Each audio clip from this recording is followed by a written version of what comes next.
Ooh, got the...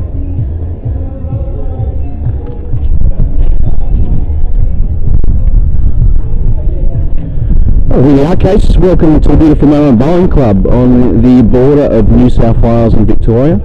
We had a couple of technical difficulties earlier, but we're here and the action is red hot. Southern California Tsunami and the Moama green side. As we know, Moama have a green and a black side, and star-studded for the elite at the top. As you see, Ryan Bester and Wayne Turley here for the Moama green. The third player that side, Kevy Anderson. He is warming the bench this morning after watching the soccer all morning. And for the Tsunami, we have Sean Baker and Lauren Dion. And the third player in that team, Des Can.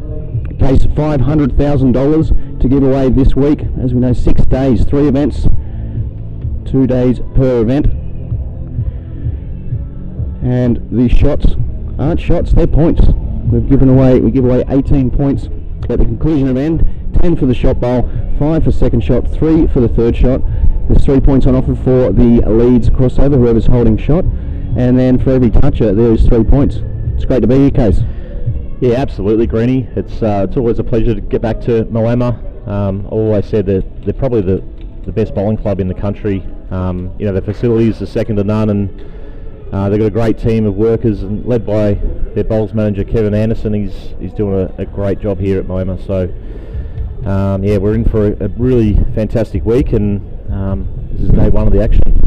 Yeah, the game that we had scheduled, which unfortunately we couldn't bring you all, Bowls Asia Eagles, they defeated Golden State by 31 in that round 1 encounter.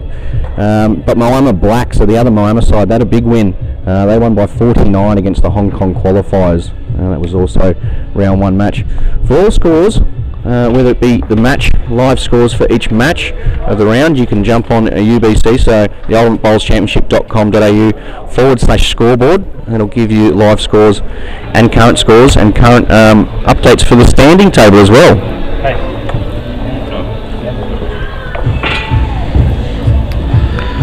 So unfortunately missed the first couple of ends, but what I did see, Ryan Bester, he's in dynamic form already.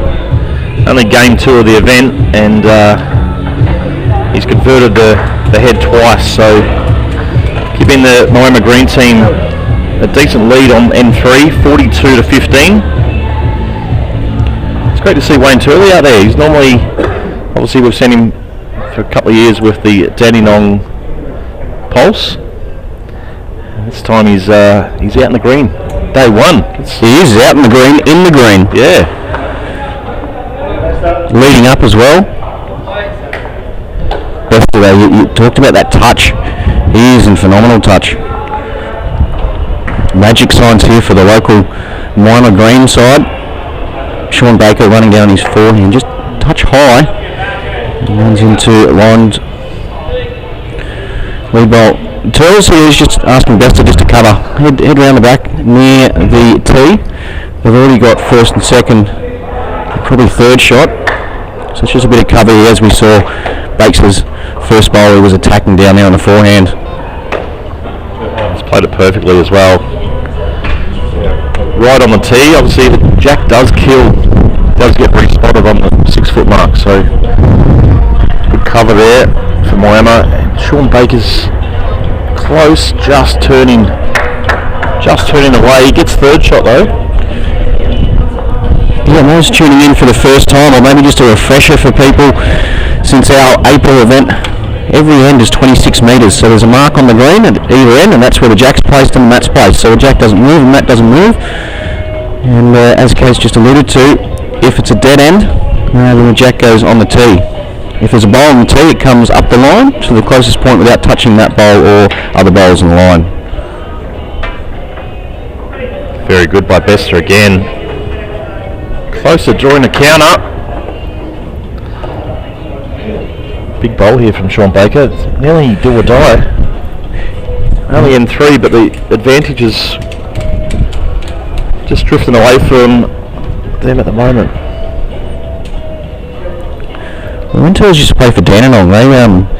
They put the pressure on teams early, and that's where their success reads from, the point scoring aspect. And once again here, Tells is bowls just setting it up, and Bester, 3 pretty much perfect bowls.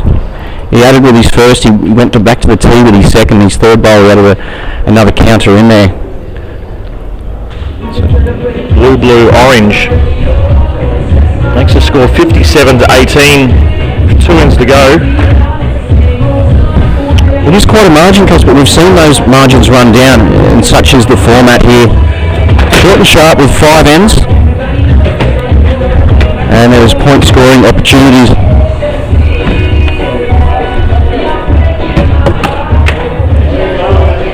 Every single bowl. Great opening bowl there, Wayne Turley. How many games do you reckon he'll play, Case? As we saw with Dan along with Barry and Gary, they generally chuck tours on, but his strike rate was phenomenal. He was always up there in the stats, whether it be touches or conversions. How many games do you think he'll play? He's really played a bad game for Daniel, and that's why obviously Moama targeted him in the draft.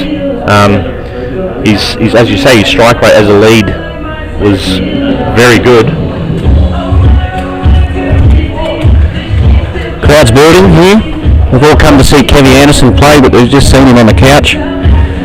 Looks pretty comfy, doesn't he, Big Kev? Looks like he might be sitting there for the rest of the week. He's been great in the lead up though. As we know, Kevy Anderson, the bowls manager here at Moama. Him and Stewie, and also Kevy's partner Katz, every request we've had, they've come through with the goods.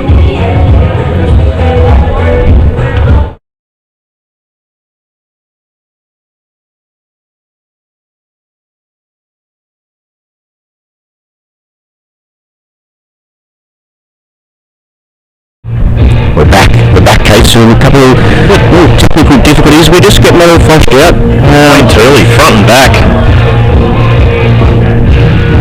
And look at him. He's loving it. Just waiting for the Australian selectors, the over 60 side. Well, it's good effort. Really opens it up, gives him a chance there. We'll be further 3 points here to Moama, the crossover, courtesy of holding the shot. Look at that margin there, moving at 63-18. 3 bowls remaining here, and both skips, and then we'll be heading into the 5th and final end. Run down a couple of other scores, Case, in this section A. North Queensland Roos 40, Bowls Asia Eagles 14, Exodus 32, Hong Kong qualifiers 19, the Newland Kiwis 33, Weeper Crocs 18. The Colts, the Flemken Colts 27, Bowls Asia Tigers 24, and Golden State 19, and Moama Black 29.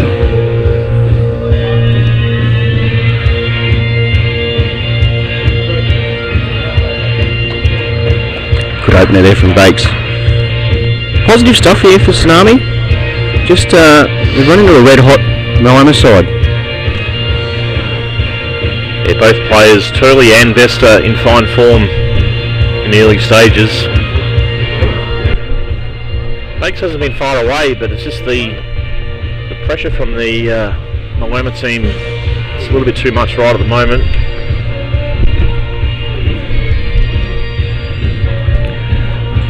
We've got quite the lineup today as well, case of matches.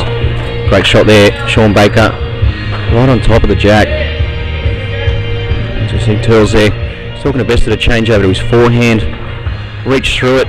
He can work off Bake's first bowl, gets down to his last, even if he gets the edge of the jack to his own. It's a good shot, it gets one away, so he's got second and third. As we know, you get rewarded for second and third shots. The big one is when you drop the first and then second or third, because you're getting 10 points for first shot. As we know, 5 points for second, 3 for third.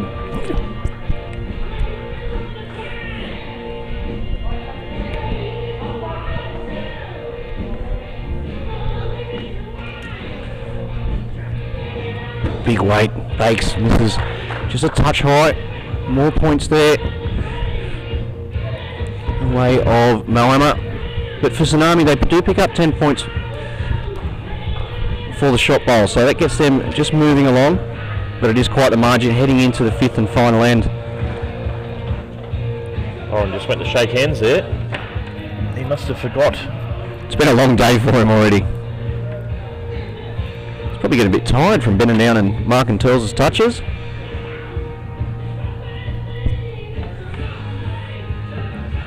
So heading into the final end, it is 71-31. You're the stats man, Greenie. Could that be achieved?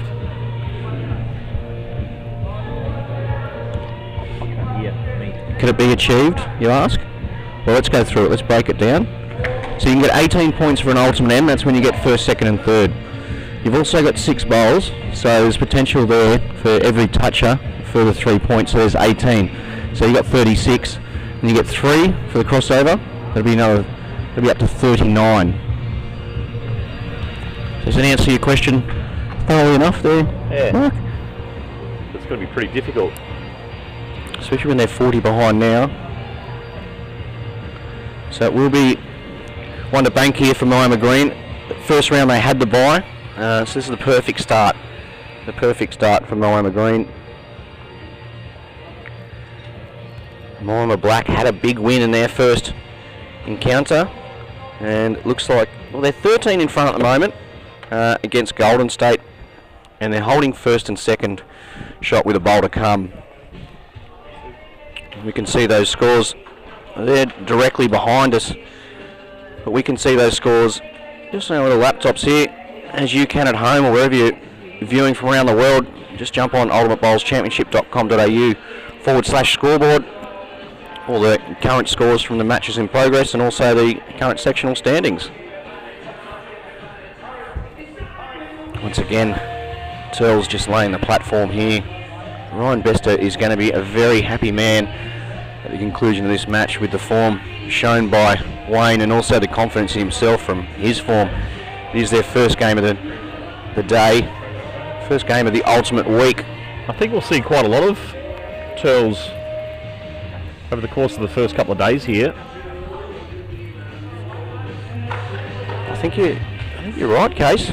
Well, we've seen him out there practicing a lot, and although Kevy's been here pretty much 24/7, he hasn't had much time to practice, really, has he? He's played his pennant match on Saturday morning, but that was about it, really, just purely because of his workload. He's been doing fantastic work, getting it all set up, helping with the volunteers as well.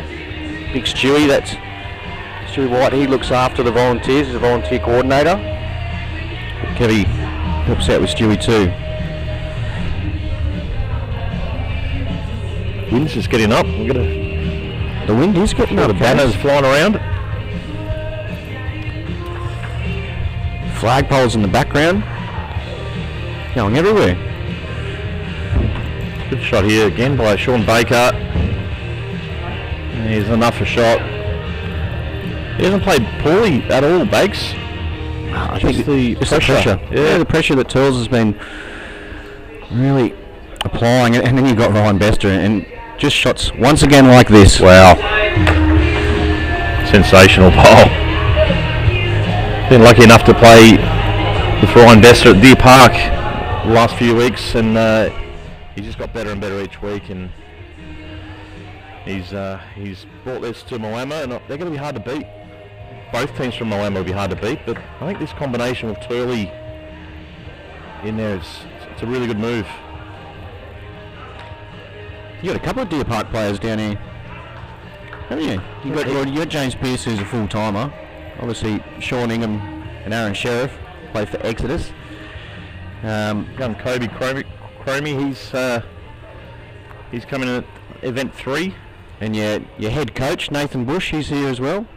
He's just doing a bit of scouting by the looks of things. He said your position as second is in jeopardy. Final score 89-37. A quality display by Moama Green. And a Tsunami, there was a couple of positives there which they've got to build on. But when you run into a red hot Turley and Bester, there's not much you can do. Up next, Case. What have we got up next, bud? Flemken Colts against the Hong Kong qualifiers, or have we got, no, that's, sorry, I'm jumping a little bit forward. We've got North Queensland Roos against Moama Black.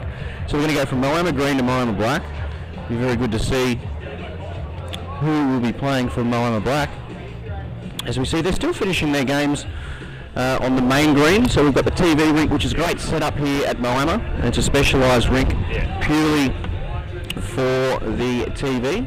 It's got a grandstand on one side. It's got commentary, corporate area, and some players area on the other. But it's a dedicated rink purely for the TV. A number of events they've hosted here in the past as well. So it's a great setup. The facilities here are endless, really. Whether it be on this side of the railway line with the bowls club and the setup with the undercover green, or you're looking at the other side where the main club is, and they've got cafes, they've got bars, they've got bistros, they've got sports lounges, they've got it all, function areas. If you're ever in the area, make sure you do pop down and have a look at this fantastic club. Once again, Moama, it's located right near Echuca on the border of New South Wales and Victoria. We'll have a quick look at some of the other scores on the main green. The North Queensland Roos, who we'll see up next against Moama Black on the TV rink, they're leading 63-33 against the Bowls Asia Eagles. Exodus 56, Hong Kong 43, so it's the Hong Kong qualifiers. And then we've got Newlyn Kiwis, it's one of the Kiwi qualifying sides, they're 48, Weeper Crocs 57. And the Colts, Flemken Colts 51, Bowls Asia Tigers 45, and Moama Black 45, leading the Golden State 30. And those games, some are just nearing their conclusion.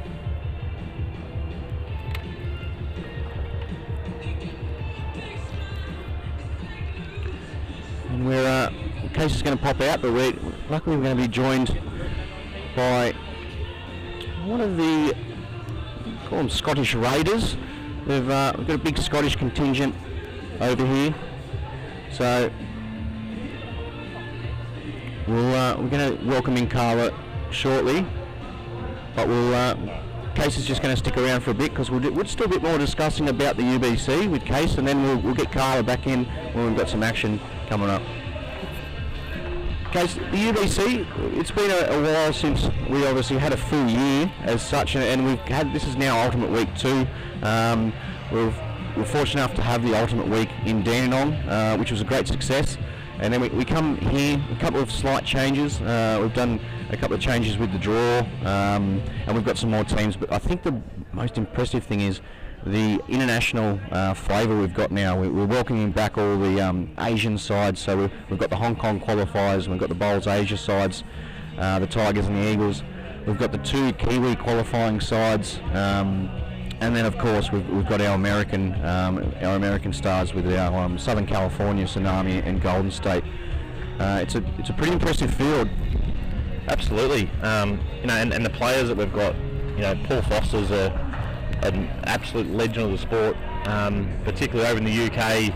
He's won multiple world titles, but he probably doesn't get the recognition over here, so it'd be fantastic to have Paul playing over in Australia on these TV events. So the whole, the audience can watch him play. He's a super player, and so it's a fantastic event, and looking forward to this next round. Okay, so Case, we're going to have a short break, and we'll be coming back very soon.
Well, welcome back, Case. We're back. It's a little bit of action, but there's 6 full days of action. $500,000 prize money on offer here. The Ultimate Week, the second one of the year, and Ultimate Week 3 events cram packed into 6 days, 2 days per event. $500,000 on offer, and there's just had a few little technical issues, but we're rocking now, and we've got the Hong Kong qualifiers, Johnny and Jackie, and they're up against Dylan Fisher and Nathan Wilson of the Flair McCann Colts. Two of Victoria's best players. Nathan Wilson, absolutely outstanding player, and he loves the UBC. Already a winner here at Moama. Played for the Port Melbourne team back then, and just got a run. Close, but still 2 to the Hong Kong team. And of course Dylan Fisher. Everyone knows Dylan. Runner-up in the Australian Open singles this year.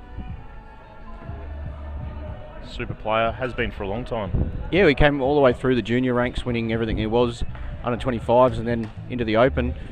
And he had a small break, focused on some works, and now he's back playing. And as you said, Case, he came back with a bang. Yeah, he's a policeman in Melbourne. But yeah, He hasn't locked you up, has he? No, I don't get into trouble, mate. Not these days. But no, he's back playing a lot of bowls and playing as good as ever. So currently playing for the Moonee Valley Club in Melbourne.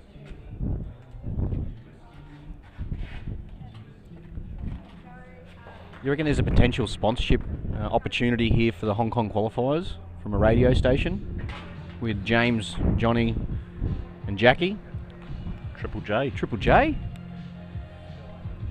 So for those people tuning in for the first time, a little bit refresher for our long-time watchers. 18 points on offer at the conclusion of an end, 10 points for the shot bowl, 5 points for the second shot, and 3 points for the third shot. There's also 3 points on offer at the leads crossover for whichever team is holding the shot. And then for every toucher, there is 3 points on offer. Plenty of points, plenty of cash. It's fun, it's fast, it's fresh. Just 5 ends per match. Section A, Section B, 26 teams in total, 13 teams per section.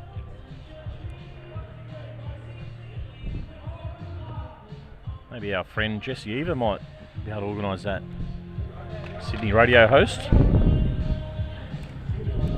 Works at Triple J, I think, by memory. Triple M. Triple M.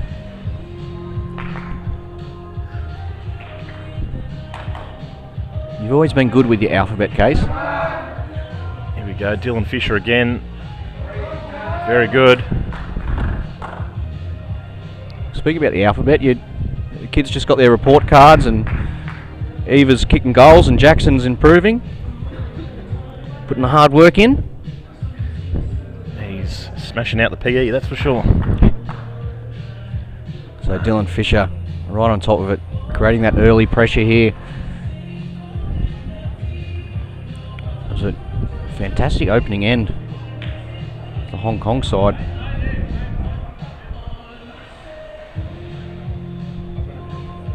We've seen the Hong Kong side change their lineup quite a lot. Obviously their player on the bench at the moment, James Pearce from Deer Park, current state player for Victoria. I think he's played a couple of games up front for Jackie. See, the international flavour's definitely back here at Moama, Case, and see there, great opening bowls from Dylan Fisher. Jackie and Johnny here. We've got, just coming up, we've got some games with the Bowls, Asia Tigers, and then the Hong Kong qualifiers are back on this rink again. So it'll be interesting to see here. Obviously, every game is important, but it's about learning. If you're going to be back on here in just 2 games' time, get as much out of it as you can. They'll be playing against the new Lynn Kiwis, so it's the Kiwi qualifying side, and that'll be their first crack on the TV rink. So there is definitely Jackie, very good. Got second. And definitely an opportunity for the Hong Kong side to gain that experience. These 5 ends here. Nathan Wilson, he's just a highlight reel.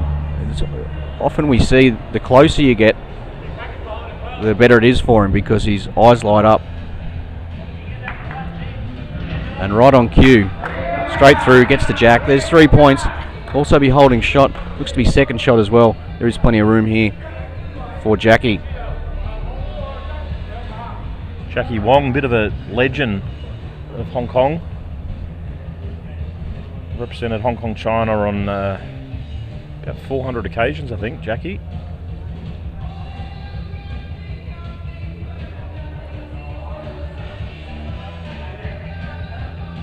Needs to stop. He's very animated, isn't he, too, Case?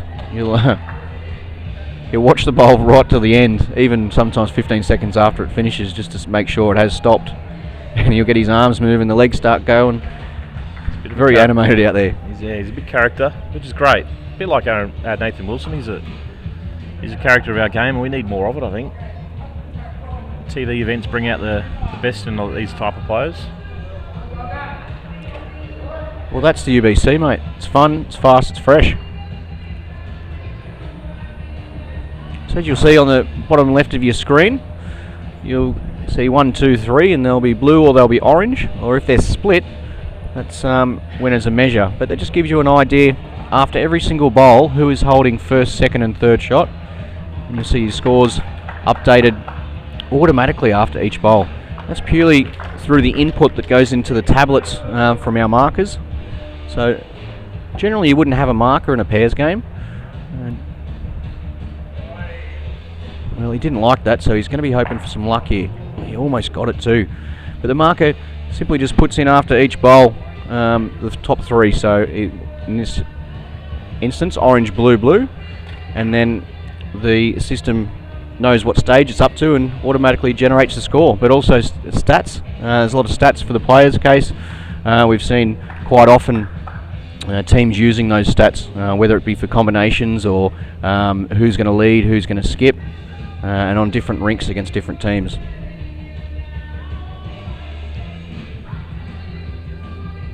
So it's a handy lead for Hong Kong.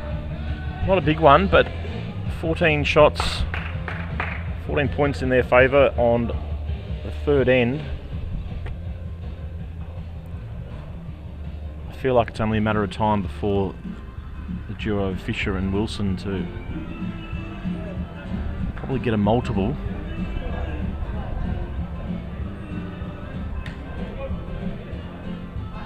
Another good start there from Dylan. About a foot short.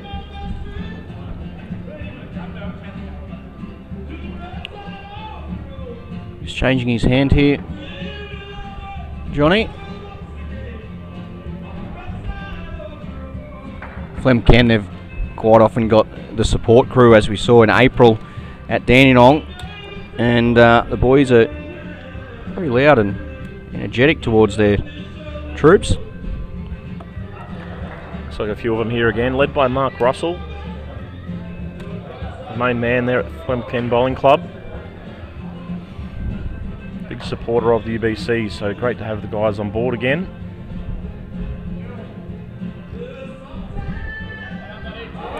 Let's have a look at some scores from around the other rinks. The Broadbeach Lions 36, the Weeper Crocs 18, the New Lynn Kiwis 24, Exodus 30, Bowls Asia Eagles 43, Southern California Tsunami 29, North Queensland Roos 38, Golden State 16, and Moama Green 51, Asia Tigers 33.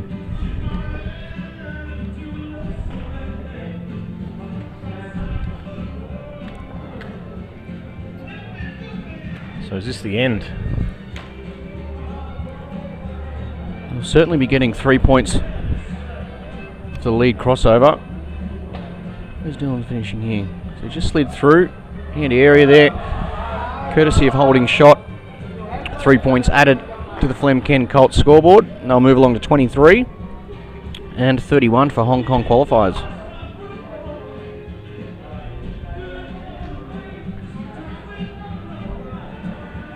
It's good to see Dylan Fisher in the event.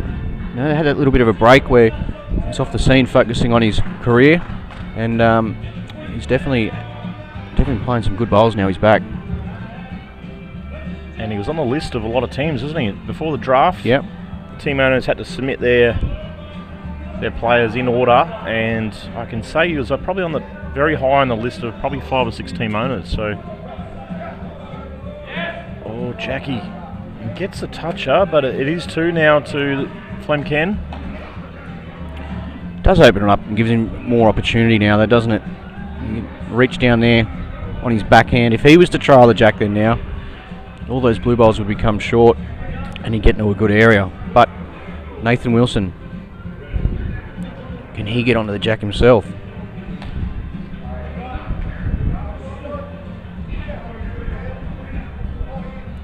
So Nathan there finishing in a really good spot. And that's the area which I think we'll see Jackie looking to trail the jack through to. Either that'll land the bowl, just give himself a chance. Needs to turn. It's coming now. Oh, what a bowl. Yeah, there was Jackie that Wong. weight. That was that weight. Just give himself a number of opportunities there. And then once again, good call there from Fisher.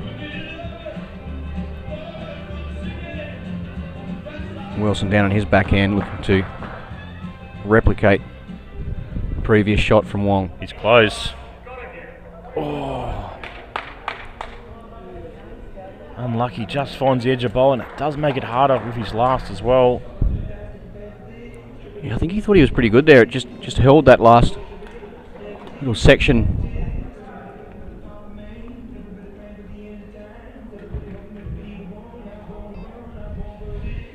Jackie might just get up to the blue bowl here, which he has.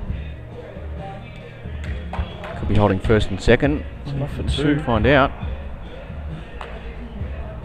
He is. He's holding first and second shot. So the call is hit the jack, and there's a chance to get the back one as well. You're watching it.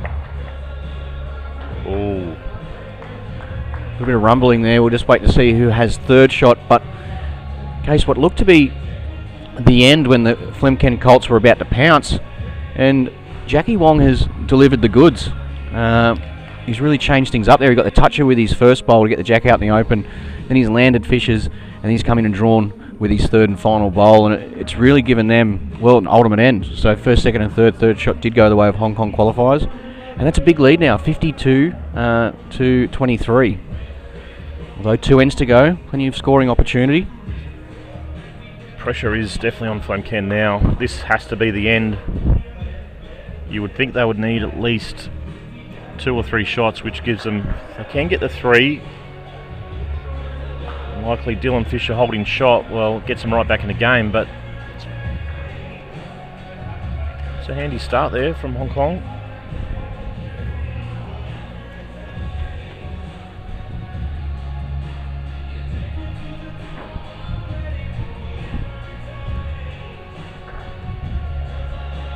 Fisher's pretty good here. Not just pretty good. Another touch up. That's what they need to do, keep that scoreboard ticking over. As you see on the bottom there, 26 toucher. 26 behind. Normally in a game of bowls on the second last end, if you're 26 behind, you'd be shaking hands. Not here with the UBC. Anything's possible. Anything is possible. We'll be looking for another toucher here. Can't afford just to arrive.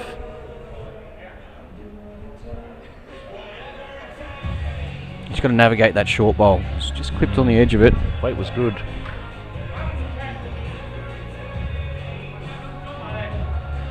Oh, big bowl here.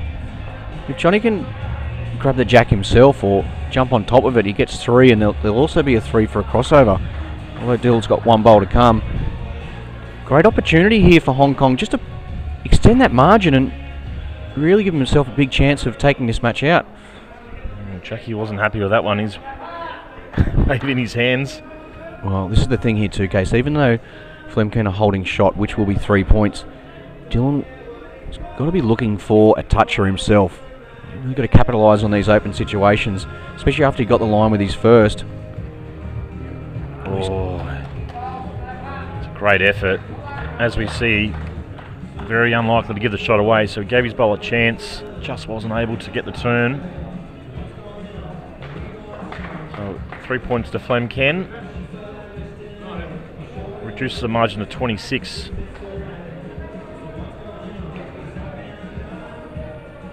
We know Jackie won't die wondering here.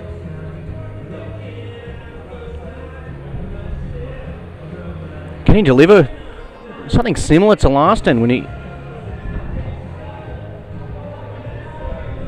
It looked like Flemken were just in control of that last end. And then this man, Jackie Wong.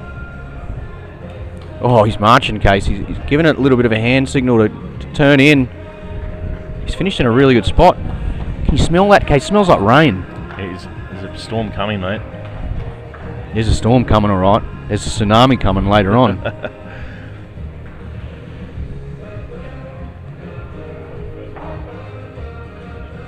All right, here we go. Nathan Wilson. You're looking to draw a counter. Needs to get down, a touch further. It's enough for two. Yes, it is second shot. Speaking of that tsunami, they're in front, 50-46 against the Bowls Asia Eagles. Exeter 64, New Lynn Kiwis 32. North Queensland Roos 43, Golden State 38, and Moama Green 64, Bowls Asia Tigers 53. Just under the line here. He won't be happy with that one. Big chance here for Wilson. He's probably got about 2 feet for a counter, but he can draw up, trying to get that toucher.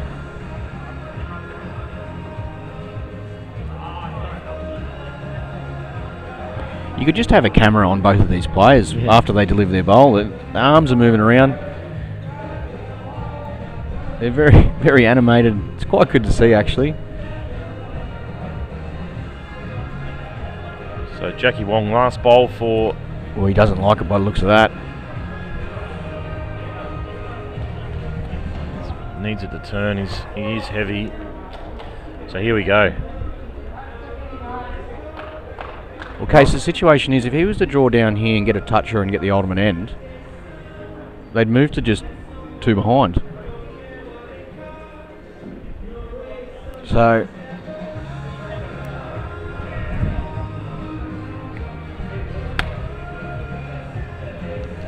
I think it's over.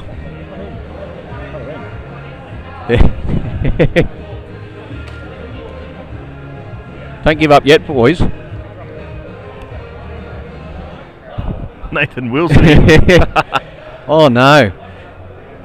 So the boys are down there discussing it. It's we were talking about the alphabet earlier. Maybe we need to get some abacuses or something out there so they learn how to count. The boys. Oh, here we go. Still alive. One more end of action. That's what the crowd want. 4 ends. He didn't think there was any chance. That's why he wasn't trying to really that much for that last one. Oh, 4 ends, boys. You'd think one of them would actually clue on to the fact that the scoreboard actually tells you how many ends.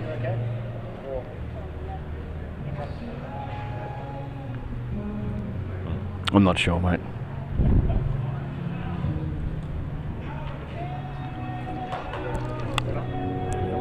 Are we off?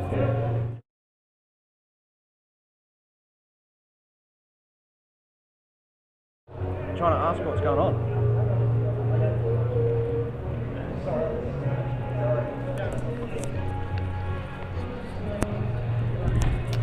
So the rain has hit, Case, just as our staff meeting concludes. And one more end here, and as you see with the score 47-55, it's going to be very interesting, Case, whether that last bowl will actually come back to haunt Flemken by not understanding there was another end to be played and thinking the game was all done. Fisher getting a touch of his first, so there's another 3 points for Flemken.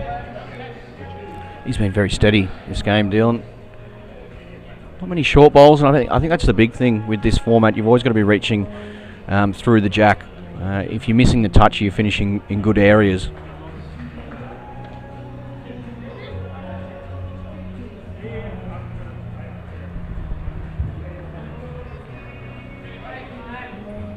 So he probably needs shot here, you would think, Dylan. Plenty of room for him.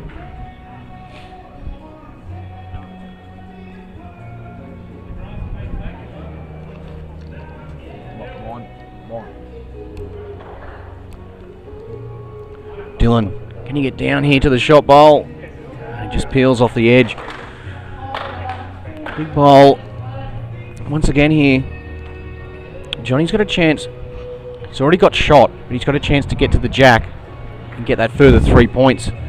Currently leading by 8. They will move that along to 11 points, and that'll be courtesy of the lead shot at crossover.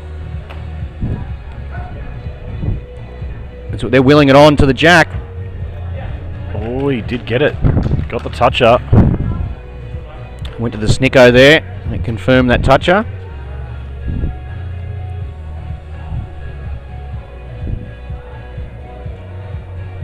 Or was it? It was. So it was a toucher. They haven't marked the ball yet, but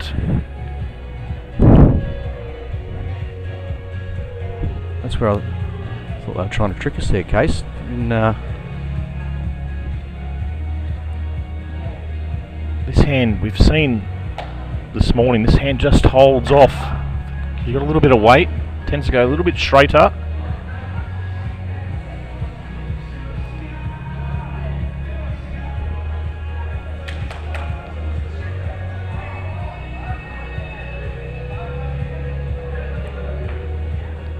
It's going to be a good home here from Jackie. Smashing that blue bowl, it's very good.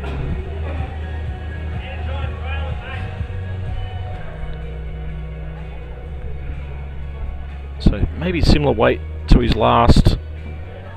Trying to get that toucher.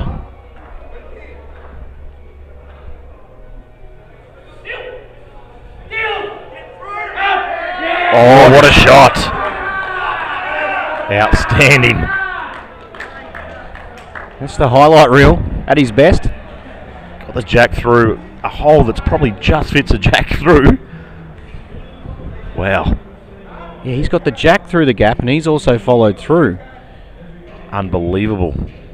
The margin back to 11. So what they'd be aiming for, if there is no more touches to be played, They get 2.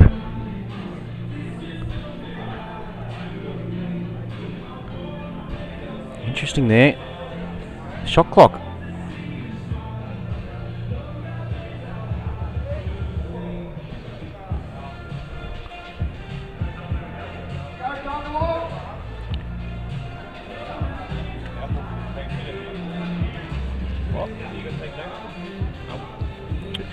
First, second and third shot here the way of the Colts. That's enough for them to get the win.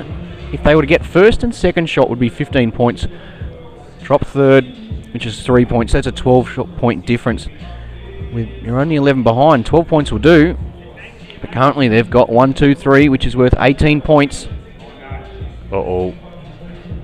Doesn't want to get any... Oh.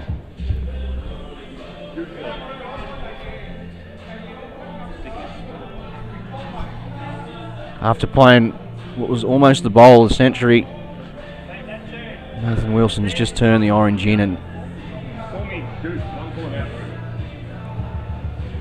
yeah, it's one of those things you'll see, but not very often. And well, Jackie just rubs a little bit of salt into the wound there. Unfortunate finish there for the Colts. They looked like they were coming home. Had a bit of everything. Well, absolutely. And now they're just discussing who's got the shot, who's got the second shot, so they can have a quick look here.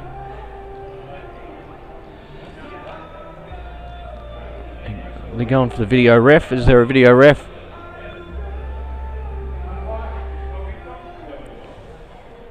I think today's had a bit of everything, Case. It has. It's going to be a full moon. I think it could be a full moon. one of those cases where, unfortunately, had a couple of little technical issues. We're back great now, and the bowlers are just sort of warming into the Fun, Fast, Fresh UBC format. Second ultimate week of 2022. First one in April, Dandenong Club. And of course, we're here at the beautiful Moama Bowling Club on the border of New South Wales and Victoria.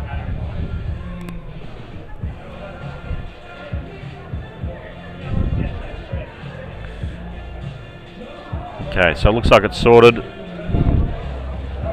71 to 58. All good. The boys are all smiles. International relations kept good, and I'm sure they'll sit down for a sandwich and a coffee later on. Up next, we've got the Broadbeach Lions. Broadbeach Lions, Ray Martin, Sean Thompson, and young Kyle Francis Hansen. And looks like Kyle is sitting out. Either that or he's just jumped on the couch, because that's one of his favourite spots to be, on the couch. And who do they take on, Case? The Bowls Asia Tigers. So this will be a good game, this. Both teams owned by Mr. Yi from China. The Tigers, mate, they're a phenomenal side, actually. All Malaysian players, number of World Championship medals and gold medals amongst the trio. Looks like we've got the two girls, Emma and Lena, two of the best female players in the world. Lena is just a legend of the World Bowls, multiple world champion, gold medalist, Commonwealth Games, World Championships. Sean Thompson, it'll be interesting to see how Tomo goes. Very good player from Sydney, Maryland's Bowling Club. A couple of state titles this year, pairs and fours.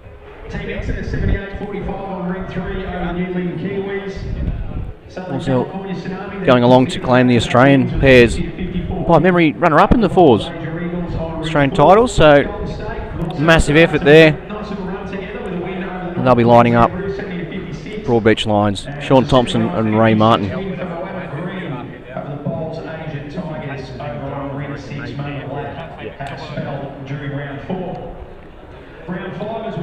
If we have a quick look at the current standings, okay, so let's just go through that now. That was actually the first loss for Flemken. So they've started the morning off well. 3 out of 4. Also on 9 points with 3 out of 4 is Golden State, and you have a look at the difference there, -2. So obviously their one loss was a substantial loss, and that was the one that was on the TV rink first up this morning, and we were having a couple of little issues to start with. 31, the Bowls Asia Eagles defeated Golden State by, but since then they've obviously bounced back very well. And third and fourth, Moama Green and Moama Black, as we see Emma starting off with a toucher right there. And 5 and 6 is Exodus and North Queensland Rouge. You've got to make the top 6 to make the finals. 1 and 2 go straight through to the quarterfinals. 3, 4, 5, 6 into the preliminary finals. It's a good reply here from Ray Martin. Enough for a shot. Good to have Ray part of the UBC first time.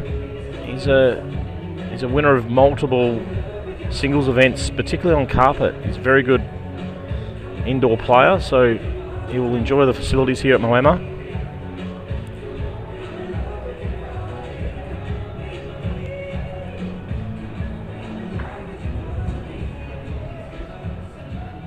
Who wins out of a battle between a tiger and a lion? It's a good question. I'd have to say a lion. It's my favourite animal. Tigers are pretty quick though. Speaking of quick, this just needs to hurry a touch down to the jack. A currently holding shot. There's a pretty good grouping there.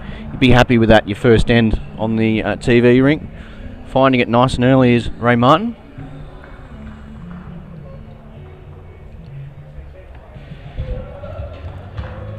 So Emma, she's on the charge. Not far away either. Oh. Well, Emma as well, just setting it up there. Her second bolt round the back near the ditch, so that's staying alive.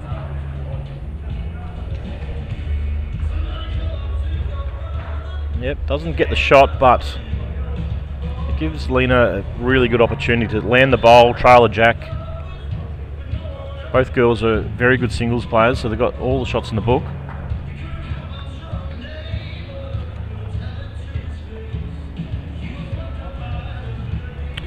So if anyone's jumping on the website and having a look at the updated scores, Section A, they play 6 games, then they have a break, while Section B jump out and have 6 games, and then each section A will have another 3, and Section B another 3, and that will push us through to our feature games where there's no other matches being played except on the TV rink. And we have 4 of those heading into the end of the night.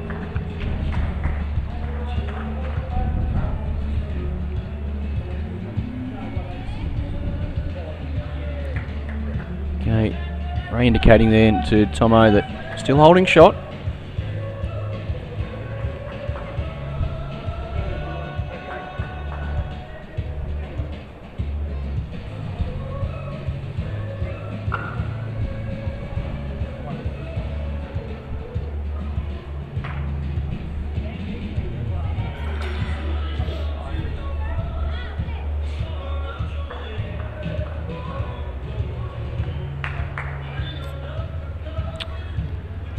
It's like big weight. Just arriving. It is on this tight side though. Yeah, we saw Nathan Wilson caught out a couple of times last game. What looked to be well played and well directed shots, just holding their line and just sliding by on the high side.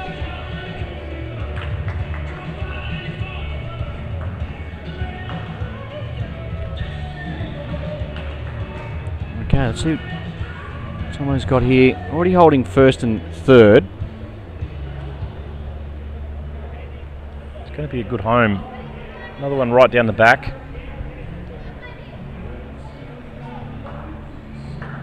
So look to see a change here from the backhand over the forehand, which is just turning that touch more.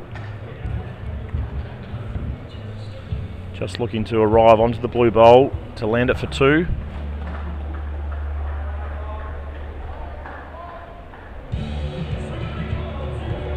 Just going through the hole. Weight was right. Just a couple of bowls wide. 16-8 in favour of the Lions.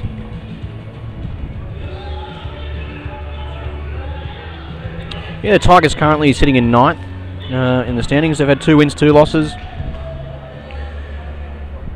And Broadbeach, they've had the 1 win and 2 losses. They've also had their bye, so they've got their bye out of the way nice and early. Big game for both teams, really. Still plenty of games to go, but you need to keep in touch with that top 6. 100%, and you really want to be winning your early games too, Casey. It gives you that little bit of freedom in the back end. If you run into a little bit of a roadblock, you can afford to lose a game or 2, but if you're losing them early on, then it's pretty much do or die for the rest of your sectional matches. And with this short, sharp format, anything's possible.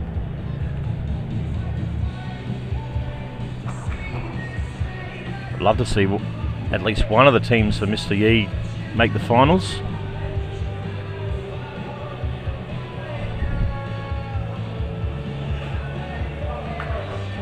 Just going.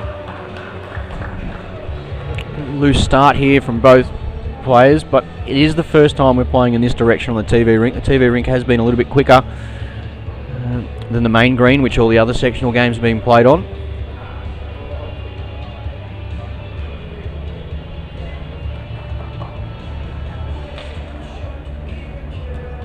Great correction there. It'll be interesting too, Case, because with this weather changing, when we got here this morning, it was actually quite warm, and now it's a little bit. It's just drizzling outside, but the temperature has really dropped. Quite often you'll see when the temperature drops in these indoor arenas, the base of the green does just slightly change. We'll get a little bit quicker. The cooler it is, the quicker the carpet will run. And of course the teams are playing on the other carpet green here at Moama, which is probably about a second slower. So they do have to adapt pretty quickly when they come over to the TV rink.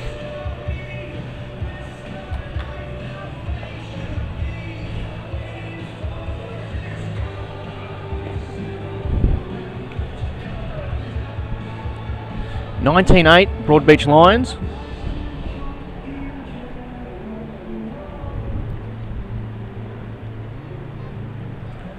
.11 lead early in this clash.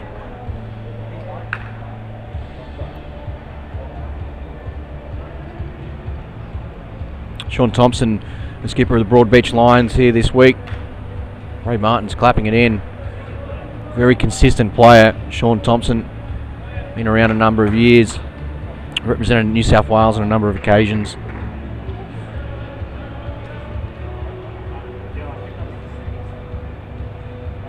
So Lena, still a little bit of room, but she can arrive. She has got the 2 blue bowls to land on. She's played it very well. That's a great shot and a toucher. Yeah, that's the big thing, the toucher. 3 points. 3 points there, the Bowls Asia Tigers keep that scoreboard ticking over. Moving to double figures. First time this game.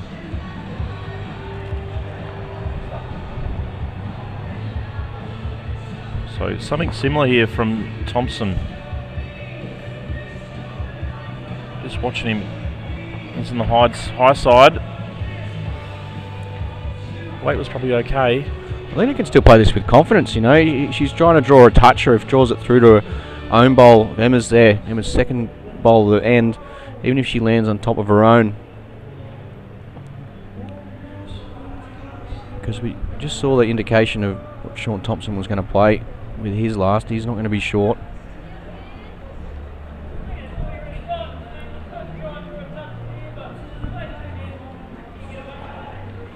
So both players just missing on the high side there, as we've seen on this side of the rink, which is where the players and the corporate boxes are. It's not far away. Very close here, Case. Oh, he's done it. What a shot. Just made that correction. Touch your weight off and just made that correction with the tighter line. As you see on screen there, moving the jack between the 2 blue bowls, now holding first and second, the Broadbeach Lions. It's a really good head now for Broadbeach as well. Difficult to get out of this. So she's on the charge on the forehand. Big shot there, kills the end. What a shot. Jack goes back to the tee. That'll be first and third to Bowls Asia Tigers. And what a turnaround. 2 great bowls to finish that end. She probably only had about an inch of the bowl that she could see to get that perfect result. Yeah, definitely with the front bowl. It was a matter of getting around that and making the correct contact, and correct contact is exactly what we just saw. And going from first and second down to grabbing first and third, great conversion. It's a big difference. As the rain gets a little bit heavier outside. You brought your umbrella for the walk home? I'll have to drive home tonight, I think.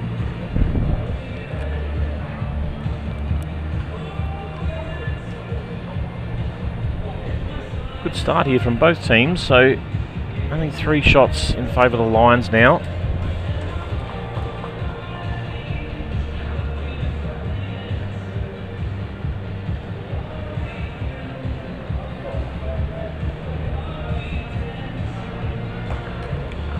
So it's only early days, Greenie, but we're up to round 5. Who's your early prediction so far? Well, from what we've seen, the Moama side's They're going to be hard to beat, although they have been beaten, both been beaten once. I think the consistency for them. Flemken Colts, they sit on top of the table, and we witnessed their only loss. But it is early days. I think it's just a matter of the teams that combine the best. I think that combination earlier with Bester and Turley, if they continue going along that way, I'm surprised they did get beat. I think they changed greens and that they lost immediately after coming off the TV rink. Yeah, great second bowl there. Ray Martin. Also got Exodus in this section as well, so as we know, Aaron Sheriff, arguably the best player in the country at the moment, so they're going to be right at the pointy end, you would think.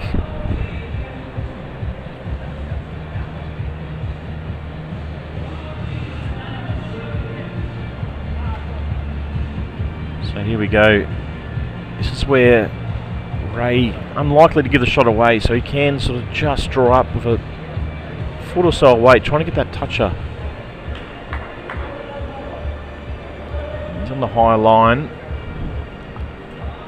Looks like he's using Tiger 2s. Yeah, he was looking for a little bit more weight there. Didn't really want to get near it, which he didn't, but he just wanted his bowl a bit further past the jack. See the two orange bowls at the back there. I think it's just a confident draw here with Lynn as first. Sort of give herself a couple more chances with a second and third bowl. If she's to draw the shot, it really puts the pressure on then, because Emma's already got the two bowls at the back.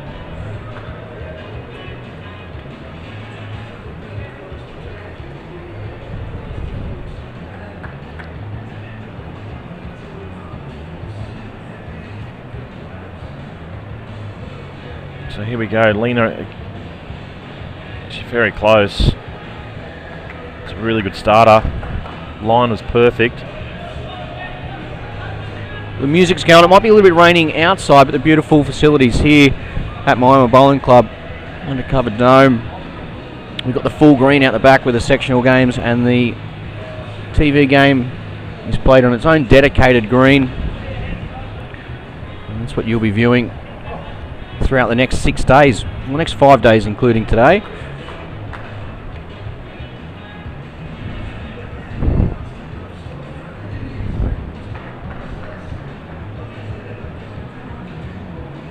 So just looking to correct, only about a foot off her last she needs.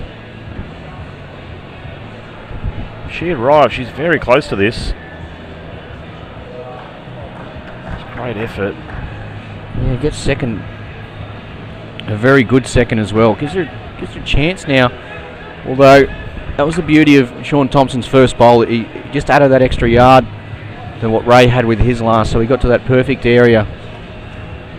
And now let's see if they can try and capitalise. Even if they were to get third shot here, they'd be happy. Not sure, will he get back to the jack on this hand? No, but a good shot. Should be third. Third, yep. I think Emma will call.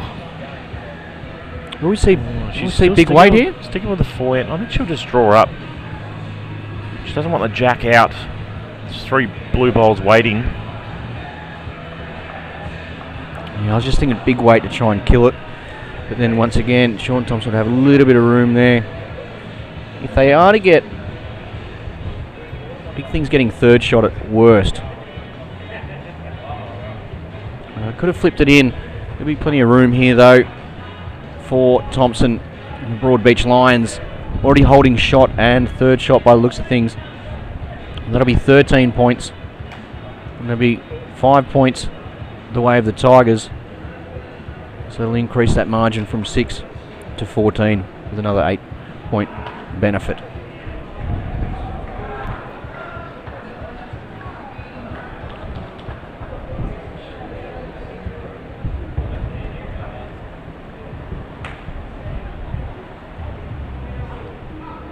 Get down to the jack here. Oh, what a shot. Outstanding from Thompson. That is a brilliant bowl. This is what I've been saying about the last couple of years. Brilliant player. You're spot on there, Case. That's all about capitalising then too. He didn't have that much room to get the toucher, but he got it. And not only that, he got first and second out of it. So instead of just increasing the margin to 14 if they'd held first and third shot, you look at the margin there. It's now up to 21 points after 3 ends. 48-27, the Lions lead.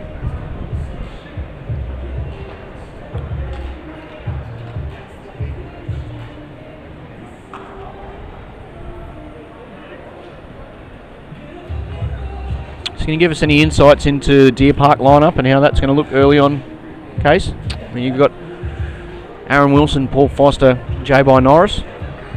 Yeah, they had a practice game yesterday, so J-By led up with Paul. Obviously, Paul Foster, one of the greatest players in the world, so I think they'll be looking to him to skip the majority of the games, and I think J-By will start off. And then we'll look to bring in Aaron Wilson as the day gets a little bit longer. Just casually bring in the back-to-back gold medalist off the bench. Just casually, we'll just chuck you in for a couple of games. See how you go, bud. That's it. Yeah, that's the beauty about Aaron Wilson. He can obviously a great singles player, so he can play front end. And this format, obviously gives his bowl a chance. He's a shot player as well, so. Getting those early touches, it sort of suits his game style. So definitely hoping the guys go well. As we see another toucher there from Emma.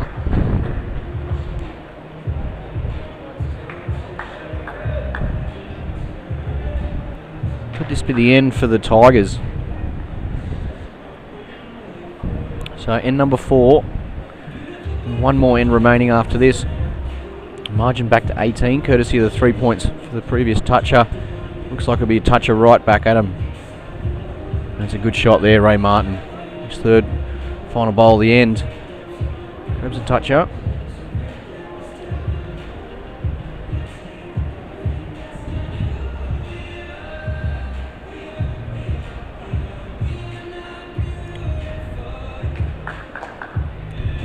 Well, Emma seems to like this. Who's going to get to? Gets to the second shot bowl of theirs. Okay, that's good.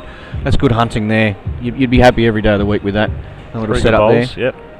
Especially, they get another 3 points there for the lead crossover. So the lead shot at the crossover, 3 points. 3 points for every toucher. But there's still plenty of points on offer. And the margin is 18 points, as you see on screen down there. The bottom left of your screen. First shot to bowls Asia Tigers, third as well. And the blue number 2. That is the Broadbeach Lions. Looks to be just under the line. Chance here for Lena just to arrive up to that blue one. A little bit of jack movement can give her the multiple.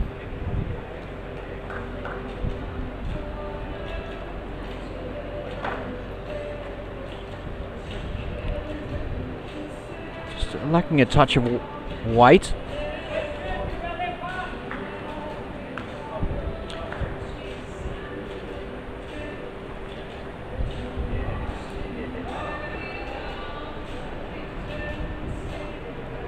Just going to hold off on that side. Yeah, just with that extra touch of weight, it will run straight there. Opportunity here for the Tigers. If they're to get to that blue bowl and push it through the head, they'll be lying at an ultimate end with just one bowl each remaining from both skips. Looks at a higher line though. Might be a case of not getting it too early. Yeah, 100% case. It sort of set it up there. It would have been a big target.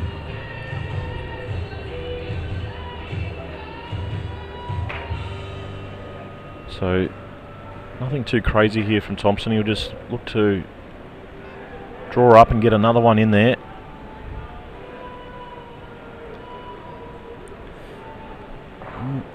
He's going to get down to his own. Will he get any of the jack? He does get the jack.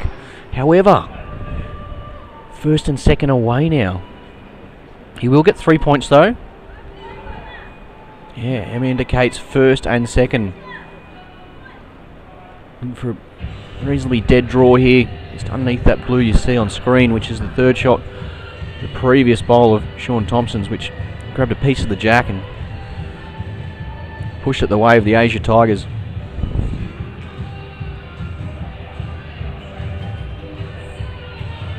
It's not far away. Any promotion on her orange one? Past the front, just clips the front. Weight was okay. First and second, that'll be 15 points. And they'll move along to 48. There will be 3 points as the Broadbeach Lions move along to 57. 9 points in it, and it's the fifth and final end of this clash between the Lions and the Tigers. Nothing in it. 9 points, as we know. It's easily achievable, and all 4 players are doing their bit. Obviously both skips have been able to convert the head on many occasions. Emma's drawing up. That's a fantastic start. Another touch-up. She's probably just got the better of Ray, I would say, in the Leeds battle. Yeah, I think both skips have played some big bowls as well. Have, yep. The scoreboard's constantly been ticking over for both sides, and hence the tightness of this match moving into the fifth end. A couple of other scores. The Weeper Crocs 82 defeated the Bowls Asia Eagles 44. Hong Kong Qualifiers 48. North Queensland Roos 30, and that's on end number 4. On the fifth and final end, the other 3 matches remaining in the section: Moama Green 64, Exodus 47, Tsunami 43, and Moama Black 65. And the Colts 52 are leading the New Lynn Kiwis 35.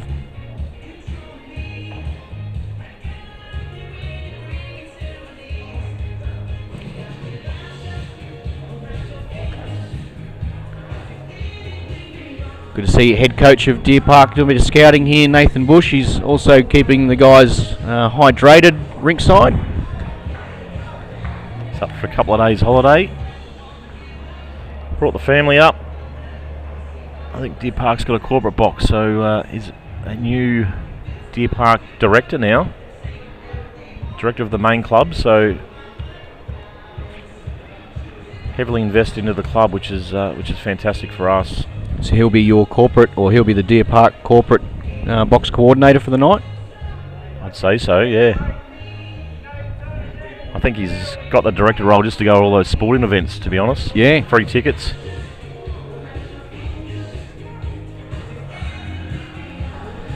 Alright, big chance here for Ray just to arrive on either one of his bowls.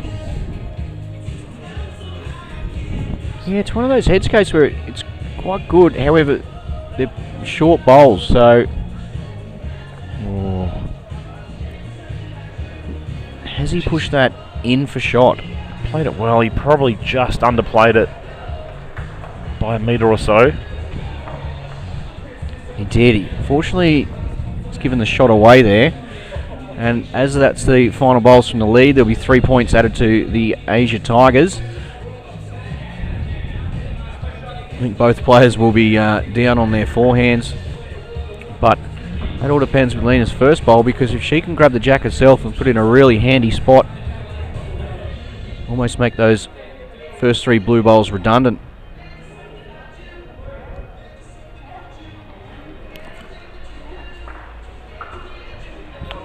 You're watching it, just a touch high though, but it's going to finish in a really good area. Plenty of scoring potential still on offer here. Maybe far away here, Tomo. He's just going to go straight to the covering, I think. If he can. Oh no, sorry, he's trying to promote the bowls. If he misses, he'll finish in a good area.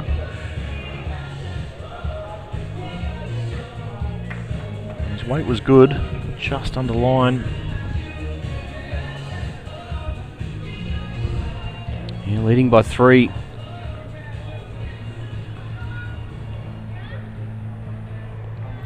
So Lena needs to get another one in there. At least second or third shot. If that falls, still got second and third as a call. So right at the moment, the match is in the Lions' favour, but yeah, just 1 point. If there was to be no change, there'd be a 1 point victory. He looks like a lot closer this time, getting one of his bowls up and over if he gets to the orange. Oh, he slid straight through. Lucky. So she's got about 12 inches to draw another shot. I don't think she'll be far off. We saw the correction. The first to a second, now second to the third. Final bowl of the match. It needs to at least get second or third shot. How's the weight case? I think it just needs to run a little bit. Oh, she's just short. 2 feet. The line was perfect and 2 foot short.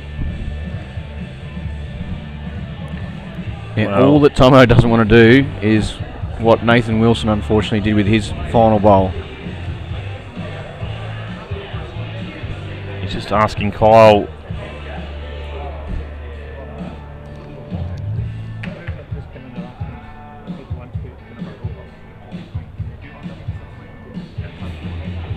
Okay, Tomo here with his last bowl of the match. He just wants to stay off that front one. That's all he'll be asking. Well, he made sure of that with his weight. Young Kyle, he's cheering his teammates on. He gets up off the couch for a little snooze and a couple of hamburgers. He's feeling nice and fresh, ready to go the next few rounds. And that's young Kyle Francis Hansen. Looks a bit tired. He might have a little bit of snooze there, did he? Yeah. Throwing a couple of Zeds.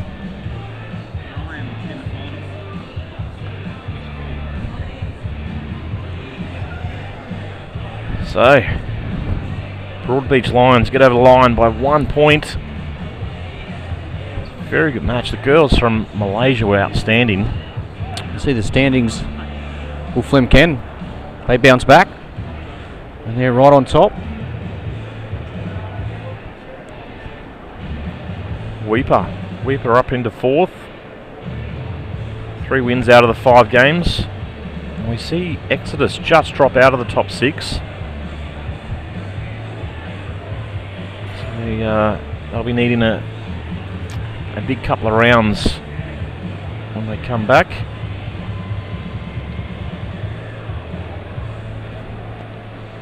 So there's a much needed win there for the Broadbeach Lions. And as we see Tomo was probably the difference, I think, in the end. All 4 players played well, but it's probably the few conversion shots of Sean Thompson just good enough to get Broadbeach over the line.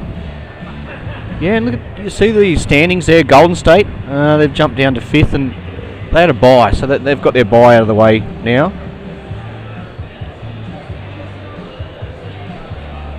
So our final match before really short break of about 25 minutes, half an hour. And it'll be the New Lynn Kiwis up against the Hong Kong qualifiers. In case the question there though is, with the Hong Kong qualifiers, will they come back out with Johnny and Jackie, who had the win, or will you throw in James Pearce? He's a quality player, James. You'd like to think that they would go with Pearce. You know, a big game just outside the top 6. James Pearce, a highly regarded player from Victoria, current state player. But with Jackie at the realm, anything can happen.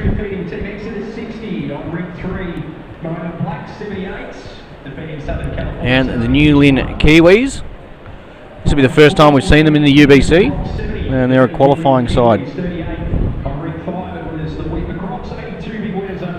So just waiting for the guys. Looks like Jackie Wong's playing again. Can't get him off.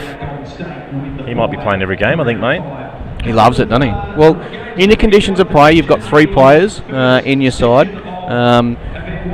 Every player's got to play a minimum of 5 games. So potentially one player could just play 5 games.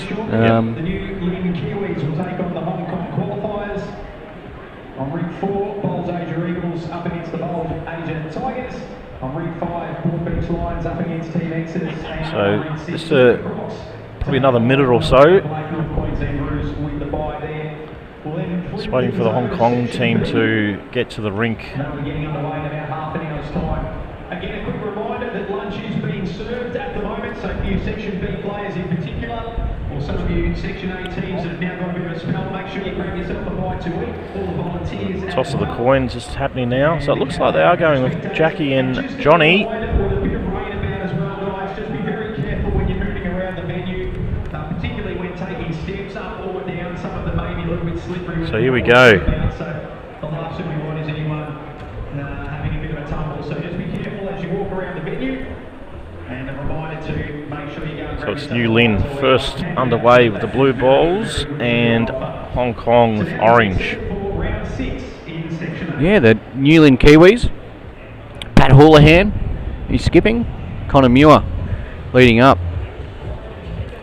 The beauty for these guys is they know the format. Even though the first time in the UBC, they know this format. And that's all because they've come through the qualifiers. So they've come through the qualifying events. One of the qualifying events, held at New Lynn Bowling Club in New Zealand.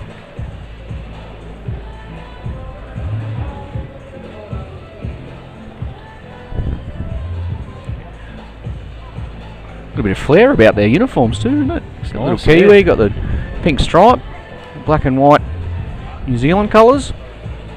Done a great job, Sports Centre, with all the different designs. That is one thing, isn't it? The more teams we get and the unique designs that each team is accompanied with. And the volunteer uniforms as well. Volunteers Look great.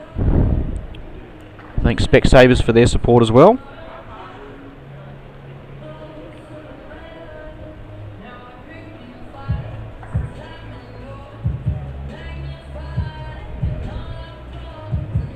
So both teams obviously have done well to qualify into the UBC, both in their countries, Hong Kong and New Zealand.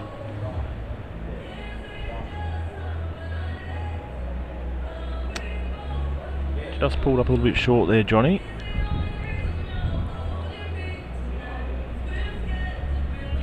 So if the Kiwis can jump out to a good start here, I think they'll win the match case. Purely based on the fact that I thought the Hong Kong qualifiers, after playing on this rink only a couple of games ago, would really get the early benefits for that.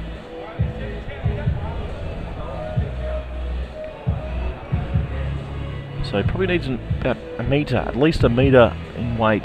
Just looking to miss his own bowl.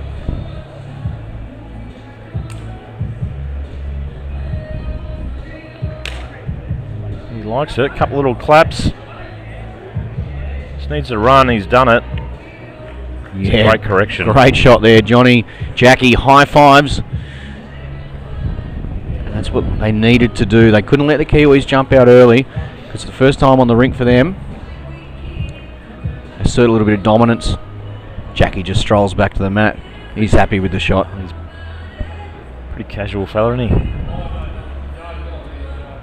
What did you say? He played 4,912 games for Hong Kong, China. Just about. Just about, yeah. Been around for a long, long time. Very popular around the bowl scene. You can actually see that rain dribbling in the back of the shot there.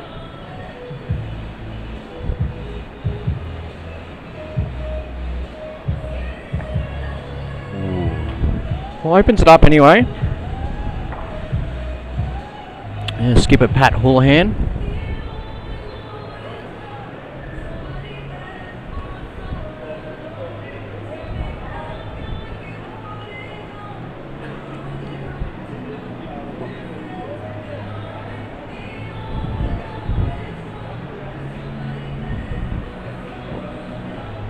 What happened there? I think it was a wrong un. Wrong un, old Jackie. Was that a wrong bias? Yeah. Wow. And then Pat's thrown one wide into the ditch. I think he was just trying to be nice then, Pat. Maybe that was Jackie's game plan. No, I'll just chuck down a wrong in here. That's the put Pat off. That was the second wrong bias I think we've had in the UBC. I think Jeremy Henry did one. I wouldn't be surprised. He's always good for one every couple of years. It was only back when he was on that indoor singles winning trot, where he won about 5 World Cups in a row. To get to his first one, well, I think he played the Australian indoor singles semi-final and threw one into the sideboard. Oh, you've got to capitalise here, Case. You've got plenty of room. It's the first end.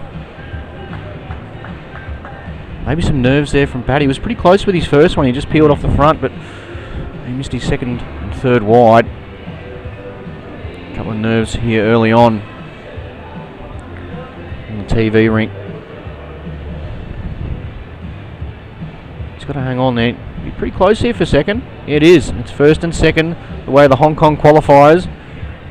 And they will take a healthy lead after this opening end. This round 6 clash, as mentioned prior, we will have a short break between this match and the following match, because this will be the last of Section A, and then Section B. We'll see 13 new sides competing in this Ultimate Week Event 1. Like you'll just have a bit of an extended break, Greenie. Get Benny Jones in the commentary box. Fantastic. Might there's a bit of food over there going on. The players and volunteers look pretty happy with what's being delivered on the plates.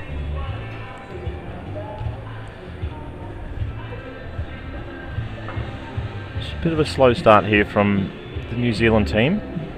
Mr. Versatile here. He's gone forehand, now he's playing backhand. Johnny Versatile, they call him.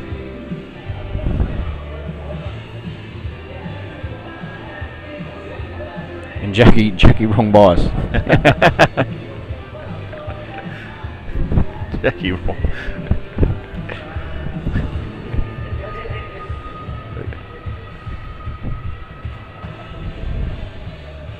Just struggling with the weight at the moment. Boys have put a lot of time in over the last couple of days though, so pretty sure they'll pick it up shortly, but as we know it's only 5 ends, so with the lead in favour of Hong Kong they will need to get a move on. There's Johnny Versatility going here. Needs to hurry. He's willing it on. Makes it a little bit harder to get around that ball in that hand, so there's going to be a change of hands over to his backhand, which is a little bit wider. He's got his own coming in as well if he was to crash on it. Well, he looks to be under. It's what connection he'll have here. Well, a big couple of bowls coming up here from Pat. So just a bit off on the first end. But that score, Hong Kong 21 and the Kiwis 3. They're really applying some pressure here, the Hong Kong qualifiers. Hopefully he just checks the bias in the bowl here, Jackie. Hey, look. I reckon it was all tactical. Had a double look.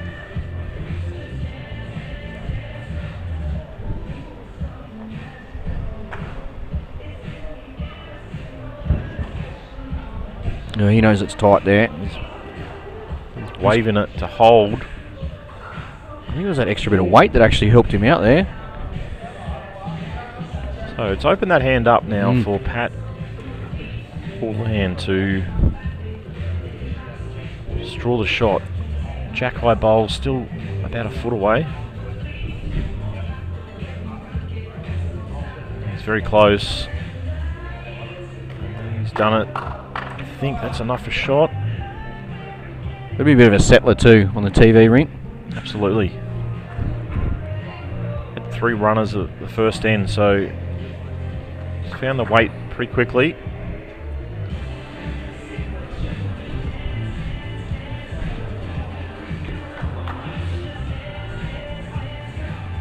Well, Good chance there from Jackie. He's got another bowl in the area. He's got the blue bowl past the jack, so if he's to now sit it, Pat needs to deliver again, as he did with his first on this end. Just needs to turn.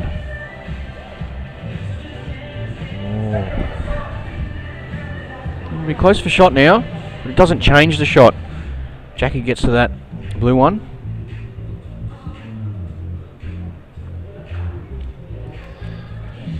Big chance here to arrive to that blue bowl. Definitely got the weight, but I think it's on the wide side. Yeah, very high there. Doesn't want to clip the blue in. Well, and potentially he's clipped the blue onto his own orange, which has actually given him shot. It has.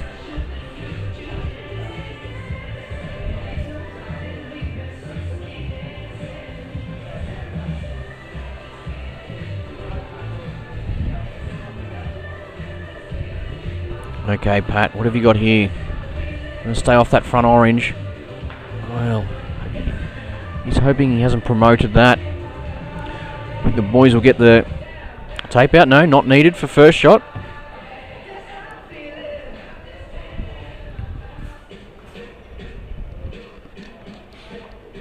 Okay, so it looks like it was orange, blue, orange there. Hong Kong extend their lead even further, 34-8. Just a couple of missed opportunities there from Pat. Fortunately, his weight was pretty handy with his last. He's just a touch tight.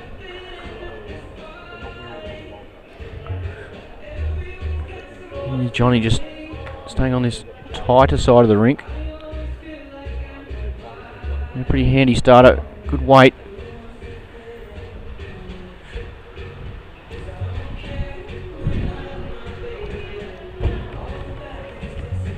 And after the break, Case, who are we going to see first up after the break? The Point v Wellington Hornets. That'll be a cracker. The Point. Wellington. I wonder who we'll see from Wellington. Fair to say David Ferguson will be part of it. Two other players, Mike Kernahan and Ryan Tayton.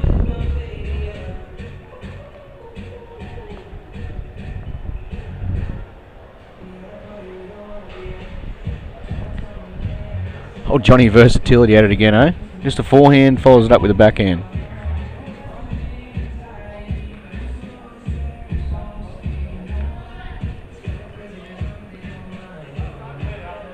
Okay, an opportunity here for Connor. First bowl, very good shot. He's giving himself a chance to the jack. I need to start scoring here. Any bit of it would be handy. Just missed. And it's a matter of sometimes just centimetres, millimetres, whether you're scoring that extra 3 points or not.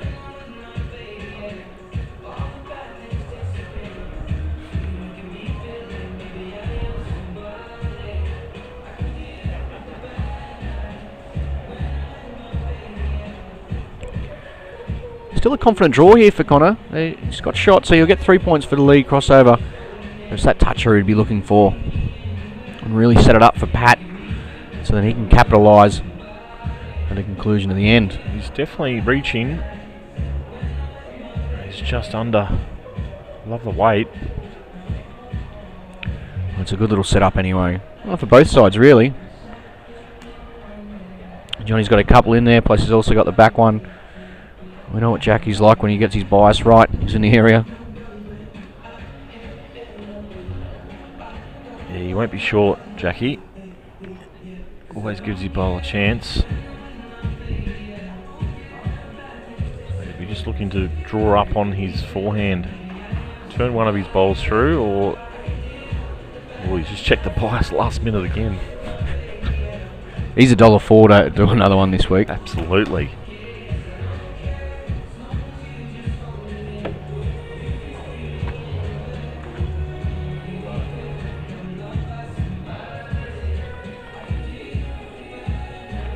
Well, he actually won't have that much of a chance, Case, because he only plays event 1 with the Hong Kong qualifiers. There was actually 3 Hong Kong qualifying events, so there was 3 different sides. So they'll play one event each, and event 1, as we see, is Jackie and Johnny.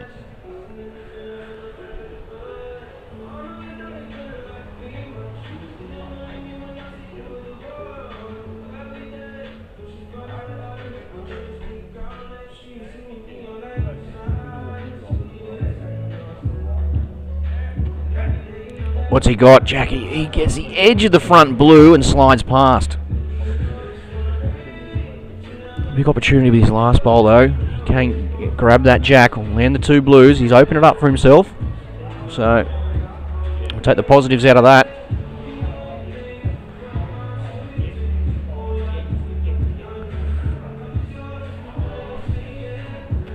Well, a handy bowl there from Pat. Finding his range now. Big bowl here, leading 34-11. If he can grab a bit of a score here, goes a long way to winning the match for them. He's watching it. He got the gap. He's got the gap. Now it looks like it could be 1st, 2nd, and 3rd to the New Lynn Kiwis, which would be an ultimate end, 18 points, and it's game on.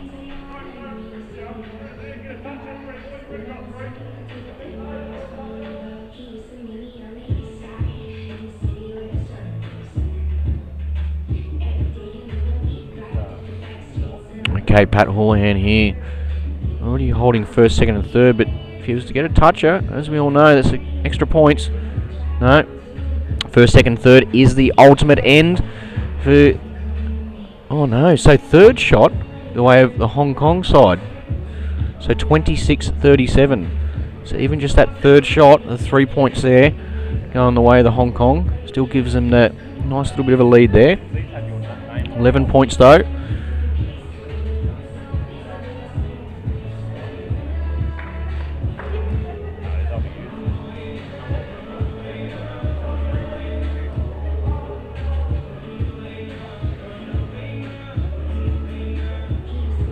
Pretty handy opener for Connor Muir.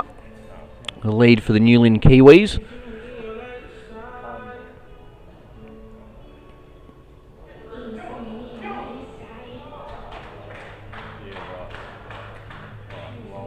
Following this round, there will be a short break. And then we'll be bringing you all the action from Section B. Section A, it'll be their 6th round right now. So they'll have a little bit of a break, refuel, and ready to go for the games later this evening. They'll be having a break until about 4:30, where they'll play another 3 rounds, and followed by that, round B will play 3 rounds, and then we'll have 4 feature matches where there'll be no other games being played on the main green, and it will just all be on the TV rink. We'll be going through to about 10 o'clock tonight, Case. Plenty of bowls action from wherever you're watching around the world. Yeah, big night. The last game of the night, Deer Park versus Dandenong Club. 2 big clubs in Melbourne. Hopefully we get a good crowd in for that. Yeah, well, speaking about big clubs, what about the big man Damien McGee? He's going to be joining us for that blockbuster. That'll be interesting. Yeah. A couple of rumbos under his belt. Oh, yeah. He's energetic at the early stages of the day, let alone the late hours. Big D MVP. It's his new moniker.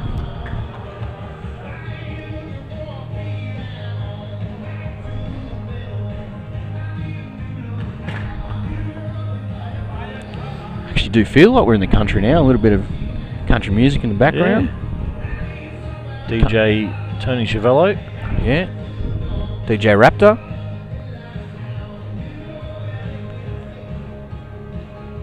Ooh, what's this mean? Does it? Oh, he's giving it the finger. He's got one finger Johnny up versatility. Already. He knows it when it's a shot. He knows it when it's a shot. Johnny versatility with the touch-up, 3 points, and for the crossover. Even Jackie's saying to him, "You knew it. Yeah, you knew it, boy."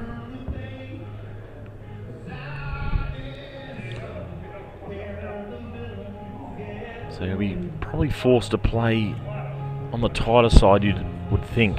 Forehand. Just making that a little bit more difficult.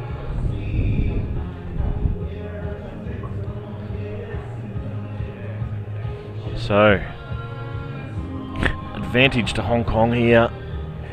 Just like a little gentle stroll for Jackie when he's coming down during the lead crossover, isn't he? Not too worried about the time or anything. Little Sunday stroll. Oh, he's $1.04 to do another wrong bias, and I think he's probably about $1.08 to get timed out this week. Yep. Ooh.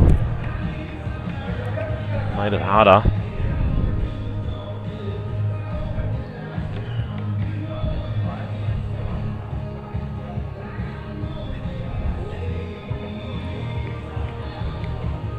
Definitely on the high side here. Can he get...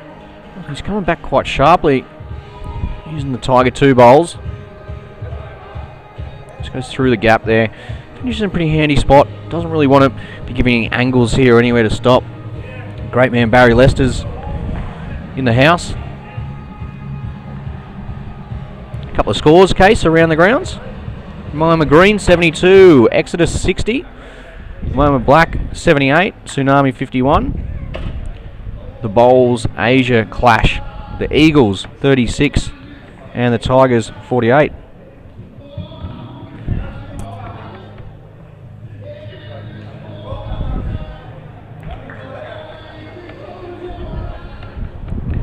And Broadbeach Lions 35.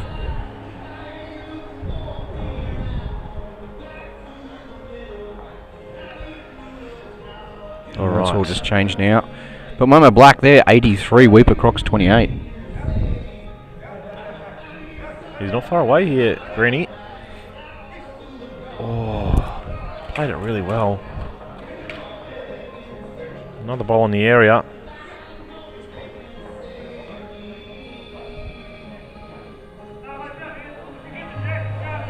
So he needs to draw another shot here. Just drawing up to Jackie Wong's last bowl. Would be enough for 2.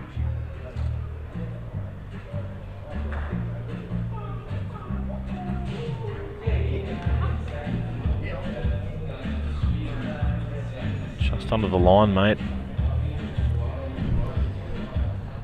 Good head of bowls here though, Case. Very nice head of bowls.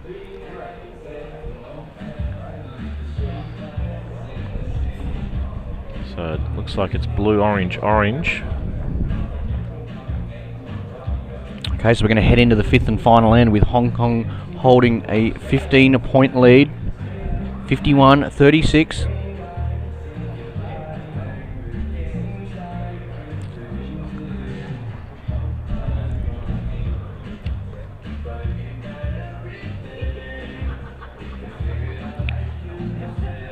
Can the New Lynn Kiwis grab victory here right at the end, Case? They've sort of stuck in it, haven't they? I need something special here up front from Connor.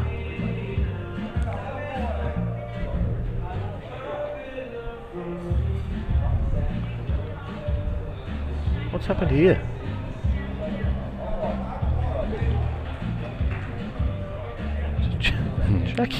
Jackie forgot to play one. Jackie didn't play his 3rd bowl. What a character. Oh, it's wrong biases, forgetting to play his bowls. He's been entertaining, that's for sure. They're up by 15. You better tell him tomorrow we're playing at Moama. He might forget. He'll go somewhere else. Oh, wow. Here he is urging this bowl to reach. And it is. What a shot there. And he gets the toucher too. Toucher. What a shot. Jackie won't worry about marking it. He hasn't marked a toucher in the last 13 years.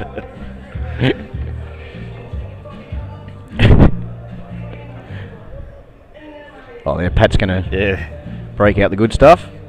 He marks the toucher. See, now what needs to be done is Connor and Pat, they'll be looking to hunt to actually get some movement on either the shot bowl. If they can get to the edge of the jack, that'd be the perfect scenario because they get 3 points, but they need to open the jack up there to actually get some more scoring opportunity.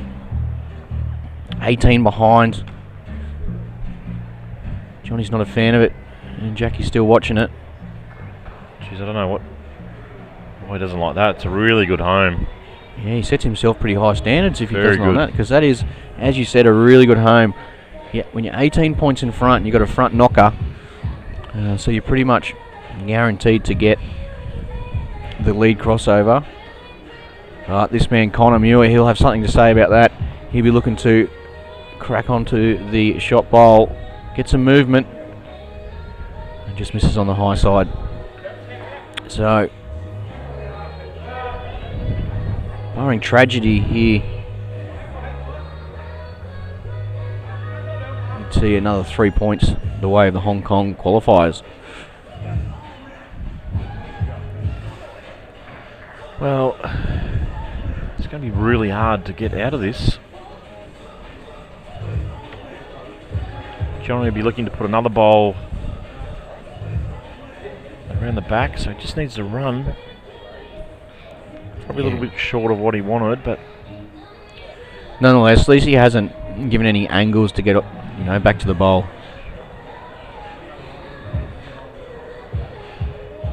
so out to 21.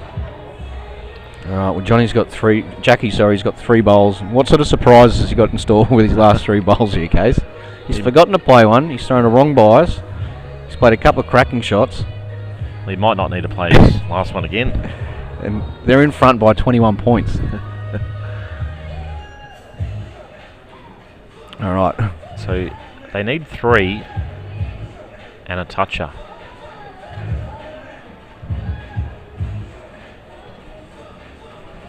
It's going to be awfully hard. Just under. Needs to keep his bowl up, which he has.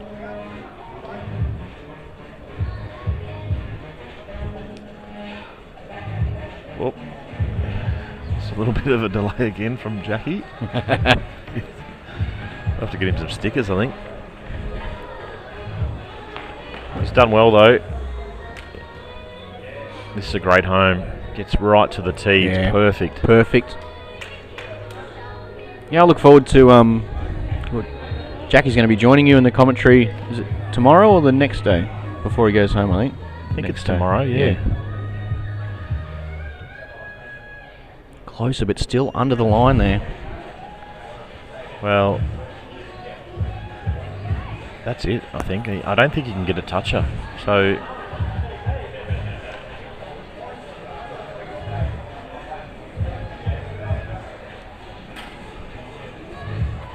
we see another win here for the Hong Kong team.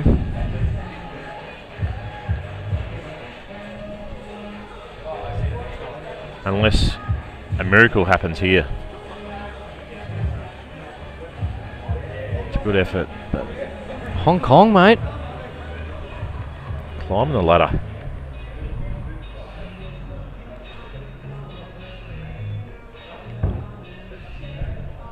Hong Kong will move into equal points with Exodus after this. How about that, Case? After 6 rounds, would you have thought that Exodus and the Hong Kong qualifiers would be on the same amount of points? No.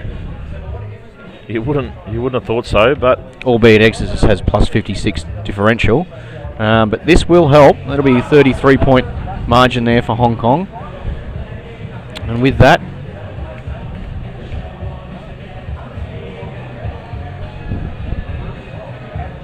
we see the Section A standings. We're going to have a short break, Case, but we'll be back in for about 15-20 minutes, and that'll be Section B, and plenty of great matches, the first one being the Point and Wellington Hornets. So go and grab yourself something to eat, grab a drink, have a little break if you need to, because then we will be back with more action. But right there on screen you will see the Section A standings. After 6 rounds, a couple of games still to be updated there, and they are finishing their last. But we'll be back with you again very shortly.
Well, day one action continuing here at the Moama Bowls Club for UBC Week 2, Event 2 of 2022. Benny Jones is my name. For those of us joining us on the stream, great to have your company. There's been some fantastic action to start the morning here on this rather overcast Sunday in Moama. A bit of wind about, a bit of rain about, but thankfully all under cover, and the bowlers are enjoying absolutely perfect conditions. Great to have alongside me a man who's already been in action this morning, representing Moama Green this week here in Moama. Always handy to be with the home mob too. I'm sure he gets well looked after. Of course, one of the best in the business, hailing from Canada, and Ryan Bester. Ryan, welcome to the coverage, mate. Great to see you. Yep, thank you. Yeah, it should be a cracking game here. Two of the so-called, I'd say, favourites. With the Point and Wellington Hornets. Should be a cracker to start off Section B. Yeah, well, this is, you're right, Section B, and some of the big teams, I mean, only referring back to the event in Dandenong, but some of the teams that were really prominent throughout that week of action. Of course, the Dandenong Club that we know hosted the last gig as well. You've mentioned the Point, the Warilla Gorillas were up in and amongst the prize money pretty regularly as well. So looking forward to some afternoon action here, and it'll be, a man who was sort of in and out of this side. I actually bumped into him a little earlier, Ray Pearce, and he's battled a few health issues, but he's here and he's representing the Point, and he's getting us underway with the first bowl here. Yeah, Dandenong, apart from World, he was probably the best player there. He played for the Geelong Clippers. He did. He made a couple of finals on that, and he starts off with a toucher. So, Ray played for Australia, one of the best leads around.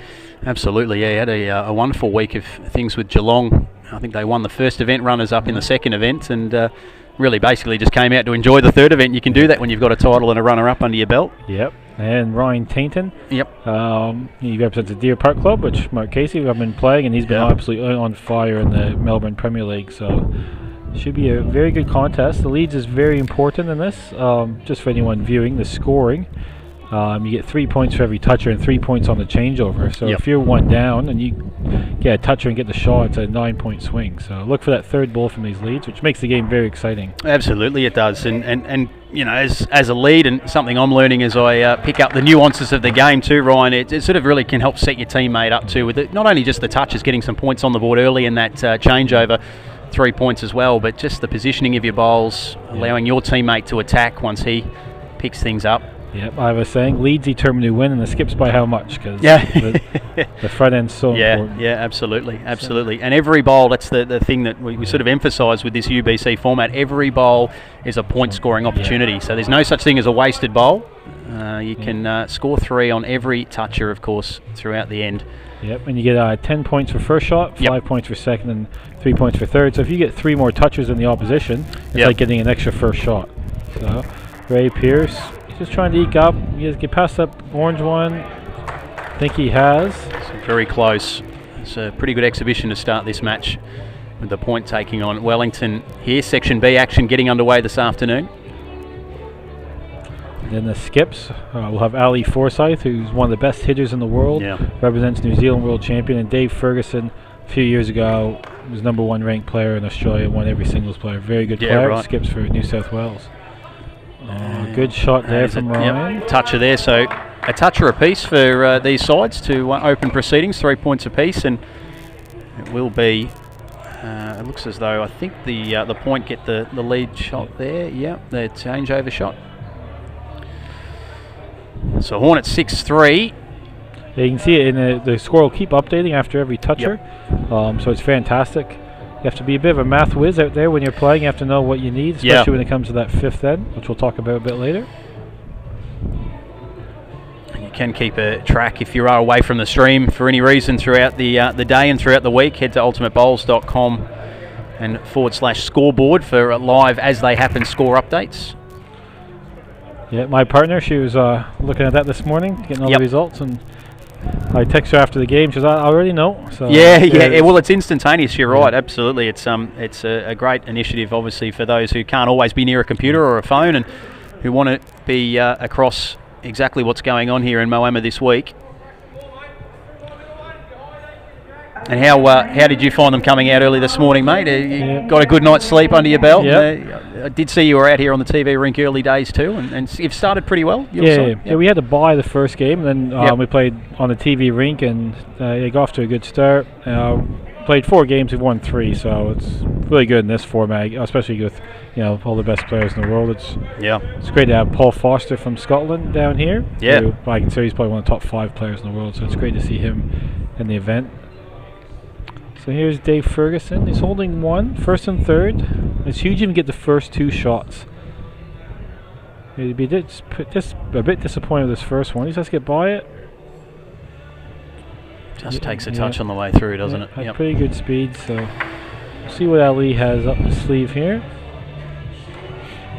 Not too many left-handers in the competition. Yeah, I was going to ask about that. It's predominantly right-handers we see. Is I know Ali and Barry Lester, who won the first ever at UBC.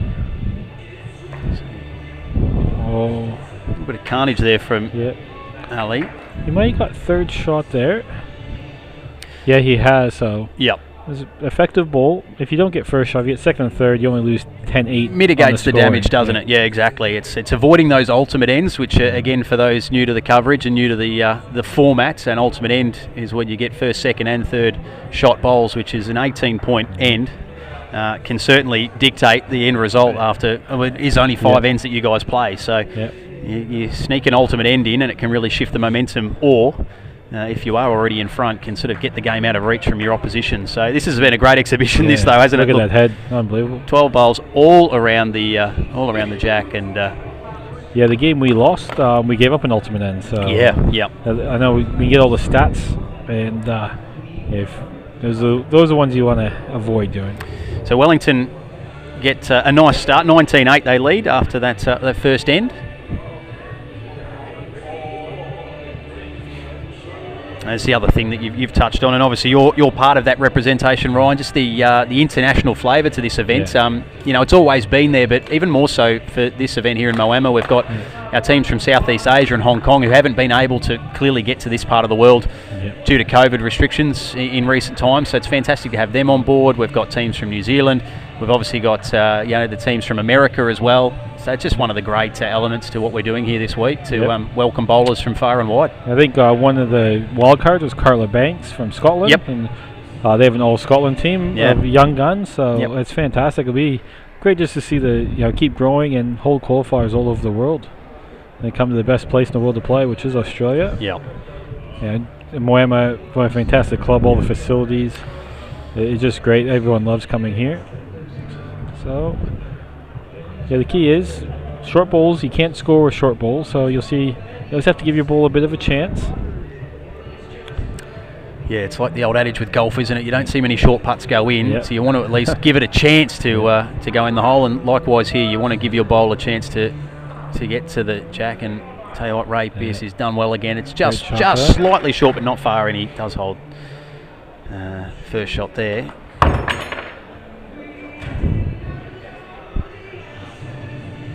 So there's 3 players in each team. And everyone has to play 5 games in round robin. So we have Dave Axon, who is originally from Wales, for the point, and Mike Kernahan. He's a world champion and the current New Zealand coach. Great shot there from Ryan Tain. He gets 3 points and is holding another 3 for the changeover. So that just shows you always giving your bowl a chance. And that's exactly what Ray Pearce will be doing. If he misses, he'll get back for Dave Ferguson to be able to attack. Just watching this one closely, Ray might just hit that front bowl that just deflects him off to the left-hand side. So, you're right there against the Hornets. Gain not only the 3 for the toucher there, but also the lead shot at the changeover. So they extend their lead to 22-8. I'm glad you mentioned that too, David Axon from Wales. I do have a few Welsh bloodlines, my father being Welsh. Good to see some representation from that part of the world. He won, I think, the second UBC for the point. Very, very good player, Dave Axon. So Dave Ferguson here, he's holding it good too. I think playing Ali Forsyth, who's such a great hitter, I think he might be covering the tee here. So if the jack does get hit out of bounds, it goes back on the tee, which is 2 meters from the ditch. But it's making me look not too smart, and he tried to draw another one, but he made it so much better. I know, he's actually just presented his bowl forward a little bit more and has all 3. Be very close for that third shot, but I think he's holding all 3.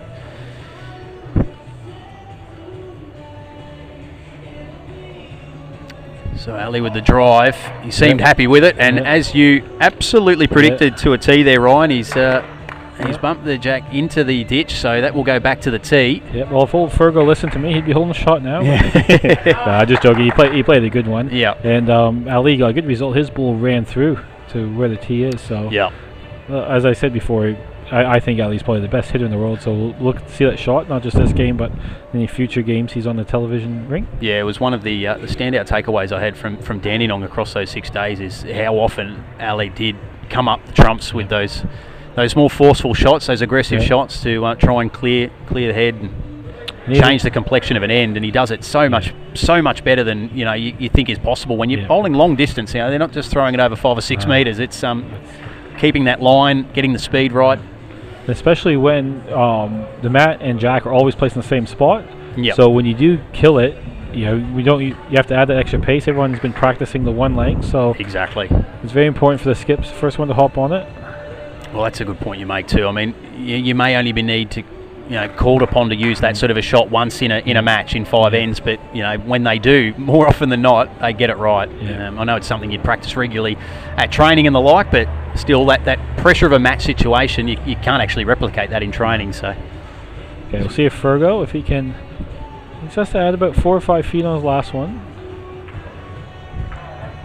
He's trying to sneak inside here at the moment. He really wants to get second shot here. Yeah, he's just going to be a little bit shy of that. So looks like Ali, he's got a free kick here, free goal to get the ultimate end that we just alluded to. Absolutely, and that will make a pretty big change to this scoreboard at the moment, which has the Hornets leading by 17, but of course that ultimate end is 18 points, so the Point could find themselves in front by their namesake, 8 points. He's done pretty well, maybe just a little long.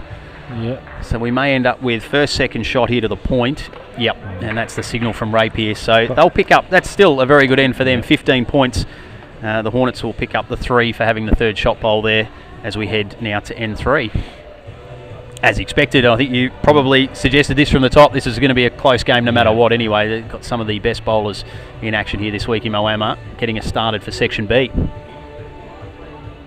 Okay, see if Fraser. Yeah, very good start there. He has definitely got the radar on, Ray.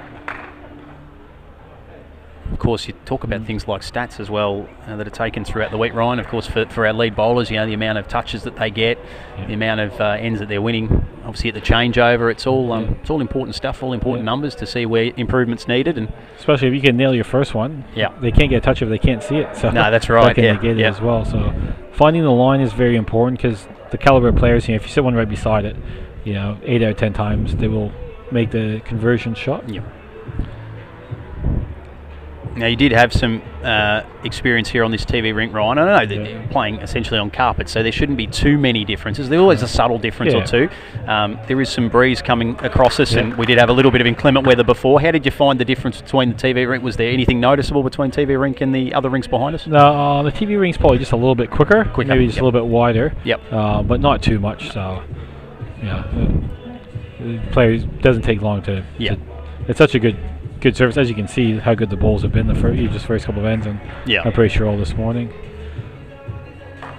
Okay, so Razor here, he'll be looking to draw the toucher, try to hide that jack. If he misses, Ryan Tainton, he's a very good hitter. Fergo might have him have a crack. If he gets a jack, get the 3 points, and they can kill the end. Ali's looking at it. Jeez, he's not far away. That's an absolutely perfect ball there from Ray. Sure, he could have played that much better, Ray Pearce. That's fantastic. He gets the 3 points for the toucher, and they hold shot.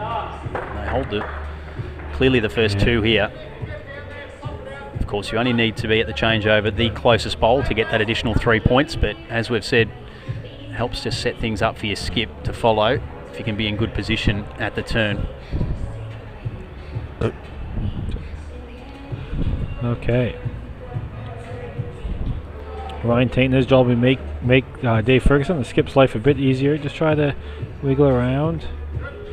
Okay, so I think Ali, he'll be looking to cover now. Yep. They'll be happy with their 2, so he doesn't want to fatten up the target. Doesn't look like there'll be too much, so Jack spews out. He still wants to be holding shot.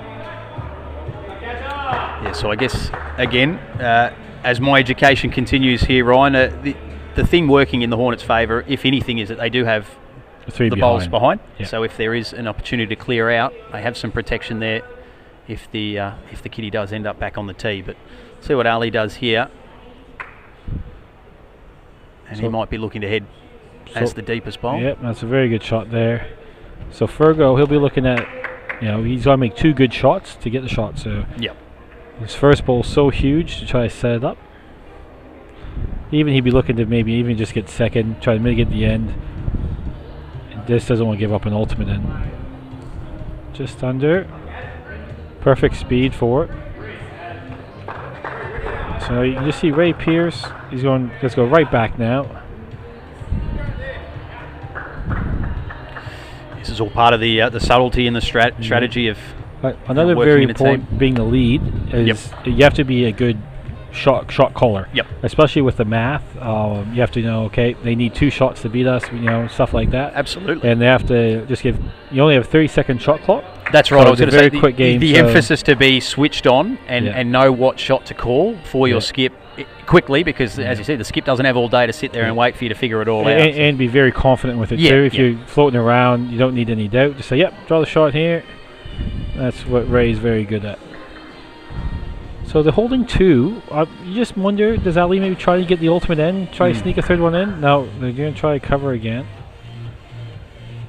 So if they can hold on to these, they'll go up 44-31. Yeah, there's the cost-benefit analysis there that has to come into play. You're holding 15. So he doesn't want to sit one right beside the jack and give a a ball target for Fergo to work off. Yep. So good shot there, very smart from boys from the point. So David Ferguson here to come up with a big bowler, last bowl of this end. Let's see what he can do. Point holding, first and second shot. They're looking at it. It's tracking beautifully. It's just going to miss. Geez, it was a great effort. Yeah. And I think it's just the 2. It is. Yep, that's the signal coming from the players. So brilliant from Ray Pierce there. Yep. And they've turned this one around nicely after 3 ends the points. After it was the Hornets who jumped out of the blocks. They lead 44-31 as we approach the 4th end of this first round of matches for Section B. And I hope you managed to get up and have yourself a feed, Ryan. Very good food. One thing I will say that never lets us down is, well, there's 2 things. The quality of bowls on show, that never lets us down, but also the ability of the caterers to nail the food for lunch and dinner is absolutely superb. So a big credit to the staff here at the Moama Bowls Club.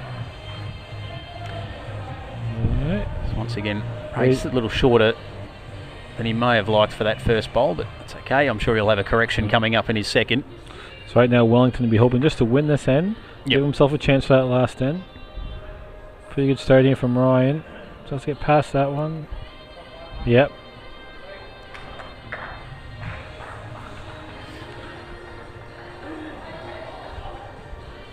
Yeah, Tarrant Point, they're one of the strongest clubs in the country. They won 3 straight #1 pennants about 5 or 6 years ago when Wayne Turley's playing for us, when he was the Bulls coordinator there. Great shot there from Ray. That is a lovely shot. I think he got a toucher as well. Just shaved it on the way through. Yeah. So what did I say about that correction? It didn't take long, did it? Yeah. Scoreboard keeps ticking over. It does. Yep. Yeah. So of course you've got Wayne as a teammate this week. Yep.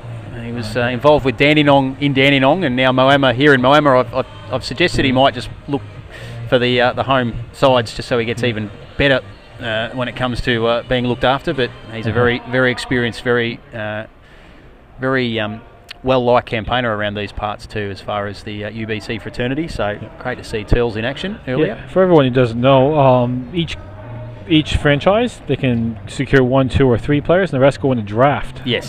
So we were lucky. I think we were 3rd or 4th team out in the draft, and that's how we got Wayne. So you actually don't know who your teammates are going to be until draft night. So any bowlers out there who want to be a part of this, check on the UBC website, and you can go in the draft, and you might be able to play. Yeah, that's right. Against and with all these great bowlers here.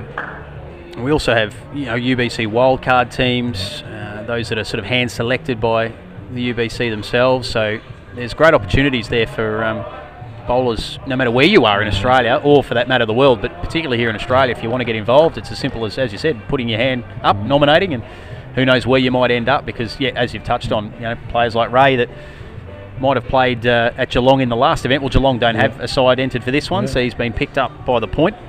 There's a great shot there from Ryan. It keeps him in only 13. If he missed that, he would have blown out. So, of course, the maximum points you can accumulate for an end is 39. It's unlikely you'll get that many with needing 6 touches, but it just shows that if you can score heavily on an end if your opposition maybe just has a little bit of a letdown, or you can pick up a couple, 2 or 3 of those touches. Yeah, I reckon 24 to 27 is achievable. Anything more, absolutely. Yeah.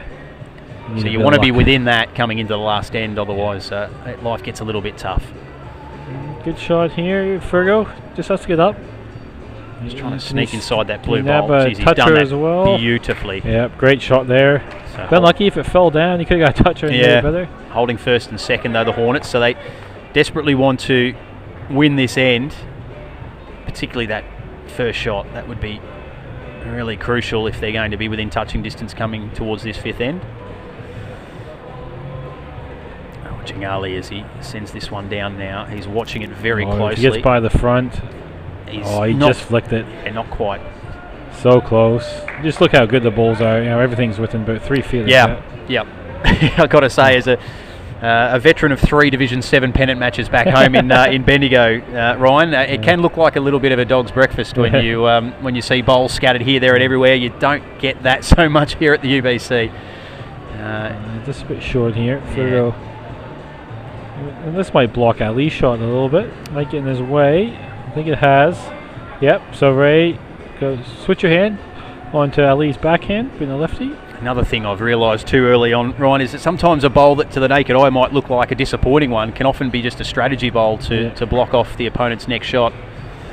Yeah, Ali was so close to his last one. So. Ray's watching this closely. He's down on knee, likes it. Oh, that is brilliant. Absolutely brilliant there from Ali Forsyth.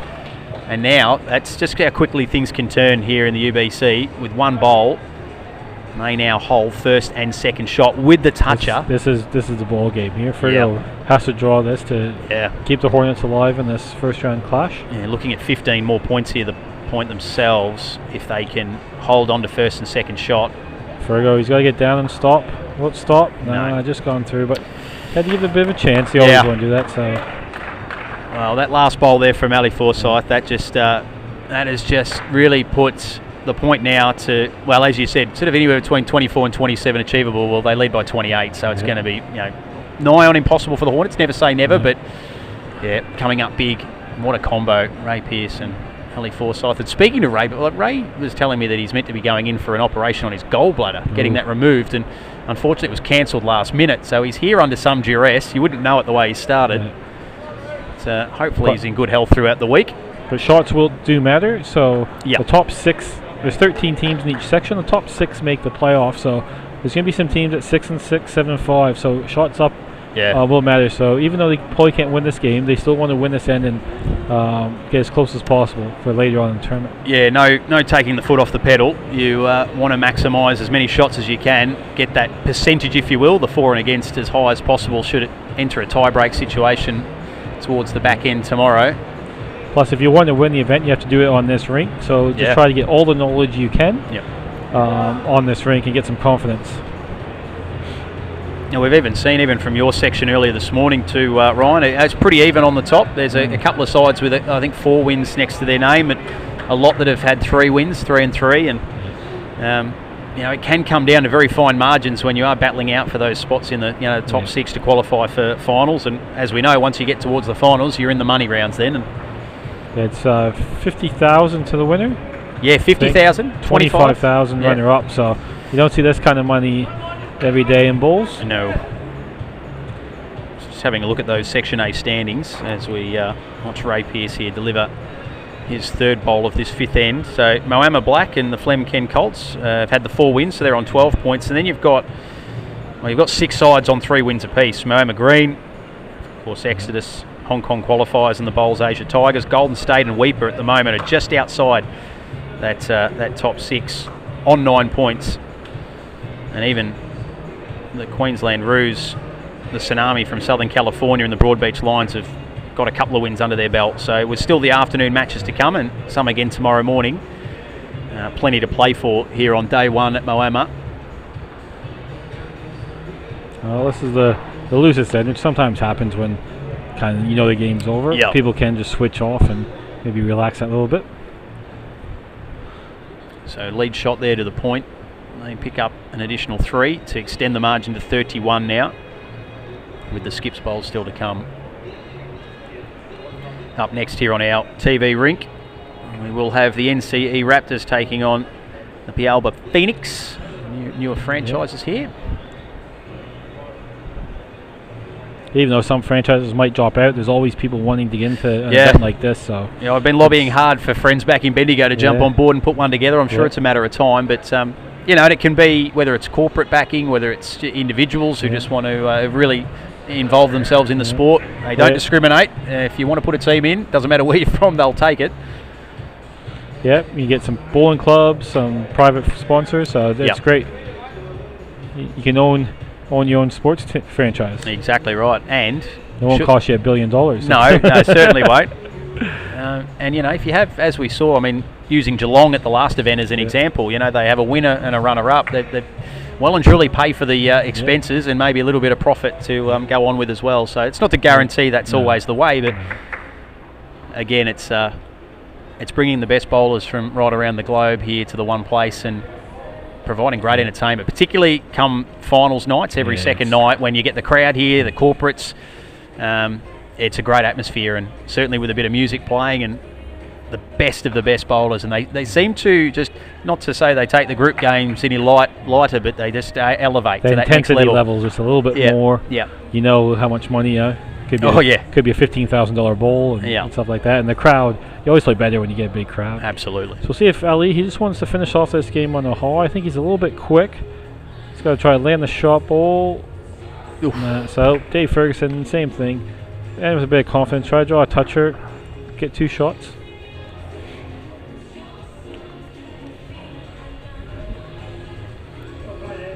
So well done to the point. Very good first up, and Dave Ferguson, good shot here.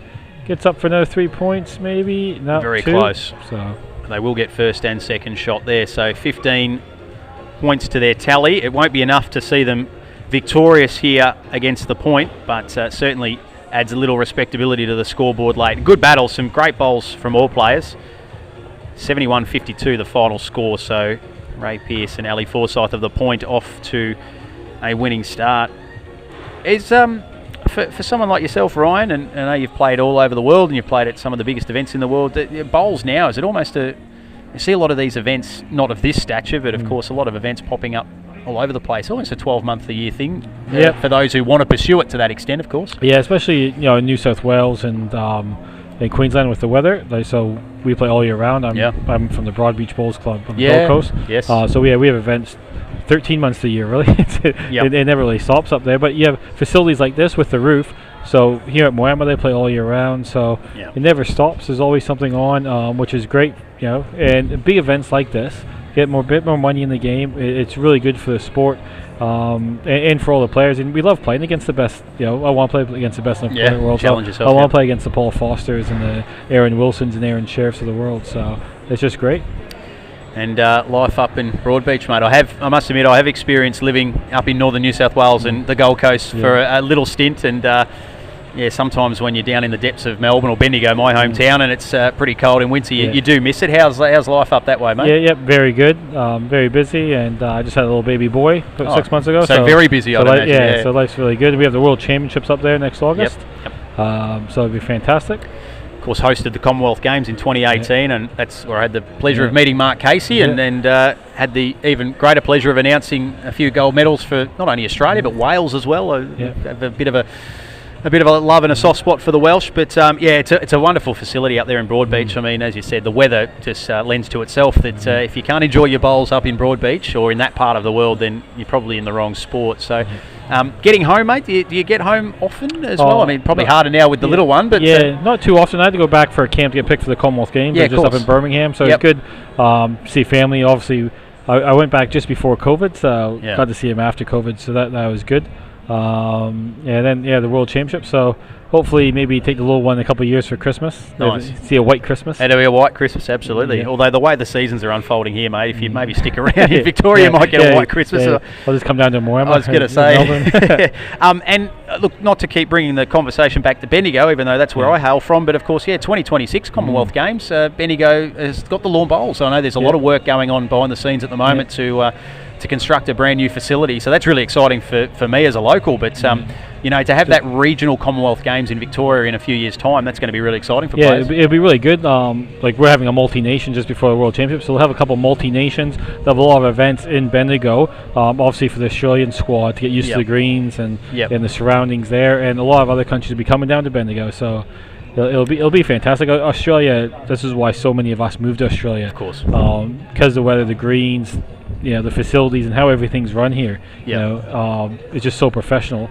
That's why we come and live here and love it. Well, I was going to ask on that because I'm learning as we go. So as far as bowls is concerned in Canada, I mean, obviously it'd be somewhat restrictive with weather because you don't get this sort of stuff year round. But as far as a participation sport, its popularity, is it growing? Where's it all at? I mean, from your understanding back home. It's not growing. I left 2006. I came down for the Melbourne Commonwealth Games. We play about 18,000 bowlers in Canada. Now it's down to play about 10,000. But we are getting a bit more professional and a couple of good coaches. So especially some of our western provinces, Vancouver, Edmonton, they're gaining members. So that's a positive. Canada, we always, we're probably between 8th and 12th countries in the world. Just because we only play for 4 or 5 months a year. We don't get to play in the facilities like this. But we always hold our own. At the last Commonwealth Games, I won a silver. Played Aaron Wilson in the final. But our ladies played all 4 bronze medal games. Okay. And they lost all 4, but to be in the top 4 of the Commonwealth Games was a great effort. And we have some good young people coming up. So one to look out. The more experience they get, we'll try to do our best at the Worlds in Bendigo. They say 2026. That's why a lot of the international bowlers, they might want to come down and play UBCs and all that and stay on for a couple of weeks, and then they can try out the greens. Just different bowls, and especially the wind. The wind's the biggest thing. The greens don't get quick enough over in the UK, and that for the wind to affect it. Not seeing as much of the sun, and as you said, the wind conditions. Now, just having a look at some scores completed. So as we've just seen here on our TV rink, it was the points 71-52 winners over the Hornets. The UBC wildcard team went down in their match against the New Lynn Spiders, 70-47 the final score there. Moama Black have had a win there. No, that's from the previous round. That hasn't updated yet, so we'll check that shortly. Pialba Phoenix 61-50 leading against Dandenong. That's got still a little bit to play out, so that could be an interesting result first up. And a few of the other games still unfolding. Deer Park taking on Streaky Bay, and Warilla look as though they'll be big winners over the Challengers. So, with these sort of events, and as you said, there's a lot of preliminary games to get through, Ryan, but you do like to get off to it goes without saying, a winning start or a fast start, so you can maybe not relax in the later sessions of the day, but, when you're talking about every player having to play 5 and making sure that you qualify, get everything in structure in place, that you're getting those wins, banking them early is pretty important. Wins on the board, a bit of scoreboard pressure, probably 7, and if you win 7 out of 12, you'll for sure be in the top. 6 and 6. So if you fall a couple of games below 500, and you have to win those 2 games, a bit more pressure on it. So getting off to a good start, maybe relax a little bit near the end, where you might be able to try a combination. Or if you play on the TV rink, give who you think is going to play the finals on that rink to get a bit of exposure to the surface. You look at Moama Black, they're 4-1, they're plus 141 shots. Flem Ken Colts plus 59. Moama Green. So you can see there's 8 teams on 3 wins. So like I say, that 50-50 mark. So if you do lose a game, it's very important to bounce back. And if you do win a game, try to get as much over 500 as you can. So I can confirm those final scores from our Section B round 1. So it was the Pialba Phoenix 76-53 winners over the Dandenong Club. So a great start for the Phoenix there. The Deer Park Chargers 67 defeating the Streaky Bay Sharks 59.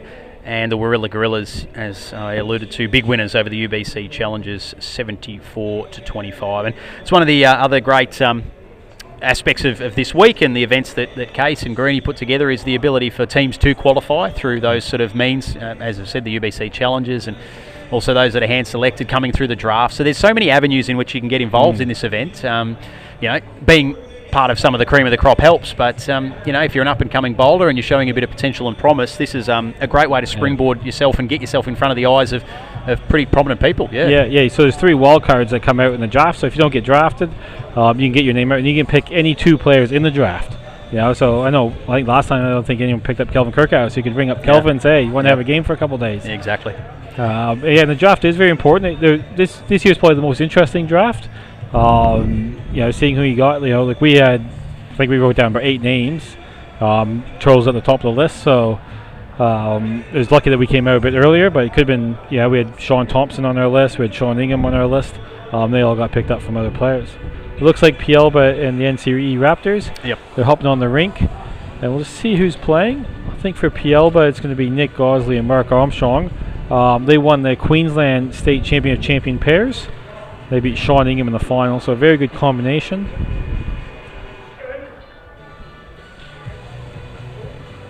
I'm not sure how they went the first game. I think they might have had a win. Pielba did. So they've actually beaten probably one of the teams that many will see up towards the pointy end come finals time. That's the Dandenong Club. So a great result. You know, they've got the likes of Gary Kelly from Northern Ireland. Of course, Barry Lester needs no introduction. One of the best bowlers in this country, and from hailing up your way, playing up at Burleigh Heads at the moment.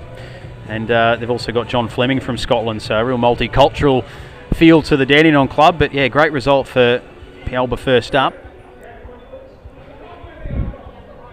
And we're about to get this one underway. This is round 2 of Section B action here at Moama for this UBC event number 2. And it will be the NC Raptors to get us started. In fact, that's our music man Tony, who's the owner of this franchise. Is I think he's filling in for this first event, not playing all week, but certainly playing in this first event, and that's not a bad start from Tone, just quietly. No, he's a good player, plays for the Bandura Club in Melbourne, and they have Dean O'Neill also from Bandura. He was a really standout. The first time I met Dean, I saw him play, was at Dandenong, and then I was really impressed with how he went, and then he played third to Mark Casey in the state team. So Mark Armstrong, he was from Victoria. I think he might maybe play a couple games for Victoria back in the day, but he's up at Pielba now, and very good draw player. Speaking with Tony, they had a young side in at Dandenong, the NC Raptors, at the last event back in April, and super proud of the performances they put in. I don't think in the first 2 events they had much joy as far as making the finals, but come event 3 they did, and just a great learning curve for some of those young bowlers coming up against some of the best in the world. Yeah, it's a big mental week. It's six straight days. Yeah. You know, you're playing 5-6 games in a row. You have to take the high and the low. You know, you might lose on the last ball, and you have to be able to regroup within 5 minutes. Straight away, yeah. There's not a lot of rebound time, is there? And showing the discipline after a day's play to maybe get back to the hotel room at a decent hour. And there are a few temptations around these parts when it comes to certainly post a day's play. Yeah. There's a good pizza shop down the road that they'll be seeing me a couple of times this week. If it's the same one I sampled last night, mate, I can vouch for the fact the pizza was very good. To be fair, at 10:30 at night, I was probably happy to eat the box it came in, to be honest. But no, very good tucker, and that's a great start here from Tony. Tony from the NC Raptors, just finding a couple very close early on. And now, like I said, this rink is probably a little bit quicker, so during the day you might see the first 10 the players. First 1 or 2 balls might just slide past the jack. We're looking at it here. Just has to squeak by that one. It's working hard. Up. Yeah, it's a great shot there. Yep. So first points on the board for the Pielba Phoenix. And now he's got Dean O'Neill and Nick Gosley. Nick Gosley, I've known him since he was about 12 or 13. Very, very good player. He was on the Gold Coast for a while. Now he's moved up to the Pielba area, the Harvey Bay area. Yeah, another pretty nice part of the world, to be honest. There's very few ordinary ones when you start heading in that direction, but it's the importance of that lead shot's not to be underestimated. Gives the teammate, the skip, a little pep in the step as he wanders down to start his campaign. And that's not a bad effort. Yeah, well, he got the shot and made his life a lot easier. So very good opening ones from Dean O'Neill.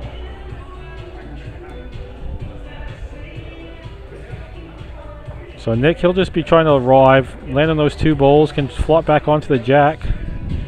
He's given it a fair nudge. Yeah, It's probably a bit stiff, but I think he's got first and third.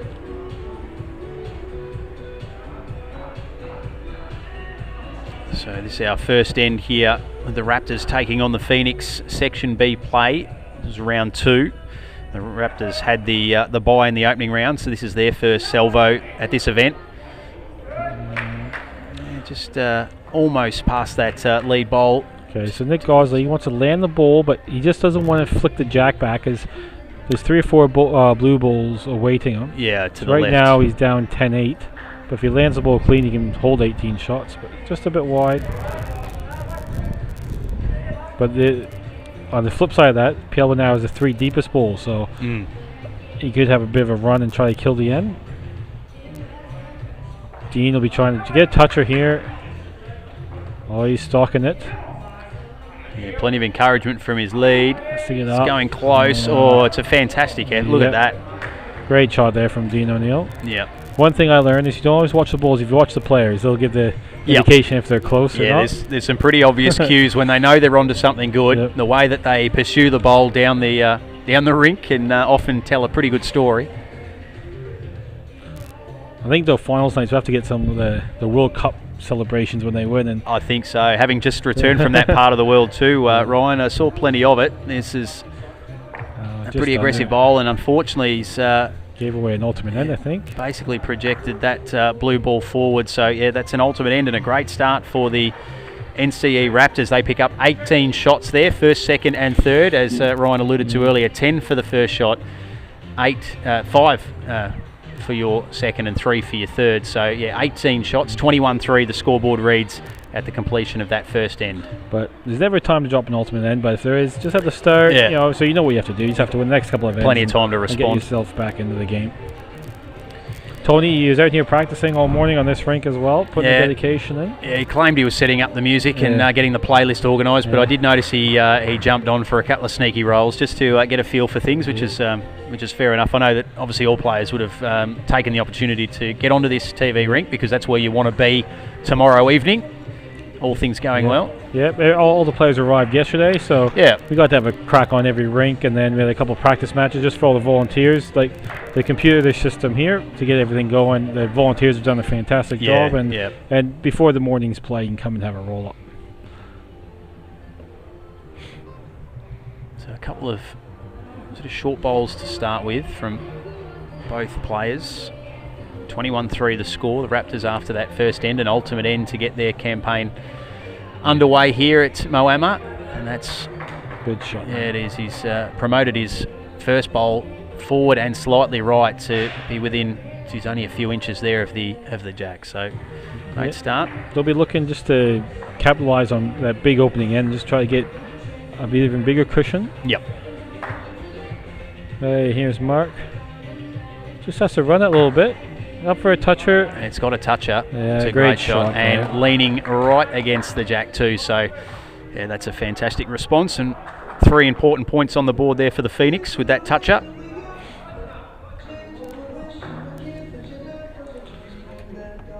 Yep, so pretty good shot here. He always wanted to give a chance to get to rescue that shot again. And he's got one behind the jack, so he's done nicely. Dean O'Neill, he'll be happy with that. 1 down, 2 seconds. Good chance to... No danger in arriving. A little bit of sun starts to poke its way through here in Moama. We've had some overcast and pretty drizzly conditions for the last couple of hours. Of course, we're undercover, so no complaints from us. But I think the best thing for players too is that the wind has certainly died down, and the wind does come through here a little bit. It's a little bit of a vortex, a little bit of a tunnel, but at the moment the flags are still, which is just making for perfect bowling conditions. Not too hot, which it could be at this time of year expected that we'd be sweating a touch, Ryan, but it's been a strange old summer so far for those down in this part of the world. Yeah, under the dome it can get cold and get really hot in there, so it's muggy and steamy. This is actually kind of pretty perfect conditions at the moment for temperature. Just a few mosquitoes about. Yeah, well, not much that can be done about those with the flooding that's been happening around these parts. Size of bats, some of them, that's the problem. But Dean, he knew right away, didn't get it away properly. And you've played long enough, I'm sure, Ryan, that you just I mean, it's so much about routine and so much about sticking to the mechanics. But I reckon once you release, whether you've either left it short, gone long, gone wide, or just not quite executed the way you like.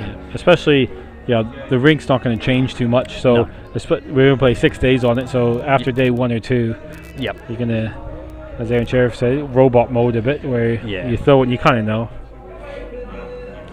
It's obviously one of the main and most significant differences between, say, your regular Saturday bowling, or certainly on greens, grass greens that have those variances and speeds, and the conditions can change as the day goes on. Of course, if it gets a bit of sun or moisture, so you don't have that to contend with so much here. Of course, so we're watching. Okay, so I think Dean still has 2 seconds here, so he'll be looking just to arrive on that front ball to knock the shot ball out, or just up and over on the jack and just get the shot. So the Phoenix currently holding lead shot, 2nd and 3rd at the moment with the Raptors, with a bowl each to come, and Dean's watching this one closely. Oh, he's created a bit of carnage there, and got a bit fortunate there, so he got the shot, but I think Nick would be $1.10 to draw this. Yeah, it's a decent target for him to aim at. 4 or 5 feet. Yeah, 1st and 3rd currently with the Raptors. That could all change here with this one. Yep, well done, Nick Gosley. Yeah, good fight back there from Pielba. Yes, they got the toucher, got the lead balls, get within 12, and it's game on now again. Yep, absolutely. So they've stemmed some of that damage from the opening end, and it's tightened up significantly, 26-22, as we approach the 3rd end of this round 2 Section B clash here at Moama. Thanks to our friends at Henzelites, Ryman Healthcare. We've got all the great supporters of this concept and this competition on board again. They obviously enjoyed what they saw in Dandenong and said there's no way we're missing out on the action in Moama. Apia Healthcare in there as well. Pretty good speed there from Mark. Yes, weight, as I have learnt, Ryan, is the term that the skip will often give to you. Good weight. Yeah. That's the most important part. If you play with good weight, you're going to be in good areas. Set the heads. Tony's not too shabby either here. Just wants to get down for a toucher. Tracking nicely, isn't it? It's just going to get there, is it? Couldn't have been any closer if he tried, and almost the bowl to lean over and roll once more, but not quite. But still, what a great start. He's got a smile on his face. He knows it was a pretty good way to open this end. Yeah, good music going on too. Yeah, which is good. It's nice to see some atmosphere, a bit like the darts, especially tonight. Yeah, there'll be big crowds yelling and cheering. Absolutely. All right, Tony will be looking to just arrive with a foot or two, get a toucher, just knock his ball right in behind the jack.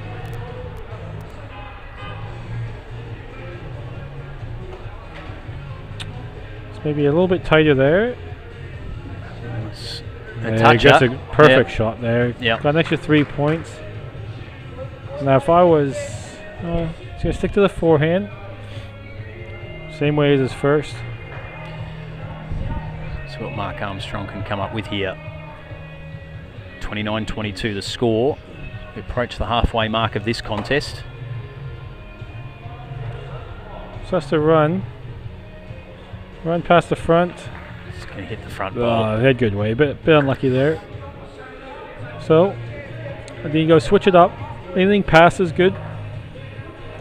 Yeah, so now this bowl really for the Raptors is not so much about trying to aim at a toucher, it's setting it up for your skip. You've already got the changeover shot, the 3 points, the 3 shots to go into the bank. Mind you, I've said that. Tony goes, I'll just go another toucher. How good's that? Done. Amazing. So a couple of touches. Tony is lead, just picked up 9 points for his team. Yeah, 2 touches and the lead shot. So just like that, they're back out by 13 and the pressure goes back on the Phoenix a touch. Yep. Fantastic balls there from Tony. He nailed the first end. You'll see you'll play 3 ends going this way, 2 ends coming back. You see some players really favor going one way. Yep. Tony's played 6 excellent balls. So Nick, he's got to do something here. He's down 3, down an ultimate end. Running a little bit. Might need a bit of luck to hit that one over. So Dean here, I think he probably has to cover the back.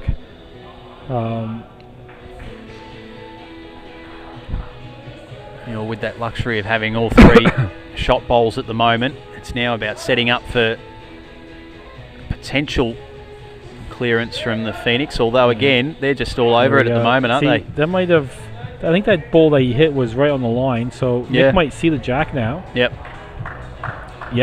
Bit of aggression here. So Nick Gosley looking to create a bit of carnage, and he's done a pretty good job of it. He's cleared 2 out, still holding the first 2 shots here, the Raptors, but a little bit of damage control there from Nick Gosley with a bowl to come. Gives himself a chance to draw the shot now with his last.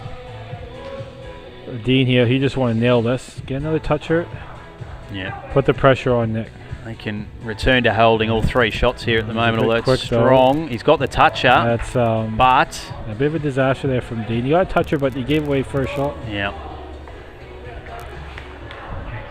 So now the Phoenix hold first and third according to our scoreboard. They get the 3 for the touch of the Raptors, but as Ryan Bester has alluded to there, it may end up costing them more than it's gained them, particularly with this last bowl to come here. That has to run. Nick's, if he gets by that, nearly. Okay, so see if Dean can just redeem himself a little bit. Yep. Wasn't terrible. That sometimes happens to bowls. I did that a couple times this morning, and it's one of the nuances to do it. You get a toucher, which is hard enough to do at the best of times, and then you almost feel a bit guilty for it. But he's just has to stop now. But I think he's just going through. But he might grab third with that. So I think he has. So not too bad. They only give up 2 shots now, but they gained all those lead balls and toucher balls. So they got 3 touches that end plus lead, so they gained an extra 12 shots. So 3 ends down. 46-32 the score. The Raptors leading the Phoenix here on our TV ring. Moama day 1. This 6-day bowls extravaganza. The shot clocks, the coloured bowls, the touches, the points, every bowl a live bowl. And $500,000 in prize money. Well, there's that small matter as well, Ryan. I suppose it's probably the main reason a lot of us are here. Good start here from Mark. Yeah, it's angling towards almost a toucher. It's just going to fall short, but still a great start. It's a bit funny. You put one an inch short and you're mad because you didn't get that toucher.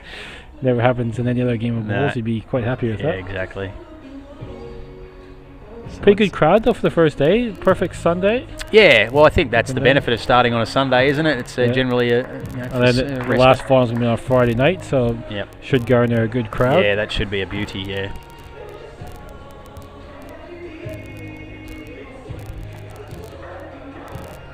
It's generally a pretty good night for after the bowls are finished too. Ryan, generally assuming everyone's got their accommodation sorted for Friday night.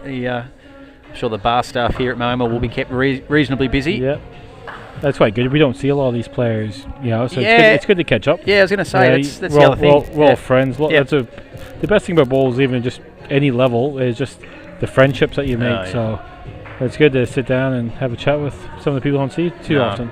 Certainly picked up on that, the camaraderie between bowlers, no matter where they hail from or what rivalries there may have been in the past. It's always good spirited. There's always a great amount of competition and even a little bit of banter from time to time, which is what it's all about. I mean, as you said, there is $500,000 in prize money up for grabs, so not playing for a packet of chips, but it's still good to see that it's done in the right way, in the right spirit. That's the way it should be. So you see Mark, you switch it up so you try to get those extra 3 points.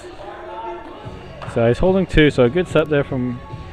So he's kind of one lead ball coming this way, and Tony going the other way. But what the NC Raptors would be happy that the 5th end is going the way Tony's been absolutely nailing it. See what he has here. He just needs it to turn. Just holding out a little bit, but sneak up for second. It's trying for second. It will get there. Yep. And the weight was absolutely perfect. Okay, so Nick Gosley, he'll be looking to play the backhand. Just try get a toucher, nestle it in. They'll be looking to, if they can get the first 2 shots this end, it'll virtually almost be all square going the last. So 46-35 the score as it stands now, the halfway point of this 4th end. Let's see. I'm not sure if he sent this. It looks a little short on for speed, and I think that's exactly how it's going to play out. Well picked up there by our man on the special comments, Ryan Bester. It's I think 1.5 meters short.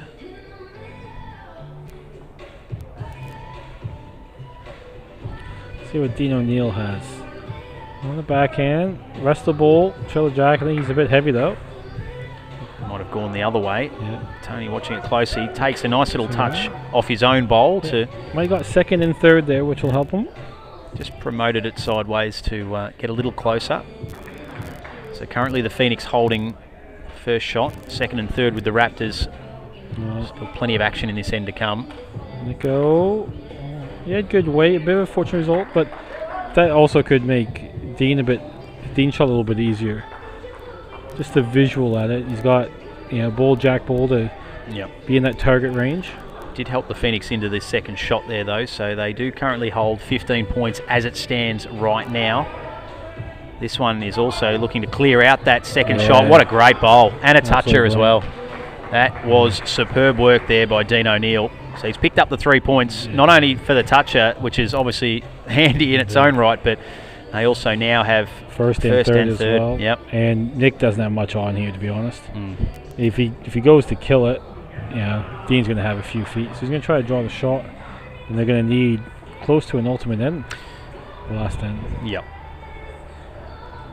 Yeah, so that could be a crucial moment, that from Dean O'Neill, as far as setting this game up. He's not happy with it early. He knew he didn't send it, so. So now it's again that situation where Dean O'Neill he has effectively a free shot here to try and sneak in an extra. He can't be worse than first and third. No, so that's right. But if he can get two, they can go to 64, 38, and that's almost lights out. Yeah.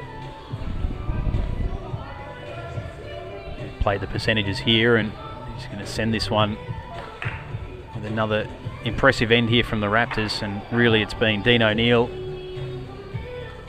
who's turned this end on its head, and he's bowled that beautifully, so he's done that nicely. So in the end, it will be first and third bowl so for the Raptors. So 22 shots, all gettable, but very difficult all the same. Yep. So the easy math is Phoenix needs a toucher and shot after leads bowls and the ultimate end. Yep. But actually, it is achievable, but Mark Armstrong's got to do his job here and hold shot for sure.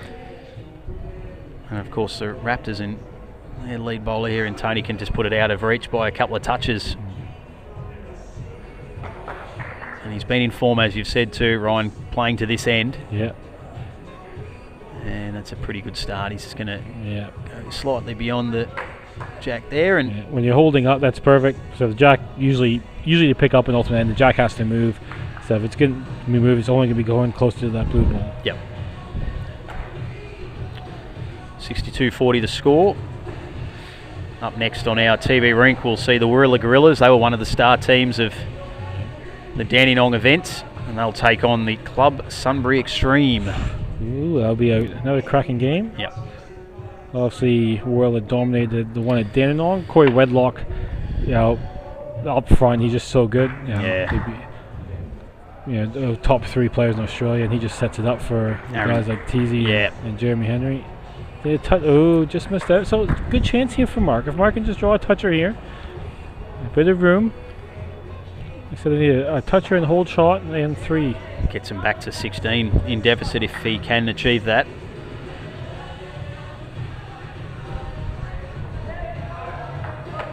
Remembering again that every bowl can score points. And that's just going to slide to the right of the jack. So if Tony can hold shot after this, it's almost that'll be the end. Makes it very, very tough. Almost nigh on unreachable. Even better still, a toucher and shot. Let's see what he's done here. He's looks to have had the speed pretty close to right, and it's working. He'll just miss, but still holds shot at this stage. So this is a big sort of basically the match on this bowl if it's going to be a challenge here for the Raptors. The Phoenix have got to come up with something good. Yeah, this has to get within 18 inches of the jack. The speed is a lot better. Just don't think it's turning quite enough. No, so big crucial 3 more points. Then see Raptors take him up to a 25 shot lead. Most they get is 18. So Nick Gosley needs 3 touchers here. Yes, Ultimate end, 3 touches. This will be good to go into schools, to math class. I was going to say, I felt like I had a pretty good grasp on maths as a kid, and then I sort of let it slide as I got to my 20s, and usually only time I needed it was working out how much change out of a 20 for a round of beers from my mates. But no, it certainly comes in handy having a decent math base knowledge, at least for this sort of scoring. And I think now the Raptors can be pretty conservative here, knowing that it's all on the Phoenix to have to come up with some massive shots here. As you said, touches, they'll need them. Yeah. Not too often the skips get 3 touches in a row. I've seen it quite a few times in previous events of Leeds. I think it happened a couple of times in Dandenong from memory. Yeah, mostly the Leeds though. Yeah, well, of course, yeah.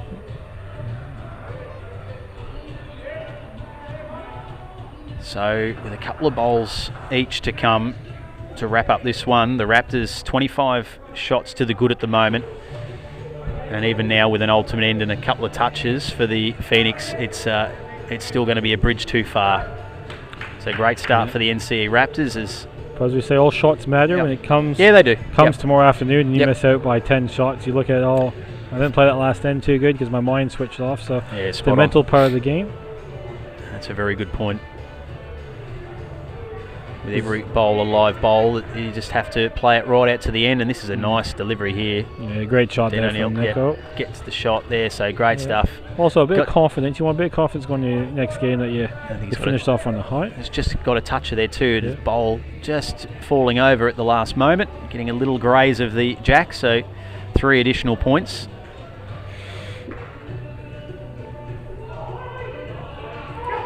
So Dean O'Neill with his final bowl. This will just go beyond the head and will nestle in amongst a bunch of others, and now it's Nick Gosley to bring it home. See if he can maybe add another toucher and maybe get one inside here for second shot as well. Looks pretty similar to his last one. It does, doesn't it? And it's just starting to hold up now. It may just go a little long for that second shot. So I got third though. So yeah, first and third. Well done to the NCE Raptors. Yeah, absolutely. Winning start's a good start. They had the bye in the first round, so they're off to a very nice little start. I think they're going to just confer on this. It looks as though they've come to an agreement there that it was first, and they've actually given second to the Phoenix. So they lose by 10, but as you said, picked up some shots late there, which may come in handy at the end of the preliminary round. 68-58, the Raptors over the Phoenix. So winning start for the team from NCE, and just have a look around for some other scores. Results, Yeah. Having a look, still plenty of action unfolding, all matches at their fifth end. And as you say, so we have the Whirler Gorillas and Sunbury Extreme coming up very shortly. Dan Le Messier, I think he's from Wales originally, but he's lived in California now. He'll be on commentary for you. Yep. Try and track down our man Chris Green. Will also be back behind the mic at some point. And after that, we have the New Lynn Spiders, UBC Challengers. And tonight, there's 4 showcase games, starting at 8 o'clock, which will be the South California Tsunami versus Golden State. So USA battle there. Then we have Moama Green versus Flemken Colts, which should be an absolute cracker. Club Sunbury Extreme versus Wilsey Eagles, and Deer Park Chargers versus Dandenong Club, which Paul Foster will be the headlining act tonight. Well, Ryan, it's been great to have you on the comms, providing some of your insights. Obviously, as we've said, you've got a big week ahead with the team from Moama Green, so we wish you all the very best with it, mate. Good start for you this morning, but obviously a bit to work through again this afternoon. Keep racking up those wins, and we look forward to seeing you back here, hopefully in the finals tomorrow night, mate, playing for some cash. Thank you very much. Here comes Chris Green.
Okay, beautiful. Here we go. Dan the man. Hey, how's it going? Good, mate. How are you enjoying this week? It's been good. Yeah. Yeah. Only early, but you've been here practicing a fair bit. Yeah, I got in about a day or so early, Yep. which was good. Have a bit of a roll up on the green.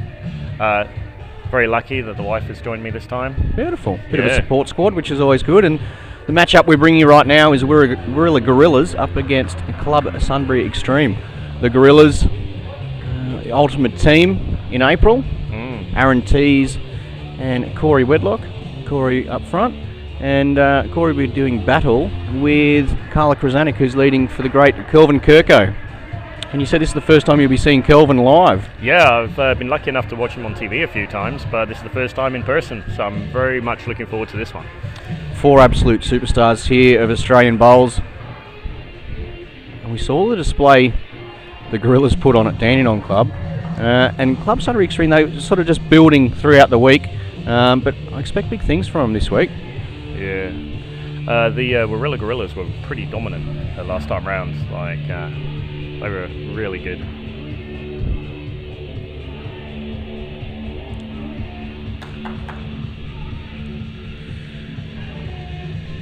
And the interesting with this Section B, so Section A played their 6 matches early, which you were involved in. And Section B, after just 2 rounds, there's only one team that's currently had 2 wins.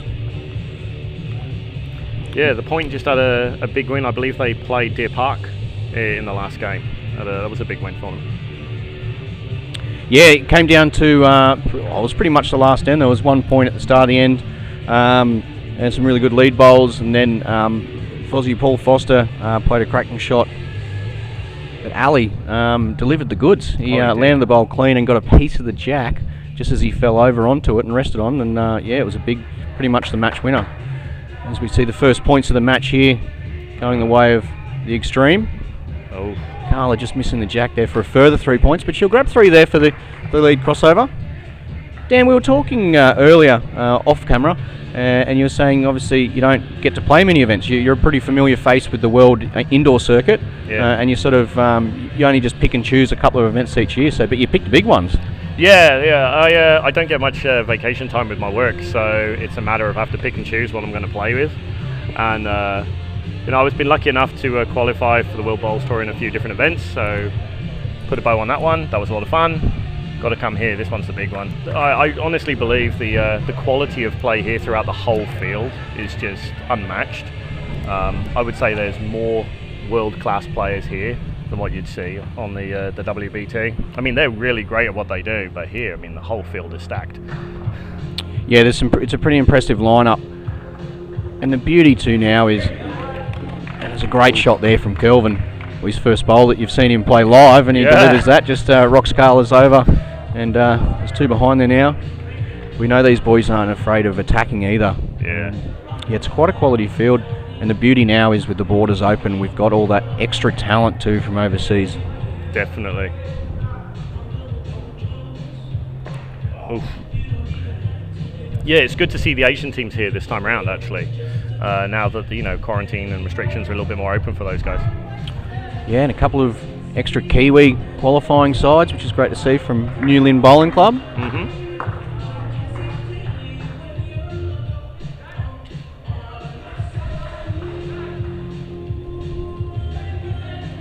He's definitely delivering the first time I get to see him live, isn't he? Well, he did here. Had to step it up for Dan the man.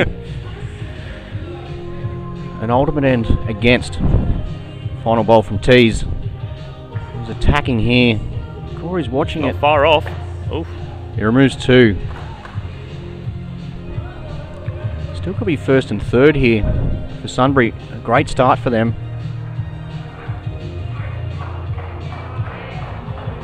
Quite often these big sides, and I speak of the big sides as the teams who have had success, they're the ones who really start scoring early on, and they really put the pressure on right from the word go. So for Extreme to be looking to get a win out of this match, this is a really good sign. Getting runs on the board early, just getting those points, getting the scoreboard ticking over. Most definitely. This is a format where if you drop a big one early, it's really tough to come back from. It's not impossible, but man, it puts you under the gun right at the start. And the format does allow a lot of scoring, but once you do get in front, sometimes teams might go a little bit defensive, but you can just continue attacking, continue putting more more points on the scoreboard, and just adding that scoreboard pressure. Yeah, we watched a lot of the games from the last round actually before we came this time, and we've made the conscious decision just to attack the white all the time. Well, quite often in this, a defensive way to play is actually the attacking style by scoring all those points and jumping on top of a jack, so you're taking away the opportunity for a team to get a toucher. If you pop the jack in the ditch, well, it takes away all their chance of drawing touches. And talking about touches, Carla Krasanik, first bowl, second end. It's awesome. Yeah, I mean, getting touches is the key to winning this game. Like, if you're moving the white around and getting the touches, it's really hard to beat that. Yeah, just limiting those short bowls. Even that with Corey, that's almost your perfect weight leading up. You give yourself a chance to grab the jack, or even in a situation like this, sit the bowl. And if you're missing in good areas. Mm-hmm.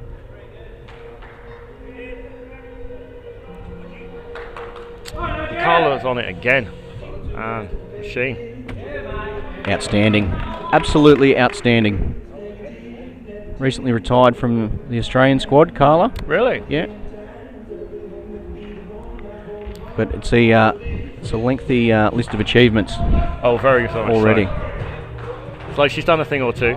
Yes. I think she deserves the time to spend with family now and like this. Just head around the back now. A little bit of coverage. Already leading 24-3. Not even halfway through the second end. It's another great line again.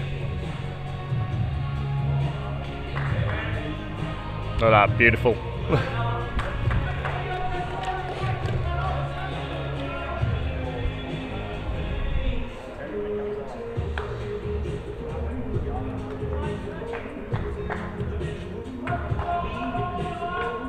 Big Corey, his rise over the last couple of years has been astronomical. Quite often first picked in teams, he's just outstanding. Everyone loves him too. He's just a fun, good guy to be around, and he just loves his bowls, and he's pretty much playing 7 days a week, He's constantly playing. Great support from the Warilla Bowls Club. Same with Teasy. We've got Big Jeremy, third player of the team. Not bad having a multi-world champion indoor and outdoor as your third player. Provides a little bit of that mentoring too for the boys, which is good. You could play those three guys in any combination and there would still be a team that would be formidable against anyone. Correct.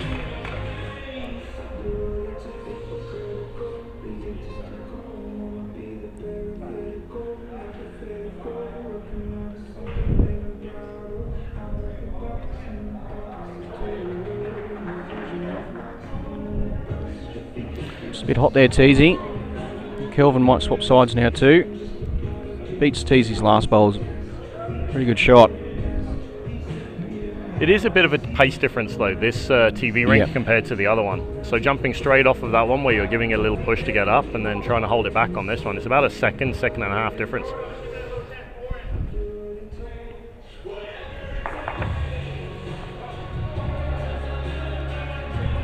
Okay, Teasy attacking here on his forehand.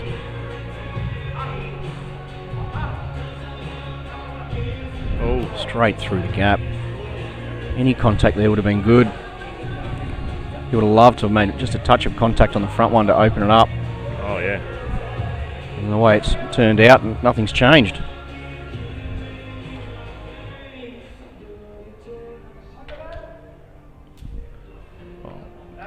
Kelvin's a little bit shorter than I thought he was going to be because Teasy can still play that same front orange onto the jack right through the back. Oh, he's switching.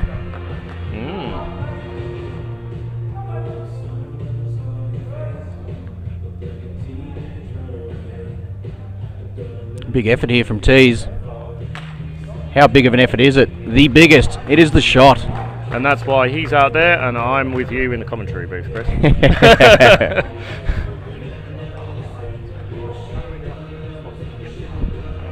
It's a pretty impressive club, isn't it? Oh yeah, this is beautiful. You can easily get lost in this club. Yes. Yeah, you wouldn't have many clubs which have actually got a railway line through the middle of them. Right. But this club does. One side you've got the purpose-built bowls club.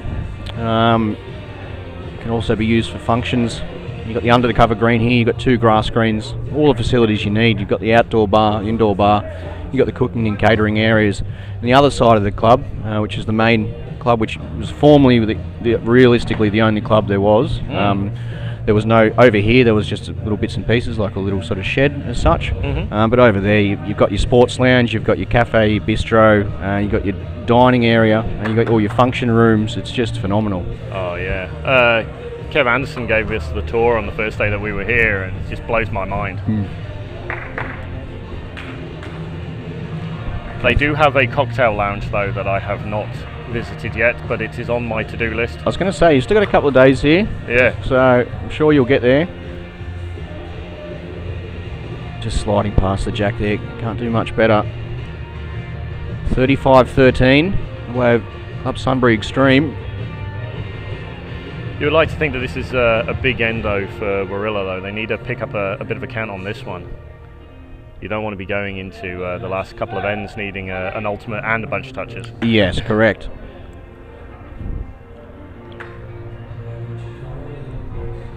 Carla just leaving the door, open a touch here. And even though Corey's got to go back and redeliver his bowl, he still does it within 9 seconds of the 30 seconds allotted. That's what's really interesting though, watching a lot of the top guys from over here. They all have relatively fast deliveries. There's nobody that messes around on the mat, overthinking it. Just get down and play. I mean, I haven't seen anybody as fast as Disco though. Yeah, he's next level. Sometimes he even beats the people who are working on the shot clock. Yeah. Oh, this ain't far away. Just gonna have to drop. Bending. Yeah, that side of the rink has been holding a lot more today. We've seen a number of shots miss high, weighted shots just missing high, just sliding past the target. Trev, the marker there, just having a look to see who is shot. Important to input that correctly, especially at the lead crossover, because that's when there's a further 3 points awarded to the side holding shot.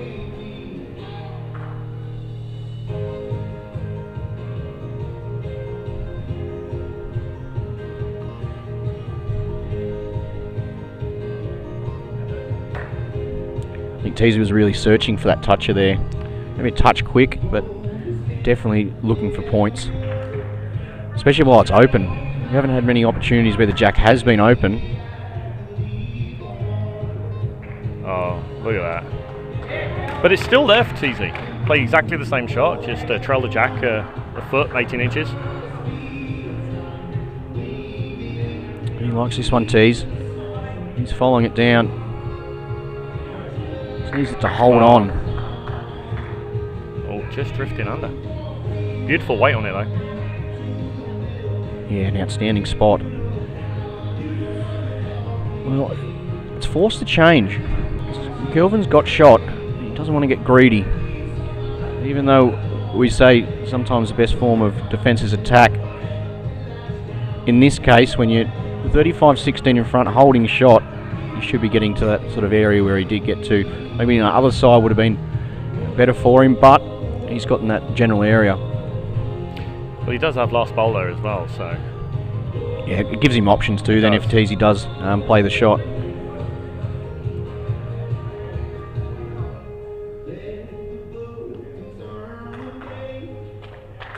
Promotes his own, but not enough for shot. There's a bit of room there for Curl to be drawing. Just a matter of where he feels confident. I mean, his second bowl is pretty damn good getting the shot, so... I mean, there's the risky backhand draw just to tap on the Carlas, or he could play the bit more conservative forehand through the gap.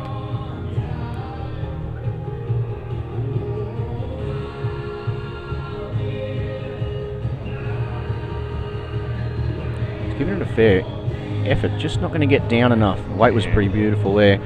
But that will be shot to Extreme. Second shot in the way of Warilla. This third shot here is very important. I mean, it's either going to extend the lead for Sunbury or give Warilla that much needed 3 points. 24-45 after 3 ends. Still okay. Not panic time yet. No, not panic time yet. I really do think that Warilla needs to change over on this one, though. Yeah. It's a great chance here for Sunbury to capitalise on their really good opening 3 ends. If they can get the shot bowl at the conclusion of this end, it'll go a long way towards winning the match for them. Oh yeah, definitely. Geez, and Carla's been so consistent, just setting it up too, and when needed, Kel's played the big bowls.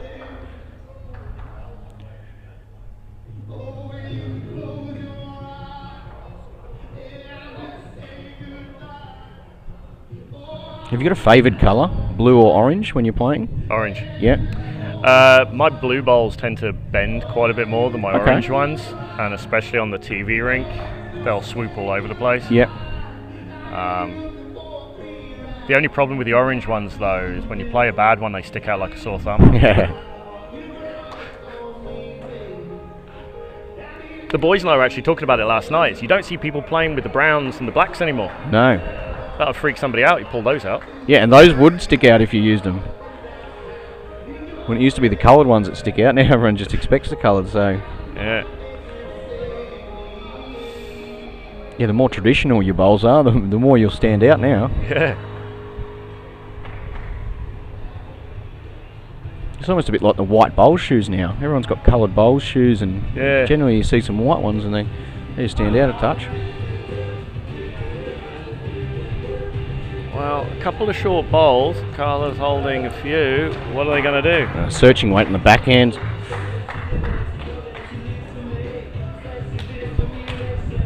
Contact here. Oof. But the good news is his bowl has run through to the tee areas, as we know, if the dead end, and it'll be respotted there. There is room for tees, but it's a further 3 points to the extreme. Yeah, that's pushed it up to like 28 now, so they really need to get shot. Probably shot in second on this one to make a dent into it for the last end.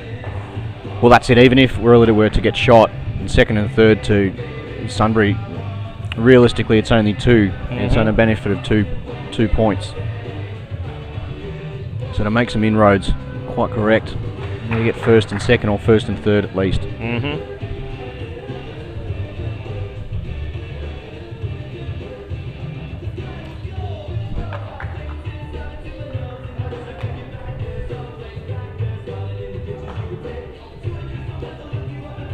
Just needs to hurry past that front one.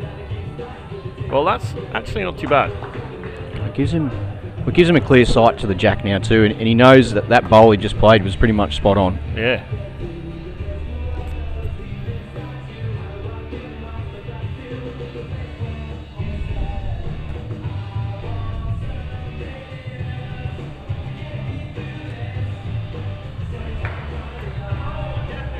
So he's got to be playing for the jack, isn't he?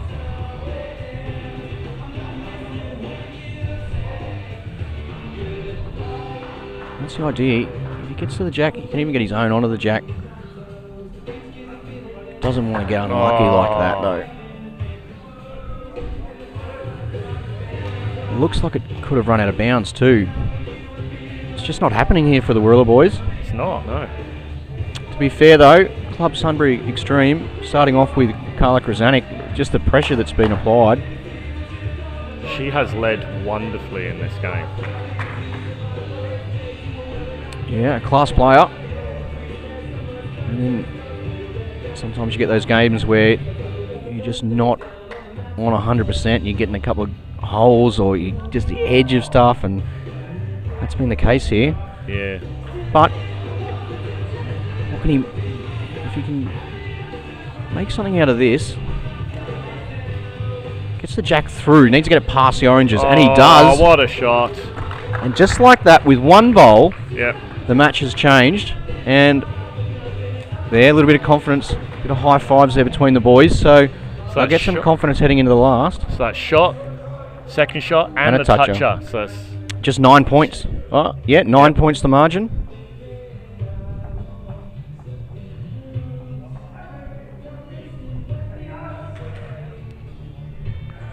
We'll run through a couple of the other scores.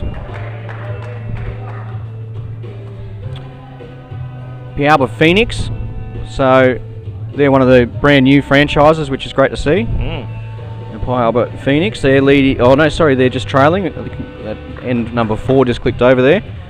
They're trailing against the Newlyn Spiders, another one of the New Zealand qualifying sides, 53-46. The Point 40 leads Streaky Bay 26.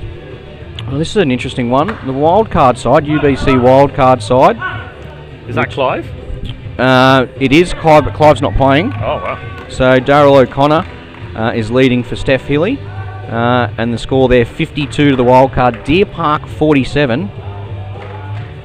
Deer Park with J. Norris leading and Paul Foster skipping.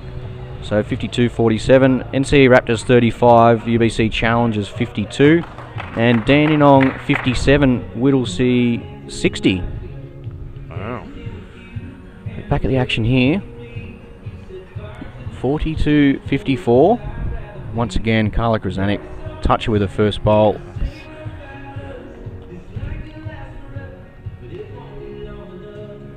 And she's hunting for it again. Look at this.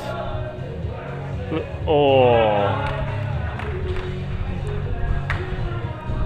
Just slid past, but we said it was the first time you see Kelvin live, but Yeah. it's been a Carla Krasanik show. It has, yeah. But to be fair, like, Kelvin hasn't needed to pull too much. No. Out. She's been so on form in this game. Yep. Yeah, you wouldn't see much of a better game, you know, from a lead in this format.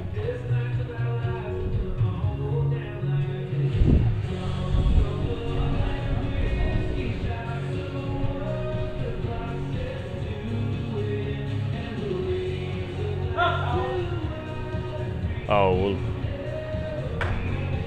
Look at that grouping there. 45-54, 9 points.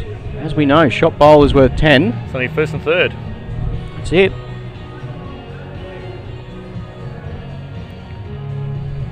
That's the great thing about this format. I mean, Barilla were trailing quite heavily for a while there, and they pulled out one great shot, get back in the game, and they could win it on this end.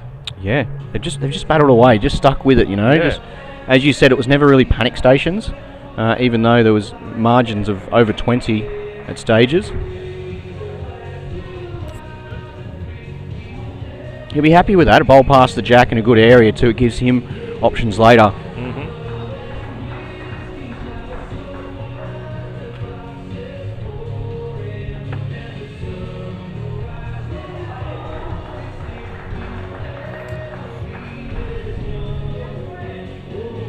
Well, that's a great positional ball. Kelvin's just dropped just behind the jack there.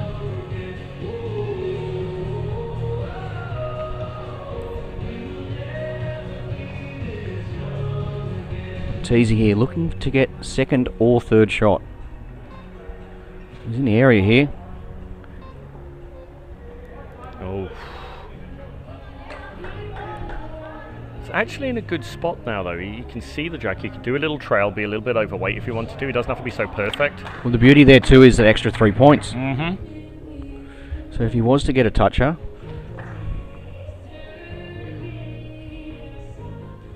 I wouldn't be surprised if he was up on this one. well, look, Yeah, 3 has to be points now. there. 3 points there for Sunbury. Yeah. Margin now moves to 12. Yeah, he has to be reaching this one. If they were to get first and second, Mm-hmm. and there was no touches, there would be a tie. Oh, yeah.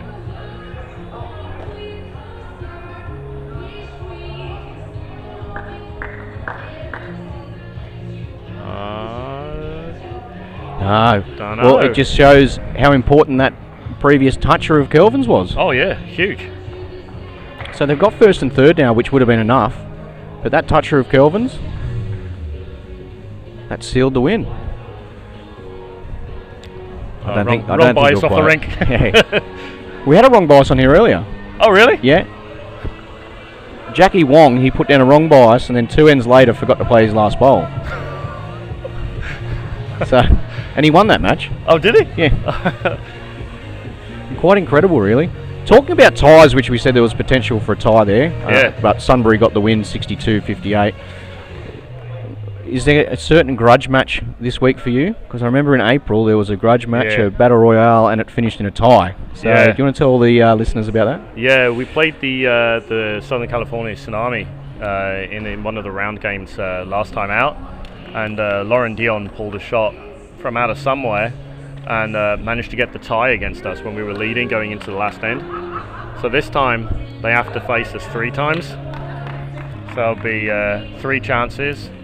So what do you have you had any little side bets and said, is it best out of 3, or is there a bet for each match, or how are you going about that? I don't want to take his money.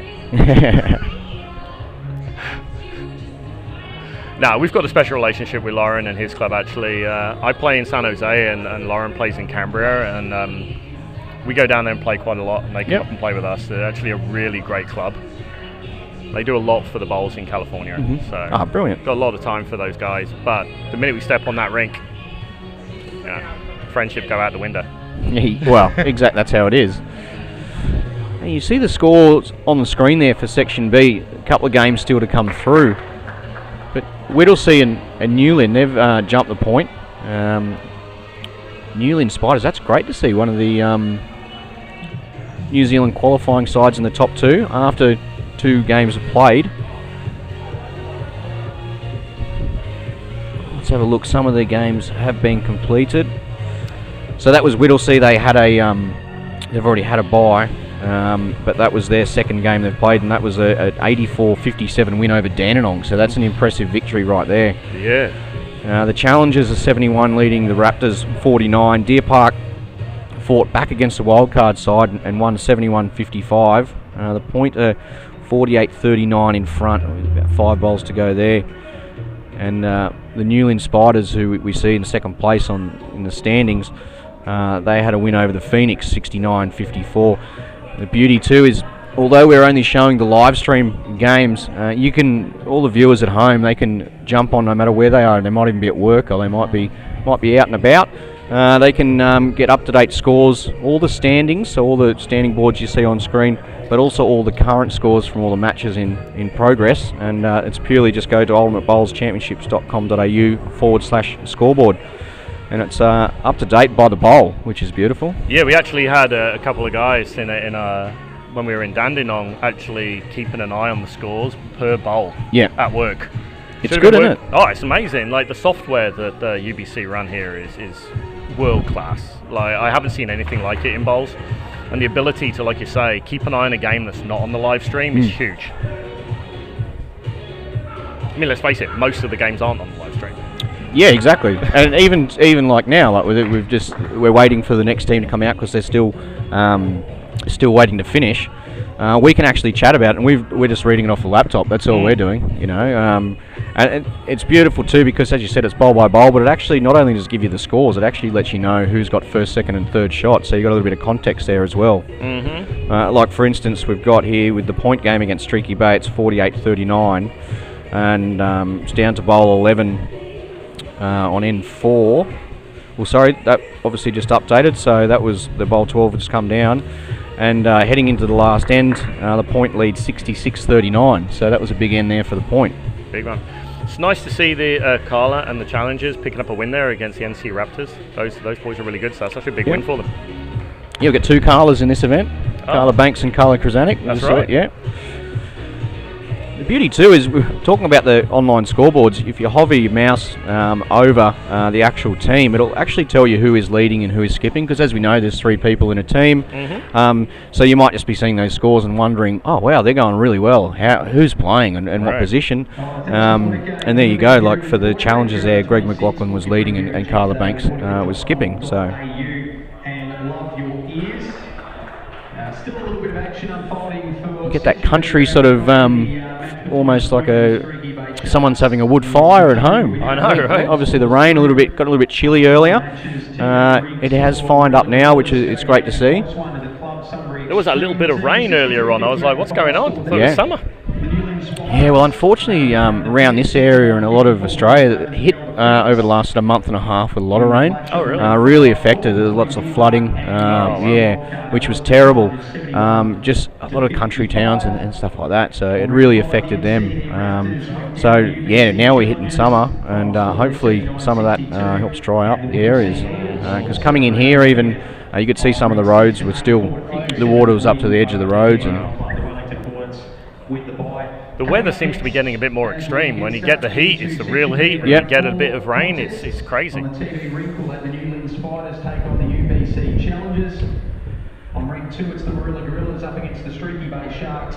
Ring 3, the Dandenong Club take on Club Sunbury. so still a couple of games going on. Ring 4, it's the MCE Raptors and the Whittlesea Eagles. On the point, Streaky Bay. The UBC Wildcard team make the points. Well, that's the only one now yet to be completed. Benny Jones is doing around the grounds here at Moama and giving people an update of the scores and also who's up next. And quite rightly, up next here on the TV we'll have the New Lynn Spiders against the UBC Challengers. So that'll be great to see. Yeah. New Lynn undefeated and Challengers having their first win just then. And a comprehensive win too, you know. Yeah. So apart from the Tsunami, Southern California Tsunami, is there any teams that you really look forward to playing, or any in particular player you want to play against? Is there a couple on the list? There is. I'd love to play Jezza. Yep. I mean, the guy's the king on the carpet, man. You've got to pit your wits against Jezza, right? At least once. Yeah, big Jeremy Henry. Yeah. He's an absolute favourite too. He's had some issues with his throat recently, but he's got his voice back now, which is great because, you know, he's one of those really approachable sort of guys. You can go up and have a good chat with Jez, which is it's just great that Jez is back firing as such. You know, he's always firing on the green, but now he can fire and have a little chat as well. That's one thing I will say though, again, about all the top guys down here in Australia is that they're all really approachable. Like, I haven't met a prima donna yet. I'm sure there is one floating around somewhere, but I haven't met them. They've all been wonderful. Okay, so here we go. New Lynn Spiders against the UBC Challengers. So Carla Banks is leading. And Greg McLaughlin is skipping this time. So they've done a switcheroo? Yeah, okay. And for New Lynn, we have Dean Elgar and Aiden Citizen. Aiden's he's a Commonwealth Games medalist. Oh, really? Yeah, it was actually a really cool moment. So 2018, so the Commonwealth Games that Case and I were involved in. They played in the pairs, and he was playing for Cook Islands, and they got the bronze. Oh wow, that's awesome. So it was great scenes too, because you know everyone was around them, and it was just it was just pure joy. Just you could see on their faces how much it meant to them. Oh, yeah. You know, just absolutely brilliant. I mean, for me, the big moment in this Com Games was Ellen Ryan taking that bowl out in the pairs. Wow. The fact that she just rocked up, whack, didn't even think about it. It was amazing.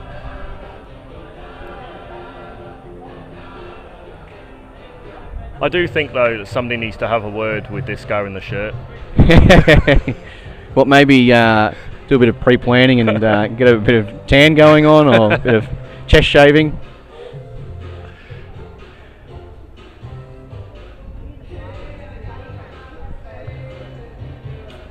Okay, the players just trying to find their lines here early on. As we know, the TV rink just that touch quicker.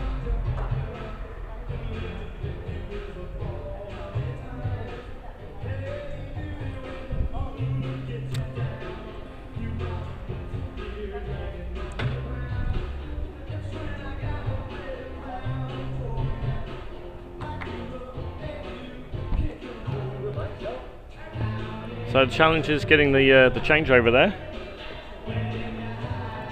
First points on the board. Courtesy of Carla Banks. So, story about Carla. I actually met Carla back in 2019. Okay. Playing at the Scottish International.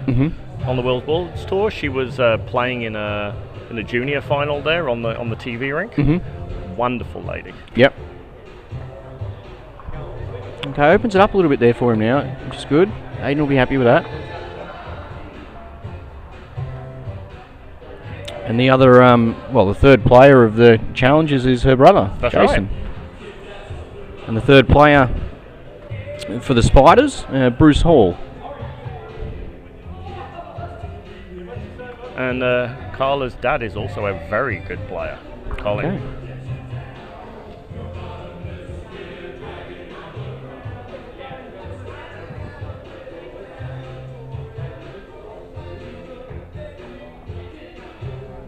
Ooh. Yeah, just tip that over a touch there. A bit harder for himself. I mean, it probably doesn't change anything. This sort of stage of the game, you're really just trying to draw and find your way back to the line there. I mean, coming off of the other green straight on here, the first end's a little bit scrappy. That's, trying to find your line, trying to find your weight just a little bit. It's enough of a difference that you do have to think a little bit. Yeah.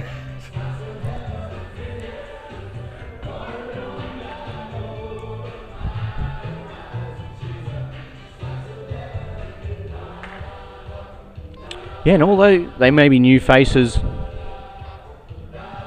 to the event, the New Lynn Spiders, and the UBC itself, the format they'd be well entrenched in because they won a qualifying tournament to get here. So obviously they've got success in the format and they've played a number of games under your belt. And I think that's quite important, actually playing in the format itself. So there's qualifiers in New Zealand now, qualifiers in Hong Kong. Any plans for any other ones? Well, we're happy if there wants to be one in US. Just chat to Lauren about that then. Yes. Big opening in there for the challengers. 21, so even though there was no touches, they got the lead, change over 3 points, and then they also got an ultimate end, so first, second and third, so further 18 points, taking them along to 21.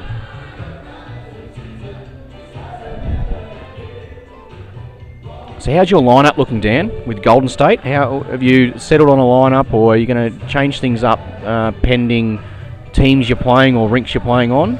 So we tried to be smart about it last time round and completely messed it up. Yep. As you know. So this time round we're doing it in blocks. Okay. So Greg Jeans and I played this morning. Went 3-1. Mm-hmm. And this afternoon, Tim Christie, who was here in Dandenong in the last time round, him and I will be playing the next 3 games. And then after that we'll see how we go. I think you can overthink it just a little bit. I mean, what's really great is all of the stats that we get. I mean, I'm sure you've had this. It's like you thought, I played pretty well that game, and then you actually look at the stats and it's like, maybe I didn't. Which is really nice to have those stats available to you. Yeah. It's quite incredible though, like you were just saying, 3-1. So you're 3-1 and you still sit outside the top 6 on a count vote. Yeah. It's remarkable, isn't it? It is, yeah. But the beauty is you've given yourself a chance this event to make the finals. You sort of, as you said, things didn't go to plan in April, and you're always on the back foot. And it's sort of you lose a couple of games early, and it almost becomes a knockout from there. Yeah. It's do or die. Where you've given yourself that really good platform to build on now. 3-1, you have a break, and you can sort of have a look at it and review it, see where things, if there is anywhere you can go better, and then from there you've got your chances. You're making your own bed now that you're right to go. Yeah, our target's sort of 7. If you get 7 wins, I think there's a good chance getting in the sort of the top 6.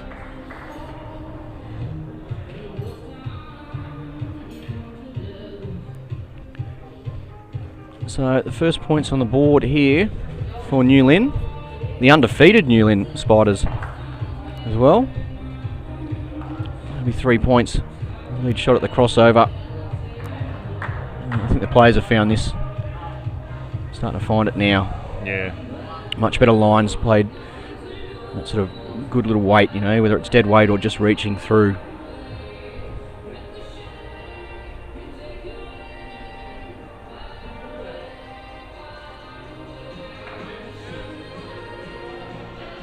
So McLaughlin here, skip. UBC challenges. His backhand. It's a little high.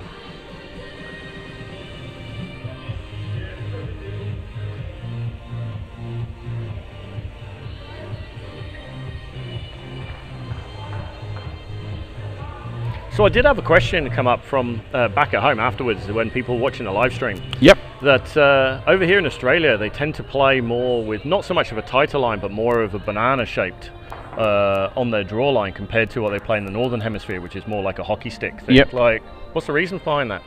I think it's just how the bowls. I think it's just the different bowls over here, and sort of. I think it's probably the pace of the green more so than anything. As you know, like we're absolutely blessed with the quality of the grass greens out here, and also with the carpet. Well, you got the carpet back home, but more so the grass greens. So the players, they aren't changing a heap when they do come from the grass into the carpet. They do go a touch wider set of bowls, but some people still even use the same bowls. Oh, nice.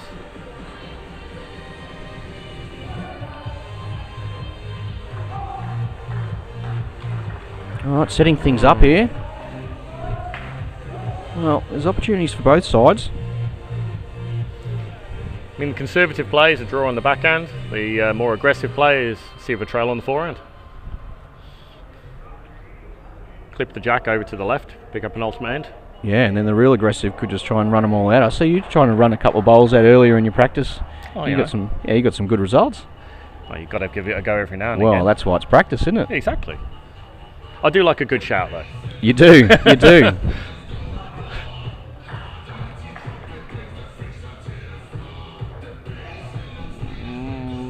Probably not the result he was looking for. No. So we could see ultimate ends back to back here, just for different sides. So Aiden heading back to the mat. He's got 18 seconds on the shot clock. Looking to get the third shot. Just draw in there.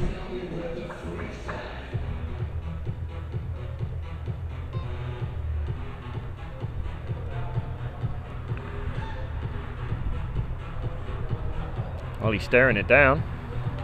Is he going to get to that last orange bowl? Gets on the inside of it. He gets the ultimate end. There you go. And there you go. Ultimate end. Right back at you. And all of a sudden, it's 21 all. Yeah. Might as well just play the three-end game. Yes.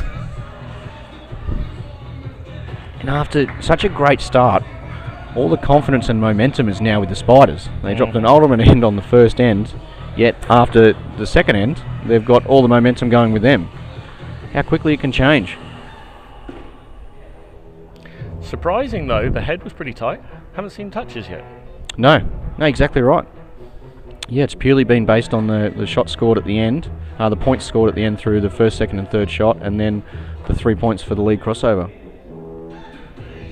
What are the odds here of another ultimate end? Can we go 3 in a row? Oh, wouldn't bet against it. Surely we're going to see a touch of this end though. Oh, we got it. It's very rare you'll go to the third end of a UBC match and there be no touches, especially because you get rewarded for them, so people are generally hunting for them.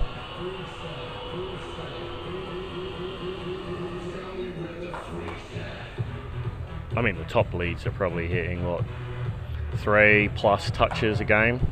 Yeah. I think you sort of, I think what it was, some of them were hitting close to 5 or 6. Some of like on average when we were playing at Dandenong. I mean, that might not have been the people who were playing 11 games. They might have only been playing 5 or 6 games. But it just goes to show how good they were, and still only playing 5 or 6 games. You know. That's some type of skill though, to come in cold and rock out 5 or 6 touches. Yeah. I think what people forget is you're only playing 15 bowls. The margin of error of sticking a couple of bad ones down is... Yeah. And that's it. If you're really trying to search early on and battle with the green, it's...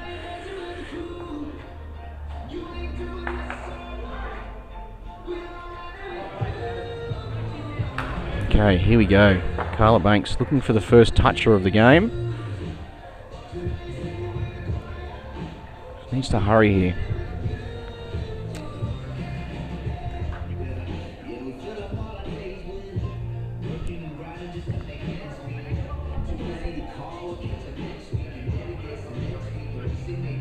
So lead shot to the Spiders, mate. So they've just hit the lead. Yeah. Well, I say he's still on for this 21 ultimate end. Third time in a row. Yeah, well, it's still a chance, isn't it? Especially the way those blue bowls are sitting just behind the jack like that. The only thing is this side is holding. So if Hayden's playing that weight to try and trail that jack sort of 2 feet, quite often it'd probably be higher than anything. That's what we've seen from majority of the players. Well, that made that trail a little harder. Yeah, it's almost be impossible to trail the jack now. You could still draw a toucher. Potentially you get just to it to draw a toucher. He's a lefty too, so he's got that bit of angle working.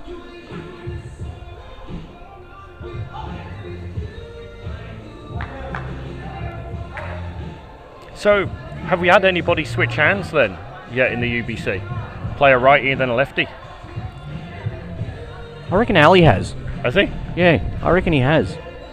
Not on a bowl that meant something, but I think he has. He's pretty good at it too, actually. Oh, is he? Yeah.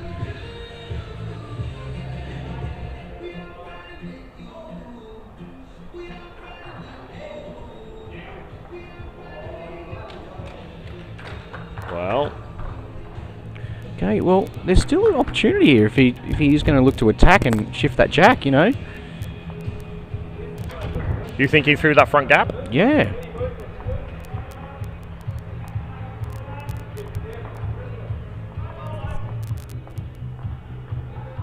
Wait and see, I think that's what they're looking at. I'm pretty sure that's what Dean Elgar was saying to Aiden then. Give that chance through the gap. And that's the weight he's playing. He's still watching it. Just going under. Will he get work off that? Oh! Wow.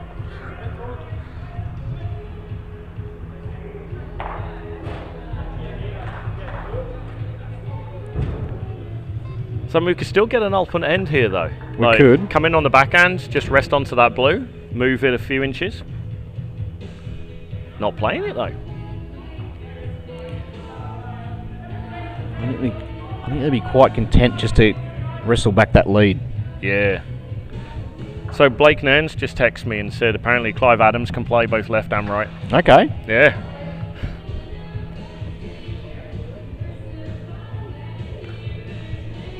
Okay, shot and third, the way of the challengers. And they wrestle back the lead 34-29 over the New Lynn Spiders. Let's have a look at some of the other scores. You're speaking of Clive, and he is skipping Darryl O'Connor at the moment in the wildcard side. Unfortunately for them, they're down 39-9 against the point. And that's David Axon leading, and Ali Forsyth is skip. The Hornets and the Phoenix, 30 apiece. 42 apiece for the Raptors and Whittlesea. Dandenong 36 lead, Sunbury 9. That's impressive, especially after the display we just saw here from Carla and Kelvin. And Wirralur and Streaky Bay 28-29. Streaky Bay leading by 1 there. So 3 really close matches. Very much so.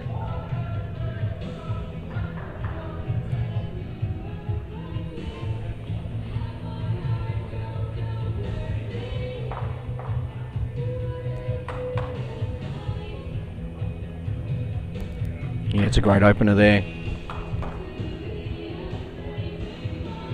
I will say though about the Sunbury Dandenong game though, it's very, very hard to come off of the screen to the TV and back again though, and stay hot.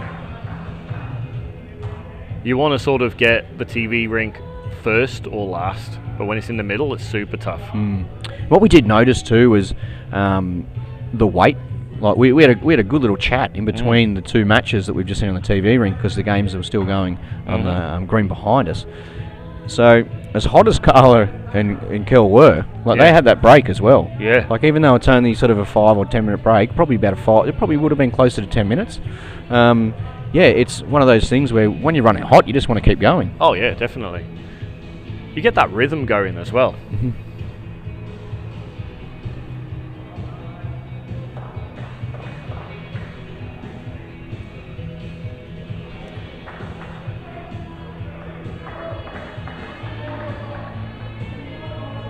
Well, Carla gave it a great chance there, just under the line.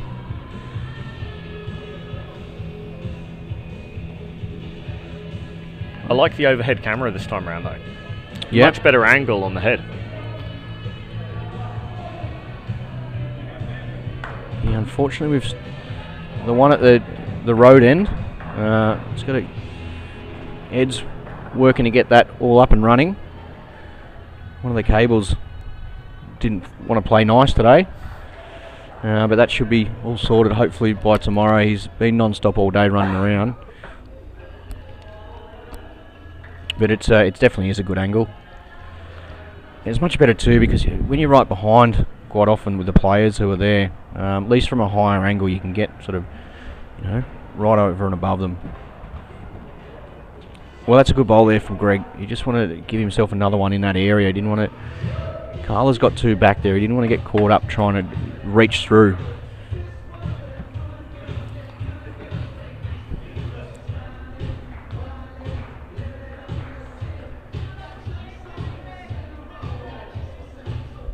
Don't want to jinx the game or anything, but what's the over-under on not getting a toucher? Yeah, I know. That would be very rare. I don't think I've ever commentated a UBC match where there hasn't been a toucher. I've done a few of them. Yeah.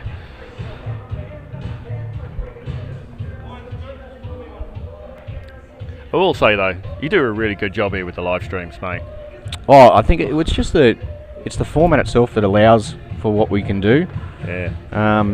But you alluded to the technology earlier, and that's what it is. The software that we've literally got the scores on the screen straight away after a bowl, and it's purely by our fantastic volunteers and them inputting purely just what the 3 colours are: orange, blue, blue, or blue, orange, orange, and the software just updates then, and it knows when obviously the 6 bowls have been played, so it's a lead crosser, so whoever's holding shot there gets the 3 points. They input a toucher, it's 3 points. Doesn't want to get that onto the orange, which he has. Well, potentially we could be looking at another ultimate end. Could be 3 out of 4 if Aiden is to draw a shot here. And with him drawing on that hand, it will be 4 ends where there is not a toucher. Right.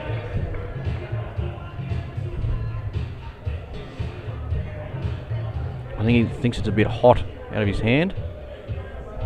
Or maybe it was the other way around. Maybe he's just a touch tight. No, he was a little bit hot.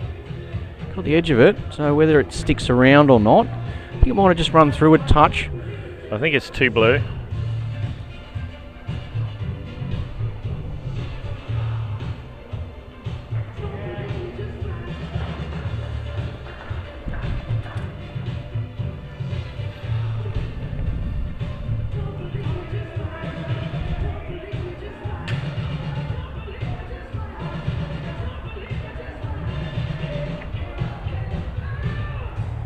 $47.37, 5th and final end, 10-point margin. Lynn Spiders.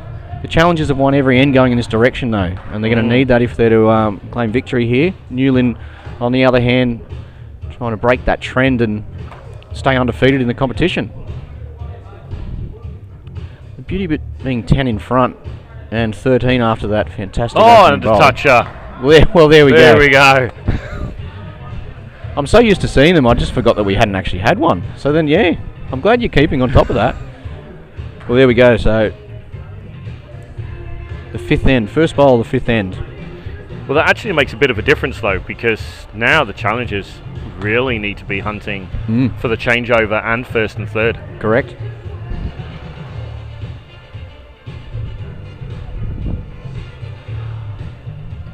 I will say though, one of the big advantages that we've had is Danyan, who's playing our manager. Yep. He's hot on the math. Yep.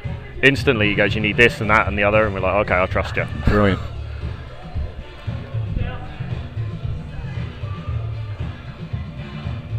I don't think I could do it myself. There's been occasions where we've seen teams celebrate and then look over at the screen and go, oh no, we got beat by one. Oh no. You know?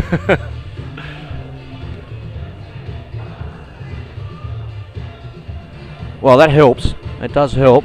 And that's the sort of shot you're really trying to, you know, attack. We've got to be scoring.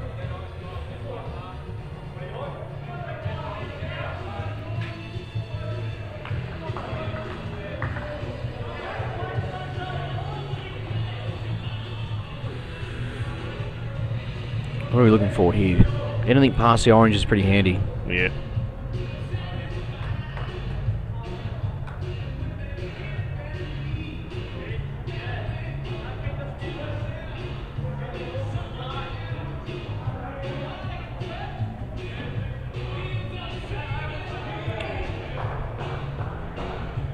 $18 seconds left on the Apia shot clock. Today's game is brought to you by Apia, Australia's go-to insurance for retirees. Apia, get set, go.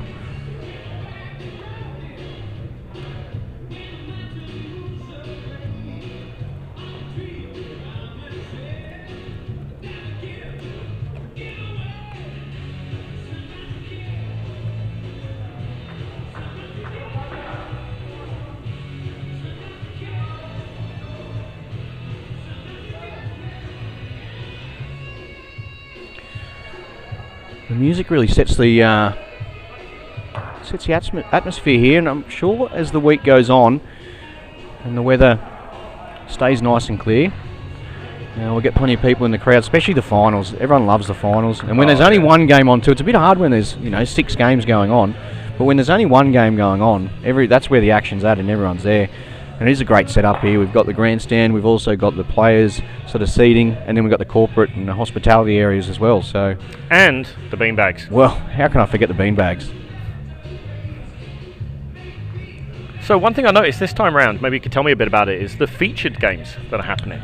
Yeah, so just the way the draw works out, and with 13 teams, and we want to try and make sure that the rinks are evenly used. We've added some feature games, and more so as well, it just gives that more of a atmosphere thing for a couple more of the teams to play feature games at night, and put a bit more of a spectacle on, especially for the people who might be working, so can't get here. And I know today is a Sunday, but for some people who might be working weekends or throughout the week when they're working, there's still some games for them to be able to catch up on if they can't view it and they want to get down here for the action. I love the idea. I think it's awesome. Well, there's an opportunity now. I think he's almost got to try and just draw down and it'll be his backhand as a left-hander. And if he draws a toucher, he draws a toucher or gets another one in there. Because that's the thing too, they've got to think if you draw a toucher, that's an extra 3 points.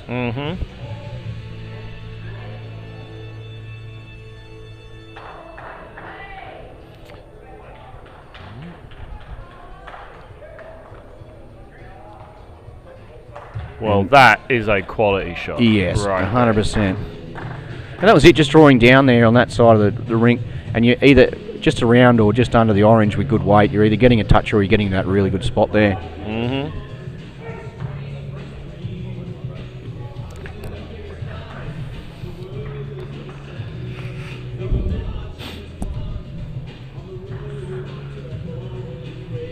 Final bowl here. 16 behind, so needs ultimate end. Oh, he's having a bit of a run. It's staying high, I think. Well, can you get the... And the Newland Spiders, they would take victory there, 68-40. And they stay undefeated. New Zealand qualifying side. They've done it all before back home at the Newland Bowling Club. And now they're here at Moama. Beautiful Moama Bowling Club on the Victoria and New South Wales border. And undefeated. Another undefeated side, the Point. It's currently 73, leading the wildcard side 26. and they'll have a bye next round. So I think they've earned that if they can get through this game, and it looks like they will. That was a close game between Whittlesea and the NC Raptors. Yeah, just completed then, and Whittlesea have pipped the Raptors by 1 point, 68-67. And the Phoenix, after 7 bowls of the 5th end, are leading the Hornets 57-51. Dandenong have bounced back, and they're leading Sunbury halfway through end number 5, 71-16. Streaky Bay, 66, Wirral 48 halfway through end 5. As we see the standings from Section B and Section A floating on your screen. The point there, 3 from 3, and that is before this game is completed. So that's Section A, which was earlier. Well, that's going to be a big game between the New Zealanders and the point.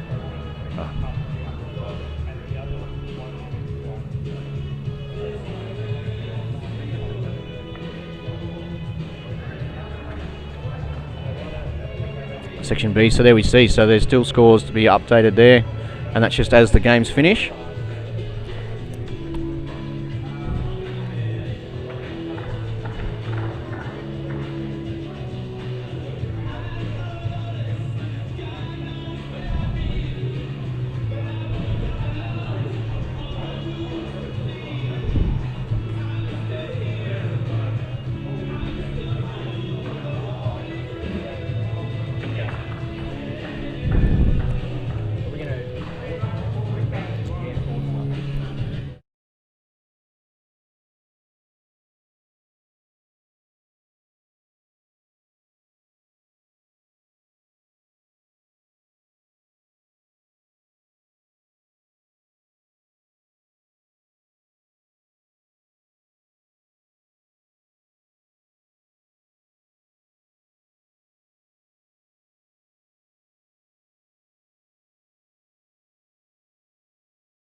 Well, we're lucky enough to have Dan the Man, and now we've got Benny Boy, Benny Jones. Welcome, Benny. Greeny, always a pleasure, mate. Great to be on the mic alongside you as we get set for more of this Section B action. But always enjoy talking a bit of bowls, mate. As you know, I'm a relative newcomer to the sport, but it's like some of the mozzies around here, mate. Once you get bitten, it's very hard to escape. The joy of just watching some of the world's best do their thing here in Moama for an entire 6 days. How good. Yeah, I've heard there's been a couple of recruitment officers attending your matches as well. Look, I would suggest if any of these franchises are hunting around the Div 7 pennant in Bendigo for a player, a draftee, they've got a few questions to ask of their selectors. But no, I'm thoroughly enjoying it, mate. I'm 3 games into a career of switch from cricket to bowls, and it's great fun, mate. You get to meet some characters, young and old, and just really enjoying my first introduction as a player to the sport, as much as I'm also enjoying being a part of obviously the UBC team here in Moama. It's going to be a great week. So we're more likely to see you in a wild card franchise as opposed to...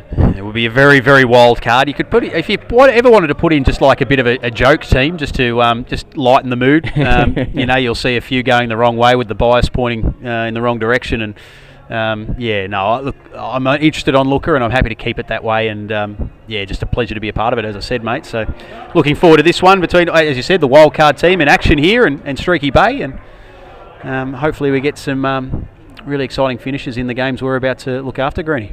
Yeah, Streaky Bay, Darren Weir, he's leading up for Ben Twist.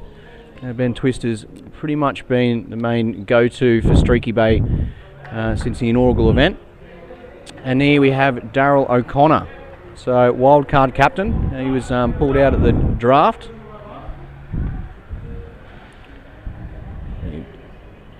And his skip is Stephanie Hilly. He's got some artwork on him too. Yeah, a bit of ink work. It's good to see. Just trying to make out the leg tattoo. I've sort of got a sneaky suspicion it might be Western Bulldogs related. I was thinking that too. A premiership tattoo to celebrate from back in 2016.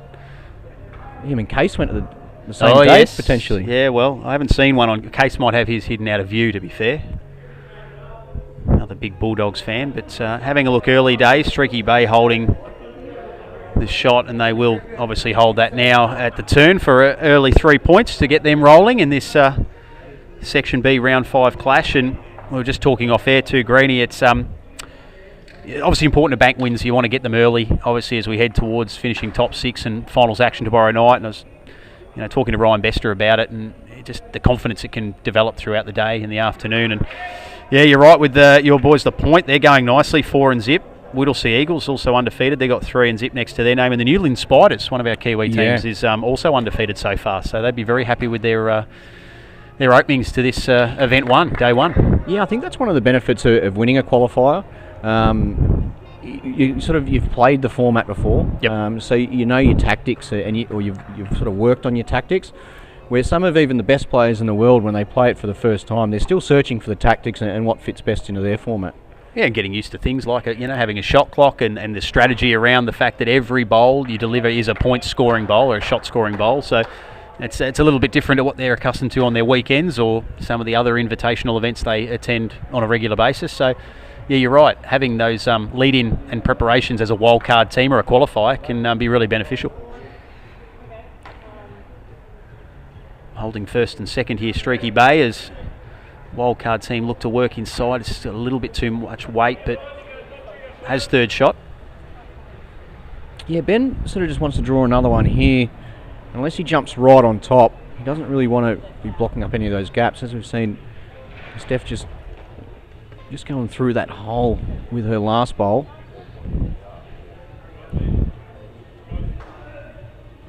Touch shy here for Twisty.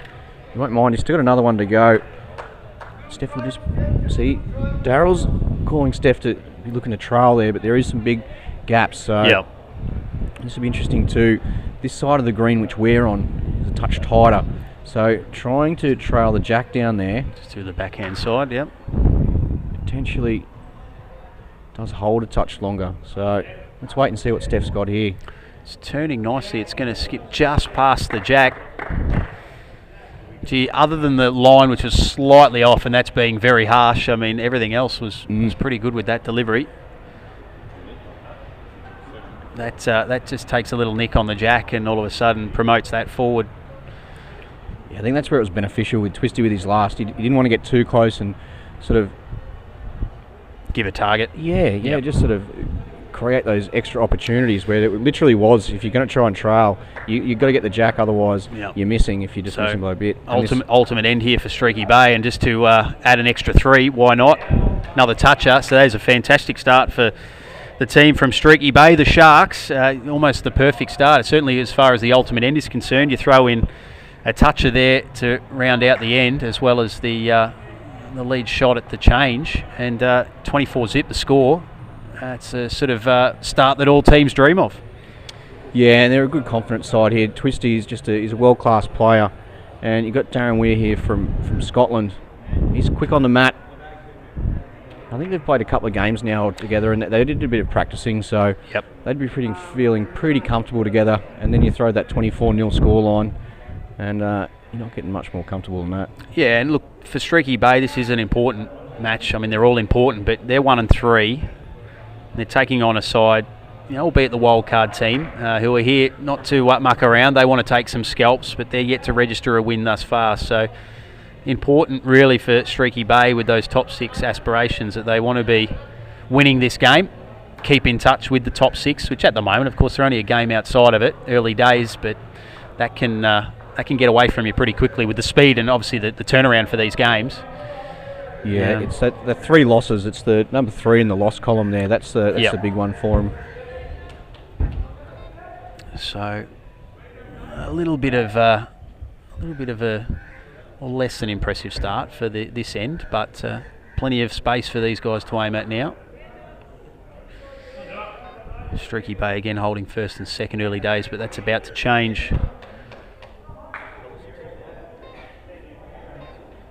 As the wildcard team take the shot. Weather has calmed for us, Greenie, thankfully. I thought we were in the eye of a tropical monsoon there at one stage this morning, with banners flying about everywhere, but it looks like we've come good. Yeah, we got hit by the high winds and then a fair bit of rainfall. Yeah. Now we've got a couple of the locals have got their wood fire, either their wood fire ovens or just their wood fires on, and it's smelling lovely. Yeah, it is smelling nice. There's I thought it might have been the remnants of the Kranskis that were getting served out there at lunchtime, which absolutely hit the spot. Once again, as I touched on with Ryan Bester, there are very few things you can complain about when it comes to the UBC. One thing you certainly can't complain about is the catering. The kitchen staff, superb. Danny Nong was a treat for 6 days, and it looks as though from the first serving at lunch today, we're in for another good 6 days of tucker. So, yeah, I won't name any names, but I did see a couple of players who were heading back. Seconds? Yeah, some even for the thirds.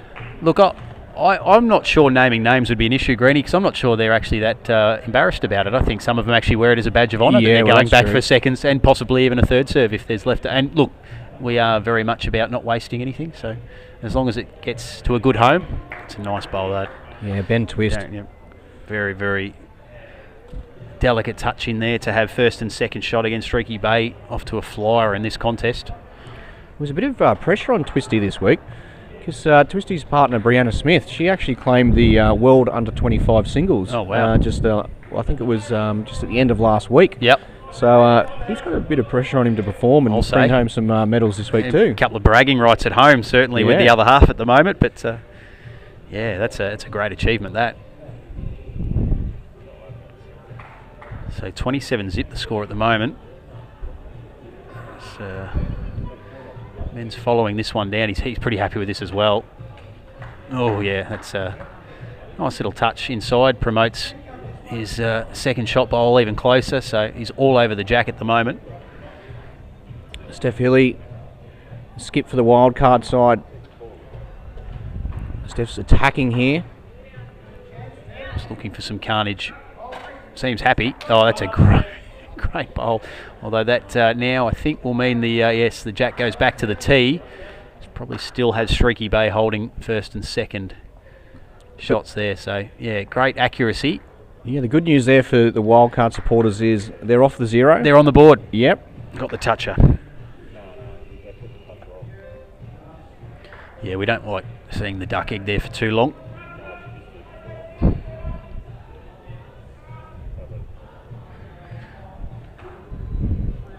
Yeah, the Rafford and Nadal of bowls. Yeah, so it's sort of got the little the ticks and the quirks and the well, clearly it's a routine. Yeah. Shot clock got down to 3 there, which is about the closest I've seen one get. That's a great delivery though to well, that's the shot bowl, but now it's 1-2-3 in favour of Streaky Bay. So big job here for Steph Hilly to try and get a point scoring bowl.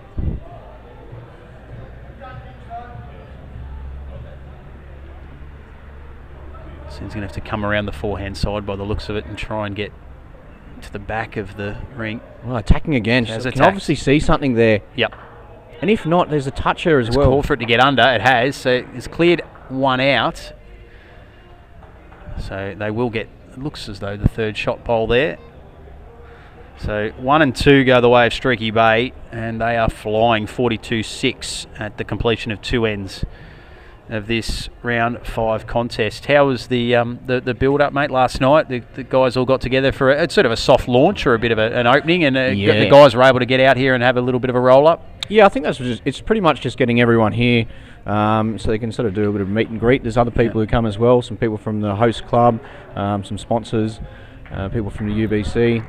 Just come along, see the players. We had some fantastic platters put on by Moama Bowling Club. Lovely. UBC put on a couple of drinks, and and everyone got out, did their last little practices. And it's all worth noting, I guess, we've obviously got a great international flavour to this event. It's one of the great features of the UBC, so we know instantly there are people travelling from far and wide, but even for a lot of club players yesterday would have been playing in their games, and you'd think about places like Melbourne. I know even the boys from Warilla coming from Sydney, jumping on a plane, jumping in a car, heading up here. It's a good couple of hours, 2.5, 3 hours from Melbourne, so I'm sure they all would have slept pretty well last night, just quietly. Yes. Yeah, I think, well, after each night they get a good night's sleep, but definitely after all the travel yesterday, especially with some of them, as you said, they were playing their pennant, so they're playing their full game of bowls, and it's not the 5 ends of 3 bowl pairs. You're playing your 3-4 hour matches. And she was pretty warm yesterday, certainly if we're looking at around sort of Melbourne or even regional Victoria. It was a rare glimpse of what summer's meant to actually feel like, because it's been a strange old summer so far. I know a lot of people listening to the stream and viewing on as we speak on YouTube would attest to that. If you live anywhere in Victoria, we haven't had a summer yet, but I'm sure it's coming. Streaky Bay again holding shot here at the moment, but with the wildcard team with 1 to play for the leads. The Sharks with a comfortable lead, 42-6. So we reach the halfway point of this contest. Needs some legs. It's not going to get there. So as I was speaking to Ryan earlier too, I mean, even when you can get a start to a game like this, no matter how badly things might be going, it's important to really play it out for the 5 ends, because when we've got so many teams competing, 13 in this group, Section B. Those top 6 spots can often come down to the shots differential at the end of the day when you have teams on similar wins. So making sure you don't let it blow out too much is really important. And if you look at, as you said, Section A, look at that. Moama Black on top already with a points differential 140. Yep. Next best there is Moama Green, even though they've had 1 win less, they're on plus 73. So yeah, likewise, you look at those spots around, well, anywhere from 3rd down to 8th, all on 3 wins, and that's when the differential comes into it. So yeah, well, you see 3 wins for the Tigers and Golden State. Yep. And they've both got a differential of -2. So on countback, the Tigers are on top, but that's just that one shot, the 1 point. Let's have a look at some of the other scores though. The Hornets lead the Challengers 38-13. The Phoenix 35 trail Deer Park 40. Dandenong 48. Warilla Gorillas 21. Whittlesea 43. And the undefeated Spiders 26. Yep. And the Raptors 35 trail Sunbury 40. Yeah, and look, that Dandenong Warilla game I'm keeping a close eye on. Dandenong has had a bit of an indifferent start. Obviously, they've got the big gun in there, Barry Lester, alongside Gary Kelly, of course. Barry was an interested onlooker for the first couple of games, but Warilla's a little bit of a surprise for me. They're 1-3, so they dropped this one, and there's still a bit to play out in that, to be fair. 1-4. They were the stars, one of the star sides of the Dandenong event. I think winners and runners-up, and the ultimate team as well. So, yeah, it's not the ideal start for them, but... Yeah, well, we saw them play, Warilla play against the Extreme just a couple of games ago. Yep. And Carla was just on absolute fire. She was, wasn't she? Yeah. And then when Kelvin was needed, he was doing the same. Yeah. Apart from that, he was just doing some covering shots and Yep. just putting some bowls in around the area. So one apiece to play here in this third end. And it is currently Streaky Bay holding first and third shots, and a healthy lead on the scoreboard. It's going to carry through. It won't change the complexion of the shot bowls at this point, but last say with Steph Hilly. A great chance here too, because it's on that tighter side, underneath Daryl's short bowl, and she can potentially sit the shot bowl. Just going to... Just almost a touch on the way through, but it's just going to carry on. So it'll be first, I think, first and third still. I'm not sure if anything changed there in the end, but Streaky Bay, they extend their lead 58-11. I'm keeping one eye on the scoreboard here, Greenie, and I'm keeping another eye on our man Mark Casey, who's watching one of his nags run around in the sunny coast at the moment. So if you hear a loud roar in a moment, we know it's a good result. And it's out in front. It's out in front. I tell you what, for an owner, he's kept that pretty low key. I'd be carrying on like a pork chop. So, and it looks as though he's tipped a few blokes too. So, hopefully a few got on. And that's a touch of first up to start this fourth end. Streaky Bay just on fire at the moment. 61-11, leading this contest. Yeah, as you said, it was really go time for Streaky Bay, and the Sharks have come out in this match, and they're really... Yep.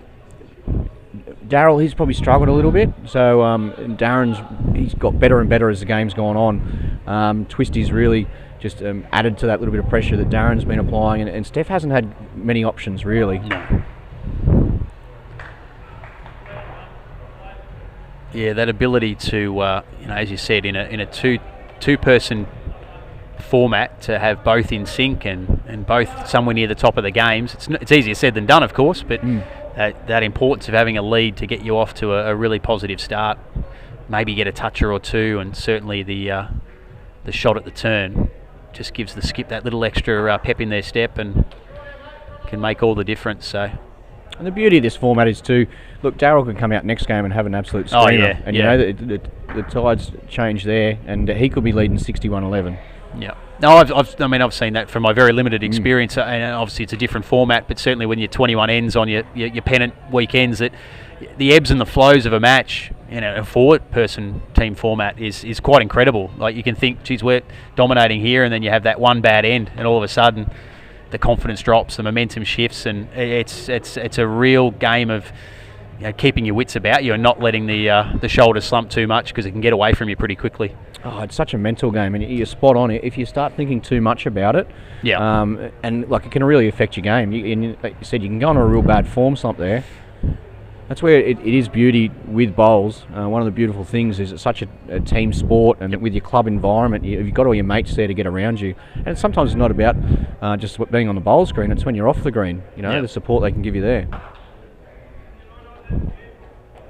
Yeah, well, certainly the thing I've enjoyed most so far in my very, very young career is that just the people from the different walks of life that you encounter. Playing at the level that I'm playing at too, you get a mixture of certainly young and old, male and female. I mean, I've bowled against kids as young as 12 or 13, and then you're also playing against guys and girls in their late 70s. And the stories and the learnings you get from them, I think it's invaluable. As much as you want to go out and win, again, as I said, probably at my standard, it's more just about learning the game as opposed to winning. But then you're also playing against people who've been doing it for 30, 40, 50 years, and it means a lot to them. So, again, not that we're on a recruitment drive, but if you've ever thought about taking it up, or you've done a bit of barefoot and done the Christmas party with work and thought, gee, this isn't too bad, I highly recommend it. I really do. And particularly if you're like me and a cricketer who's just not being able to see the ball anymore and not enjoying standing out in the sun for 6 hours every day, just waiting to get a touch of the ball. Bowls is a pretty good alternative. Yeah, it's one thing that's not publicised enough, like the amount of life lessons you can learn and the mentoring you can get. Yep. Big shot here from Steph, just unfortunately gets the outside edge. Like, it doesn't matter whether you're a young boy or girl, just some of the life lessons you can get, the people you can meet. Or there's people who might be living by themselves. You know, it's a great place to just meet up with some friends. Yeah, exactly. And create new friendships. No, well said. Well said. Streaky Bay are just really tightening their grip on a really big win here. Big percentage booster, if you will, when those points differential. Currently holding an ultimate end, 64-11. So Steph Hilly needs to come up with something here just to at least get a score on the board for the wildcard team.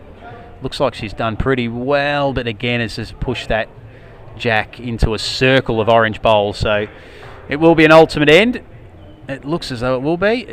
Oh no, they did just sneak in for third. There you go. So well done in the end to Steph Hilly. They did get some points from that. 14 plays 79 with an end to come here in this round 5 section B contest. Yeah, well, Streaky B came into this contest 59 shots in arrears. Yeah. So 59 points anyway. So this is big for them. So again, that importance now of finishing off strong, even though they are so far in front.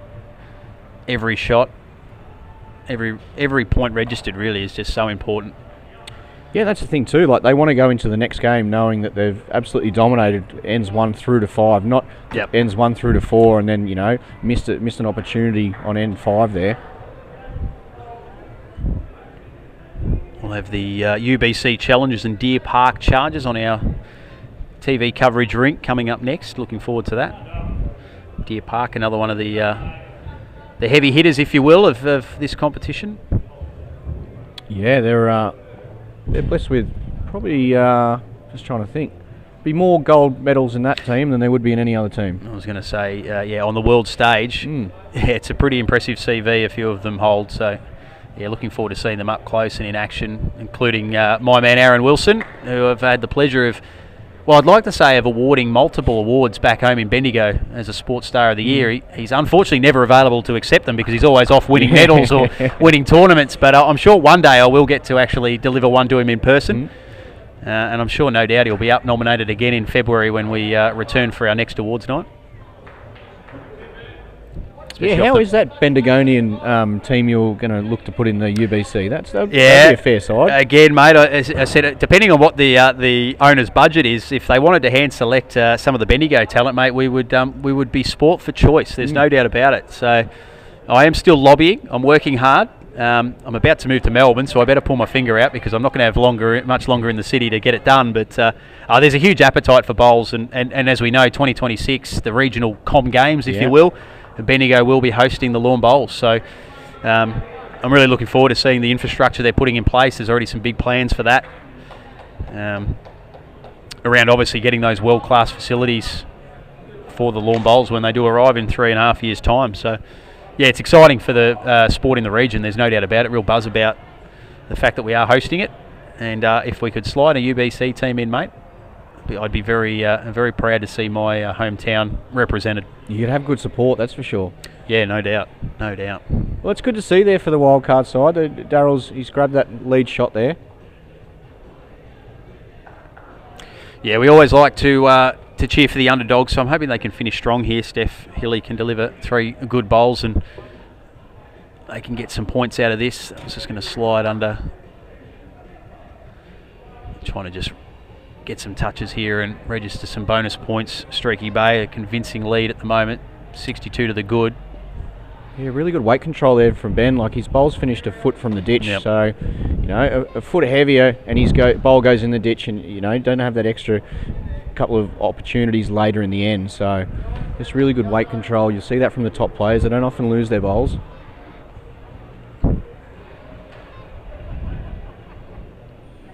So Dandenong have had a big win just in a game completed on Rink 4 over Warilla, 91-32. Wow. That's I must say that's a bit of a surprise. 2 of the very strong teams here at this UBC event.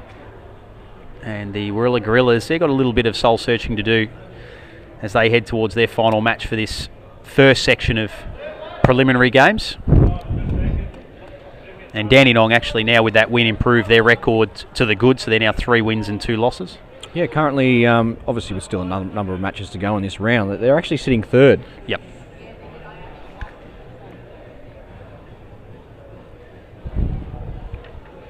Okay, Yeah. bigger weight here from Twist.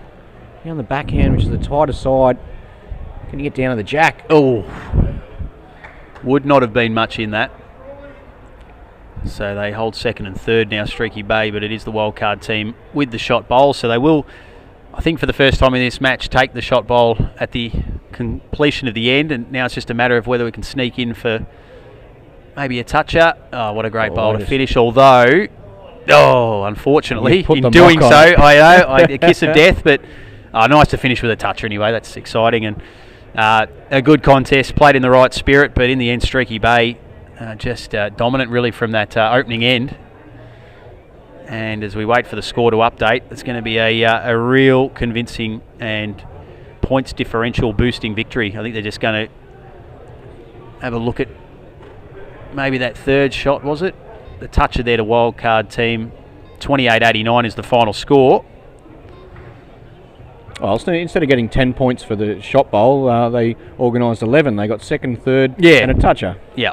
And like I said, it's always a bit nicer to finish on a toucher. A little bit of merit in it. So the Ring 6 matches completed. Sunbury 75. So they're going pretty nicely, I think. Sunbury, they're now 3-1. 75-54 over the NCE Raptors. And the New Lynn Spiders went down to Whittlesea. 69-42 as we just look at some of these other matches completed. Pialba Phoenix, they're going nicely too. 75-54 winners over Deer Park. And the Hornets 77-46 winners over the Challengers. So some of those completed matches now for round 5. I think that's all of them in the book. Yeah, so Deer Park currently 2 wins, 2 losses, minus 16, sitting in 9th. They are going to be next up on the TV rink, so we're about to see what they've got in their stable. We know it's J-By Norris, Paul Foster and Aaron Disco Wilson. And this will be, for this section, the last round of matches before the guys take a bit of a break. They'll return sort of from around 6:30 this afternoon. So yeah, as you said, you want to finish with a win. Take that momentum into a bit of a breather. Some will duck home back to their hotels for a little while. Some will just hang around here and support some of the other bowlers. As I said with Ryan Bester earlier, the camaraderie between the bowlers, whether they've come from far and wide or they've competed in the past for, some of these guys have competed for gold medals in Commonwealth Games and world titles and the like, but you wouldn't know it if you walked around here and you saw the interactions between players. It just looks like a big family gathering, really, and catching up with people. They don't get a chance to socialise much outside out of competition. Yeah, and then on the other side too, you've got a lot of these players who actually play together, whether it be at clubland or for their region zone or even their state or national sides. Yep. So a lot of them are actually playing together on a number of occasions, and in this event they're actually up against each other. Yeah, so in that sense it's probably, for a lot of them, it's not so much a novelty, just a great challenge. Just to you know your opponent's games inside and out, and you know where their strengths and weaknesses may lie. So yeah, I think it adds to the mix as to why this is such a unique and special event, and why clearly it's just money aside, it's such a highly sought after event to participate in for the players. Well, the Challengers will be back, and we saw the Challengers not long ago, so it'll be interesting to see what their lineup is, and whether they stick with Greg and Carla, or whether we see Carla and Jason, or whether it's all boys and it's Jason and Greg. But it'll also be very interesting to see who lines up for Deer Park. Will they go just the Commonwealth Games medalist? Will that be the duo? Well, having a look at their record now, as you've just touched on, it becomes sort of in that must-win territory as you want to head towards the break on a high. But yeah, it'll be interesting to see. I think obviously Pialba are going pretty well, that they've just been beaten by, so no disgrace in that. But Deer Park find themselves at 2-2, and we'll be desperate to go into the break this afternoon with that win-loss record in their favour. So Section A, it's Moama and Flemington, Kensington that are setting the pace early. Yeah, the locals would be happy. Moama Black and Moama Green in the top 3. Exodus, they were one of the outstanding sides in April. They were pretty unlucky. Events 1 and 2, they topped their section, and then they got bundled out in their first game of the finals. They went straight through to the quarters, so they had a little bit of a break there, and that's one of the things that we've changed for this year. So all the preliminary finals will be played together, and they'll be played on the main green, not the TV rink. Yep. And then straight into the quarterfinals here on the TV rink. So if you come top 2 in your section and you get through to the quarterfinals, you will get that benefit of, you get that bit of a rest, but no one else is playing on the TV rink prior to. That's right. Yep. Yeah, I noticed another one of the little subtle differences that the UBC organisers have come up with is just our feature games of a night, just to I guess just put the focus on some of these teams individually, but also give them a little bit of that taste for what it will be like under the spotlight of knockout finals action. I think that's a pretty good initiative, and they'll kick off from around 8 o'clock tonight. We'll have the Southern California Tsunami up against Golden State in the All-American clash. But right now, this is going to be some sort of treat, because we've got Aaron Disco Wilson leading up for Paul Foster, and Disco straight away just hunting for that jack. Yeah, he just wanted to touch it first up. Just getting himself in that frame of mind for when he knows he's bowling in front of the big crowds, and he'll want to get them up and about early. So you'd expect nothing less there. It's Carla Banks from Scotland sending her first bowl down. One also a little heavy, but just a little sighter. Wildcard team. Mark Casey just looking on from the sidelines there, just rode home his winner. Yeah, now he's trying to get his charges across the line. His work's done for the day. He's happy now. Everything else is a bonus. And first points there going the way of the Deer Park Chargers, courtesy of that toucher from Aaron Wilson. Yeah, so the Challengers, as we just touched on, were only on this TV rink a couple of games ago, so they should have a decent feel for it, or certainly at least Carla will. As this second bowl of hers is tracking beautifully. Won't quite be a toucher, but it certainly lands shot bowl.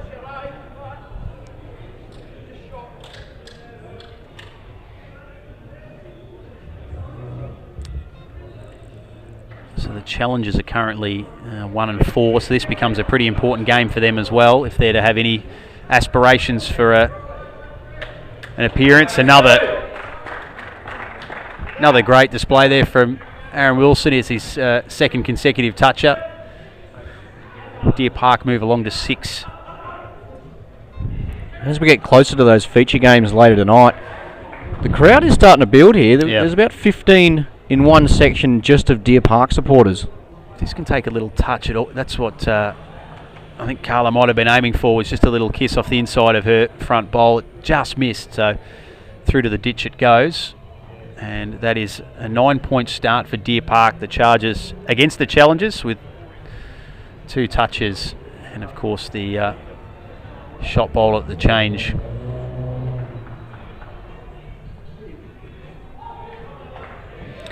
So yeah, as I touched on there, the Challengers are 1 and 4, so you would think if they drop this one as well, 1 and 5 is pretty hard to come back from as far as those top 6 aspirations. Yep. So big game for both sides. Deer Park find themselves at 2 and 3, so they'll want to square the ledger, no doubt about it.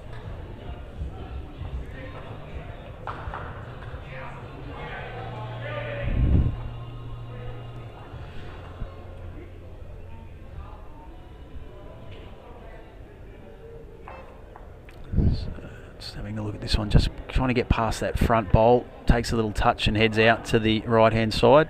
So still Deer Park holding first and second shot. Yeah, not a terrible idea here. Ball just changing hands. So you'll find this, try both sides of the rink nice and early.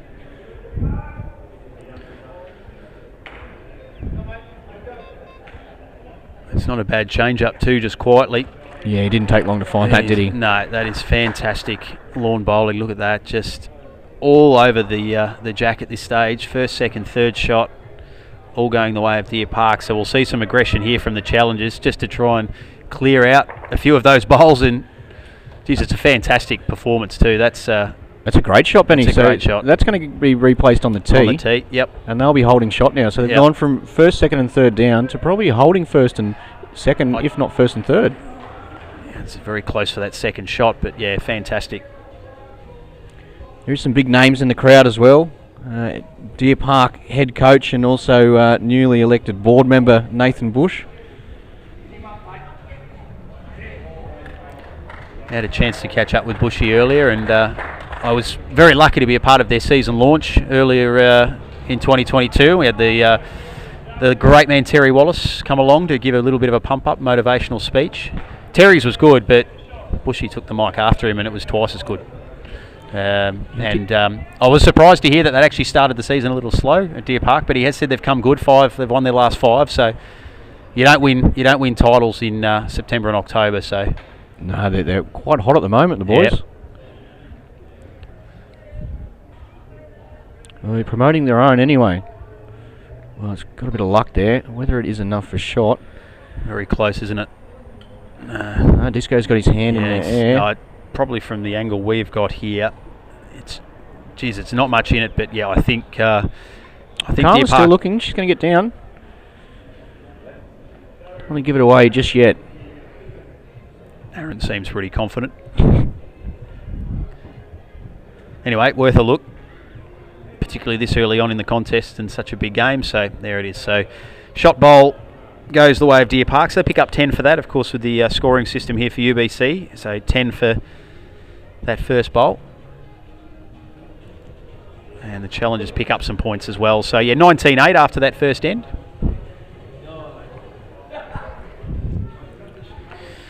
Second and third shots also, I should add. Yeah, certainly no shame in registering those with 5 and 3 points on offer. So yeah, 18 shots.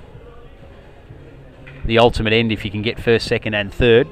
We've seen a couple of those already on this TV ring. I'm just getting the feeling that the challenge is going to have to play a number of big bowls this game to change things up. I just think Disco's ready to fire, and we know how super consistent and the brilliance that Paul Foster delivers end after end. It's a nice start there from Carla though. Just a 20-25 centimetres shy of the jack. It's Aaron's turn to respond. He's going to go a little bit deeper with his second bowl.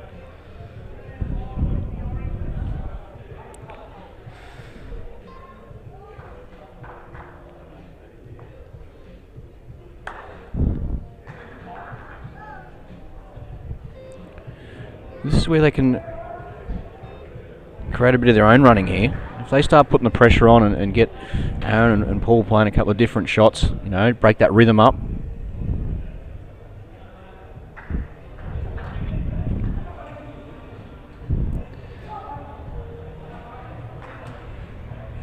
When I first was introduced, that looks close. That's better than close. That's all over it. So he gets the touch, he promotes the jack to the back of the rink, and now they hold first and second shot. So now it's on Carla Banks here to try and squeeze one in closer. When I first was introduced to the concept, I thought, oh, the 30-second shot clock, that's going to be a challenge for some. You know, you're so used to obviously seeing players on a Saturday have as much really time as they like within reason. This is nice from Carla. I think she's done pretty well here. It's just, maybe just falling short. But then you see someone like Aaron Wilson, and you think, well, you might as well just make it a 10-second shot clock. He doesn't need the 30. Yeah, 10 seconds, that'd be enough for 3 bowls for him. Exactly. So yeah, some players it's you know, just see target, fire away. Obviously for the skips it becomes a little more complicated with some bowls to work around and a bit more strategy involved, but yeah, don't often see many players get too close to the 30 seconds. No. Anyway. Well, Disco's already contributed 15 direct points to this match. Yep. He's got 3 touches and he's got both of the crossovers. Yeah. It just shows how important and the beauty there for the leads when they can actually score, you know, make a difference on the scoreboard.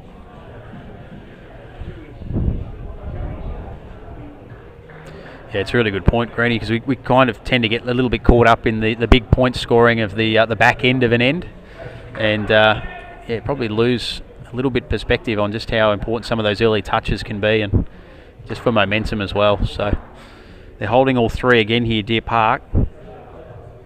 Still plenty to play out in this end. They lead 25-8. This one might just sneak around. It's going to be about Jack High, just short of Jack High, so the weight was okay.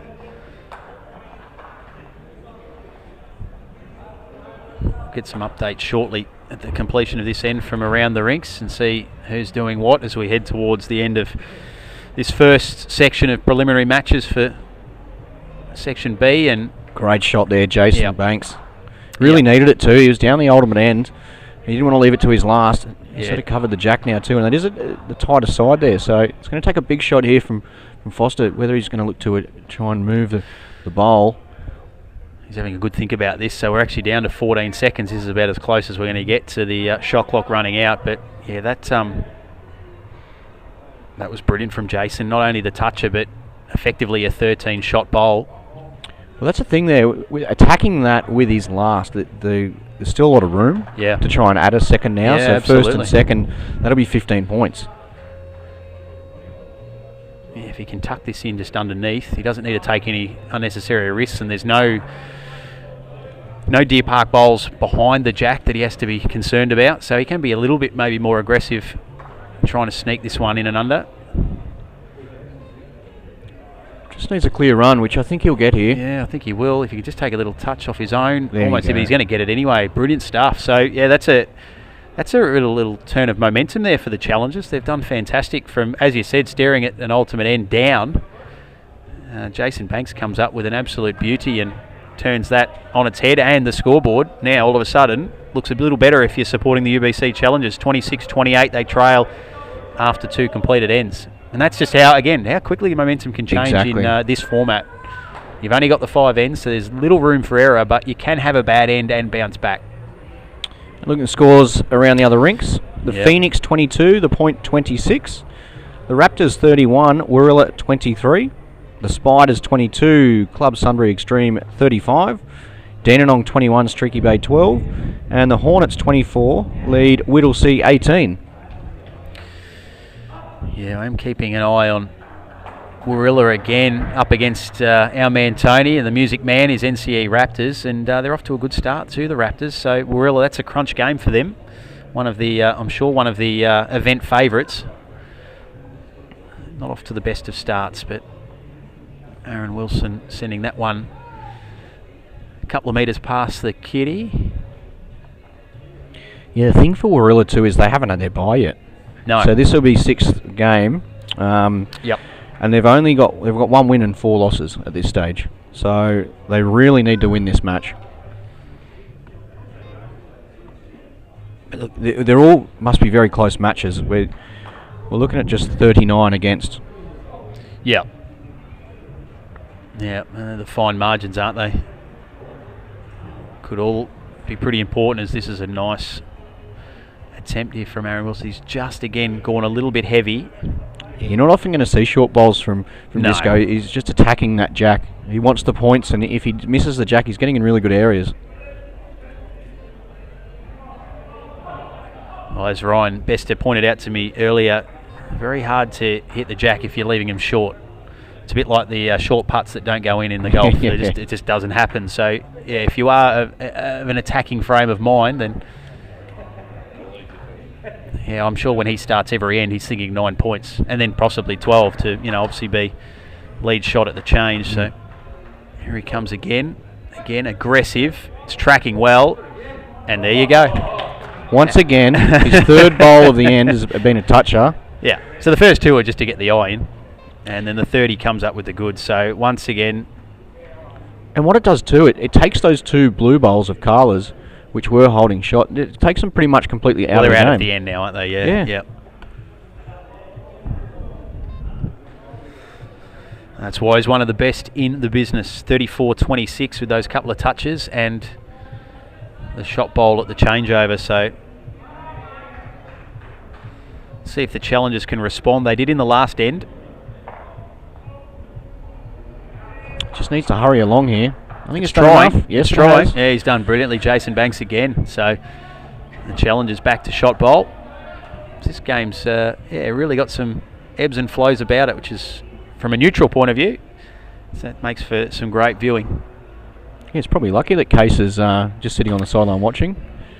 In commentary, might be chewing his fingernails. Well, based on the winnings I think he's just got from his nag, he's probably covered the entry fee for the week anyway. So I'm sure he didn't have $10 each way on it. Anyway, let's see what Jason can do here as he's trying to sneak another one in close and just inside that Deer Park bowl. It's a little heavy, so challengers hold first. Shot second and third belonging to Deer Park. Still with 3 bowls to come in this end.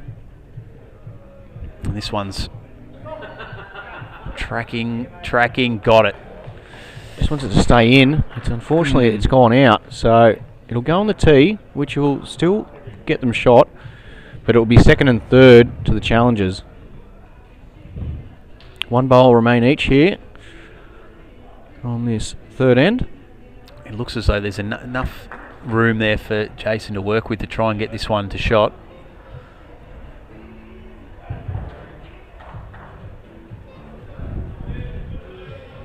Let's see how he goes with his weight here. Yeah, I it's think aggressive. He's trying to clear the... oh, he went close. I thought he might have been even trying to clear out the Deer Park shot bowl, but went straight between that and the jack, so maybe a little chance here for Deer Park to pick up second shot as well. Yeah, well, very similar to last end, attacking and then leaving a lot of room for the second shot. It's working. It's working really hard. May have the legs. He's done enough. He's done it. So skips from both sides coming up big in the last couple of ends. And just like that, we've praised the challengers, but we've got to do the same for Deer Park as they skip out to a 23-shot lead, 52-29 with 2 ends to play. Yeah, he was spot on there. The skippers, they just changed momentum. We saw Aaron Wilson, what he's been doing with his third bowl, each hand trailing the jack and just making a number of bowls short from Carla that previously were good weighted shots. That's the first time in a long time you'll see Disco put a short bowl down.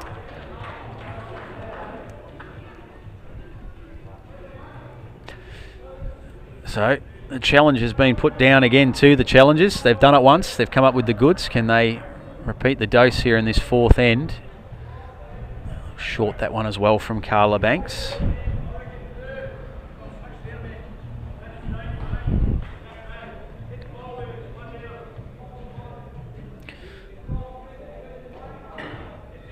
So Bowls Asia Eagles and Exodus up next here on our TV rink.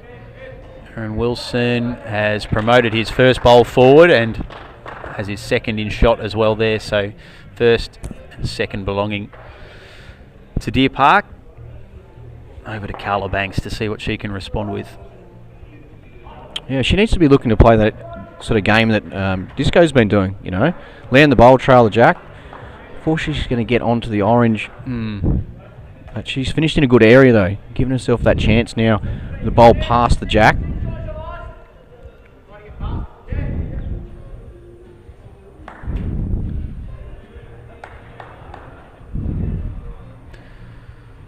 So Aaron Wilson sending his third bowl down in this fourth end, tracking it closely, and he's going to work to have the deepest. Well, it'll be pretty close actually. Maybe just shy of the deepest bowl. Aggressive here from Carla. Oh, and she's just missed. Fine margins. Yeah, 52-29 and now 55-29. They're the sort of shots you need to be playing, End number 4, really trying to make something happen. It's not one of those things of trying to get the bowls in there.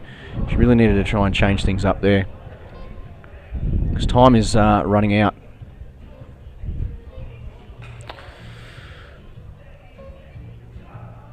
So just looking to put a safety bowl at the back here, Deer Park, for the likelihood of the challengers trying to clear out the 2 shot bowls at the moment. So that's very much a strategic bowl.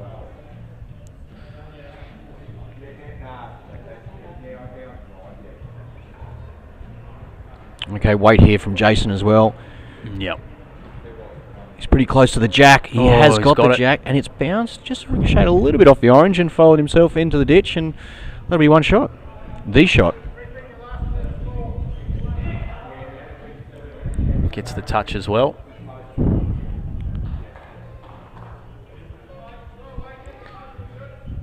So Paul Foster with the response here. Obviously wanting to get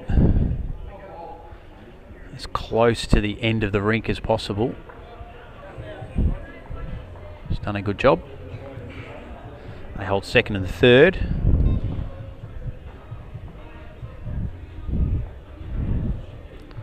So of course, Greeny, for those that are maybe tuning into the stream now and are saying, well, where's the jack? What's going on? But what are these guys aiming at? Can you explain what happens here with the positioning of the jack now in the ditch, and obviously the bowler's just trying to hit as close to that edge as possible. Yeah, so there's a red marker which is over the blue bowl, which is a toucher, and it's a little bit hard to see on screen, but there is a white marker above the jack.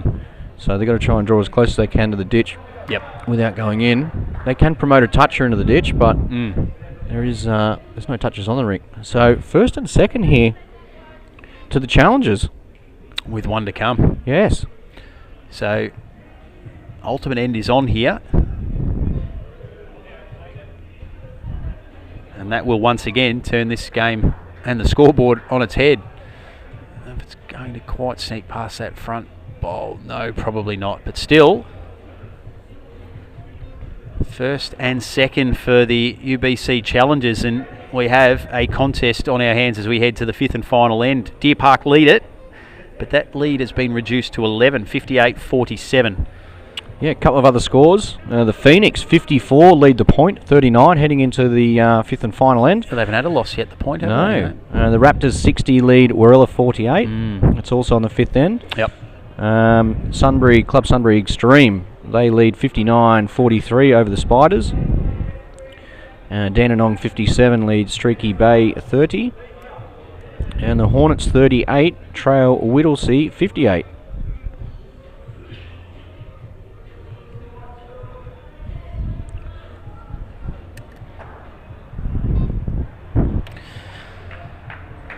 Yeah, very good start there from Carla. 11 the diff. Still anyone's game. Yeah, a couple of, or even a toucher and a lead bowl here at the turn for the challengers would tighten things up massively, but on cue, just like that, Aaron Wilson says, well, 11's a nice lead, but let's just pop it out to 14 to make your job that little bit tougher. Yeah, just more points. He's been impressive.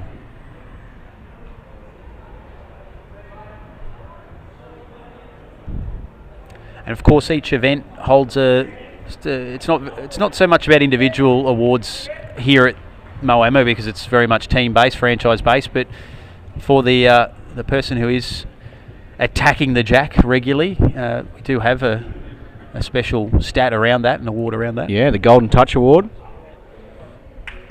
I've just got word too that you'll be sticking around for another game. Is that right? Yeah. Okay. Well, there you go. That's come from the top, has it? Executive decision? Yeah.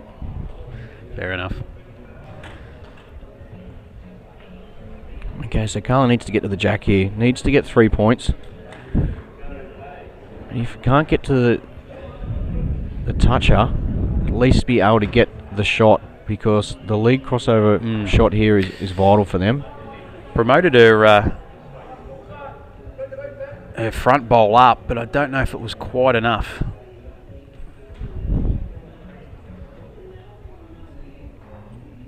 So now Aaron will try and sneak in here to get third shot, or maybe even another toucher, just going to miss.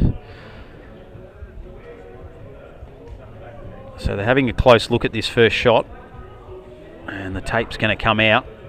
All the points important at this stage of a contest, and there are 3 very important ones up for grabs right now. How's your eyesight, Greeny? What do you reckon from what we can see? Well, I'm just going to back Paul Foster because he was pretty confident he had shot. Was he?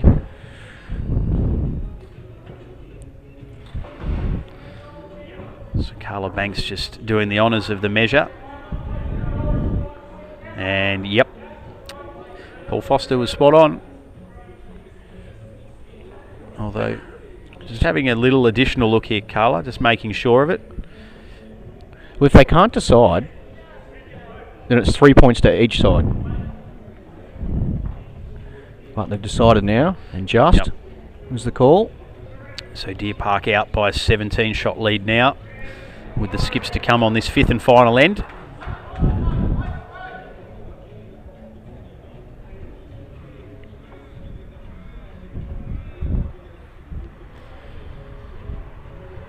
So it looks as though Deer Park will be able to do enough.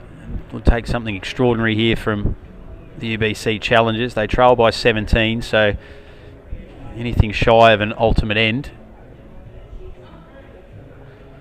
they are going to fall short.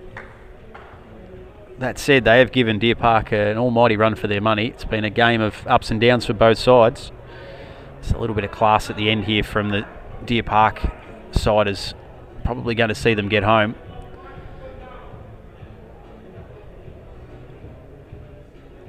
So still shot with Deer Park. Looks like first and third now moved to just first shot only. The Chargers. Paul Foster asking for a bit more legs. It's trying, and I reckon it's almost got there. Very close for that second shot.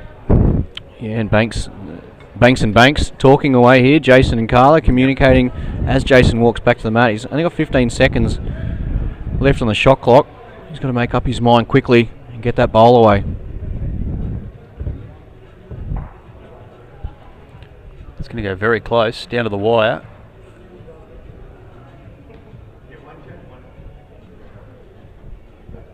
Aggressive line. He's got it onto the jack. Yeah. Jack's headed back towards the two blues as well. Oh, wow. Okay, so that would move the challengers. I'm just trying to do the math quickly. 15. It's not quite going to be enough.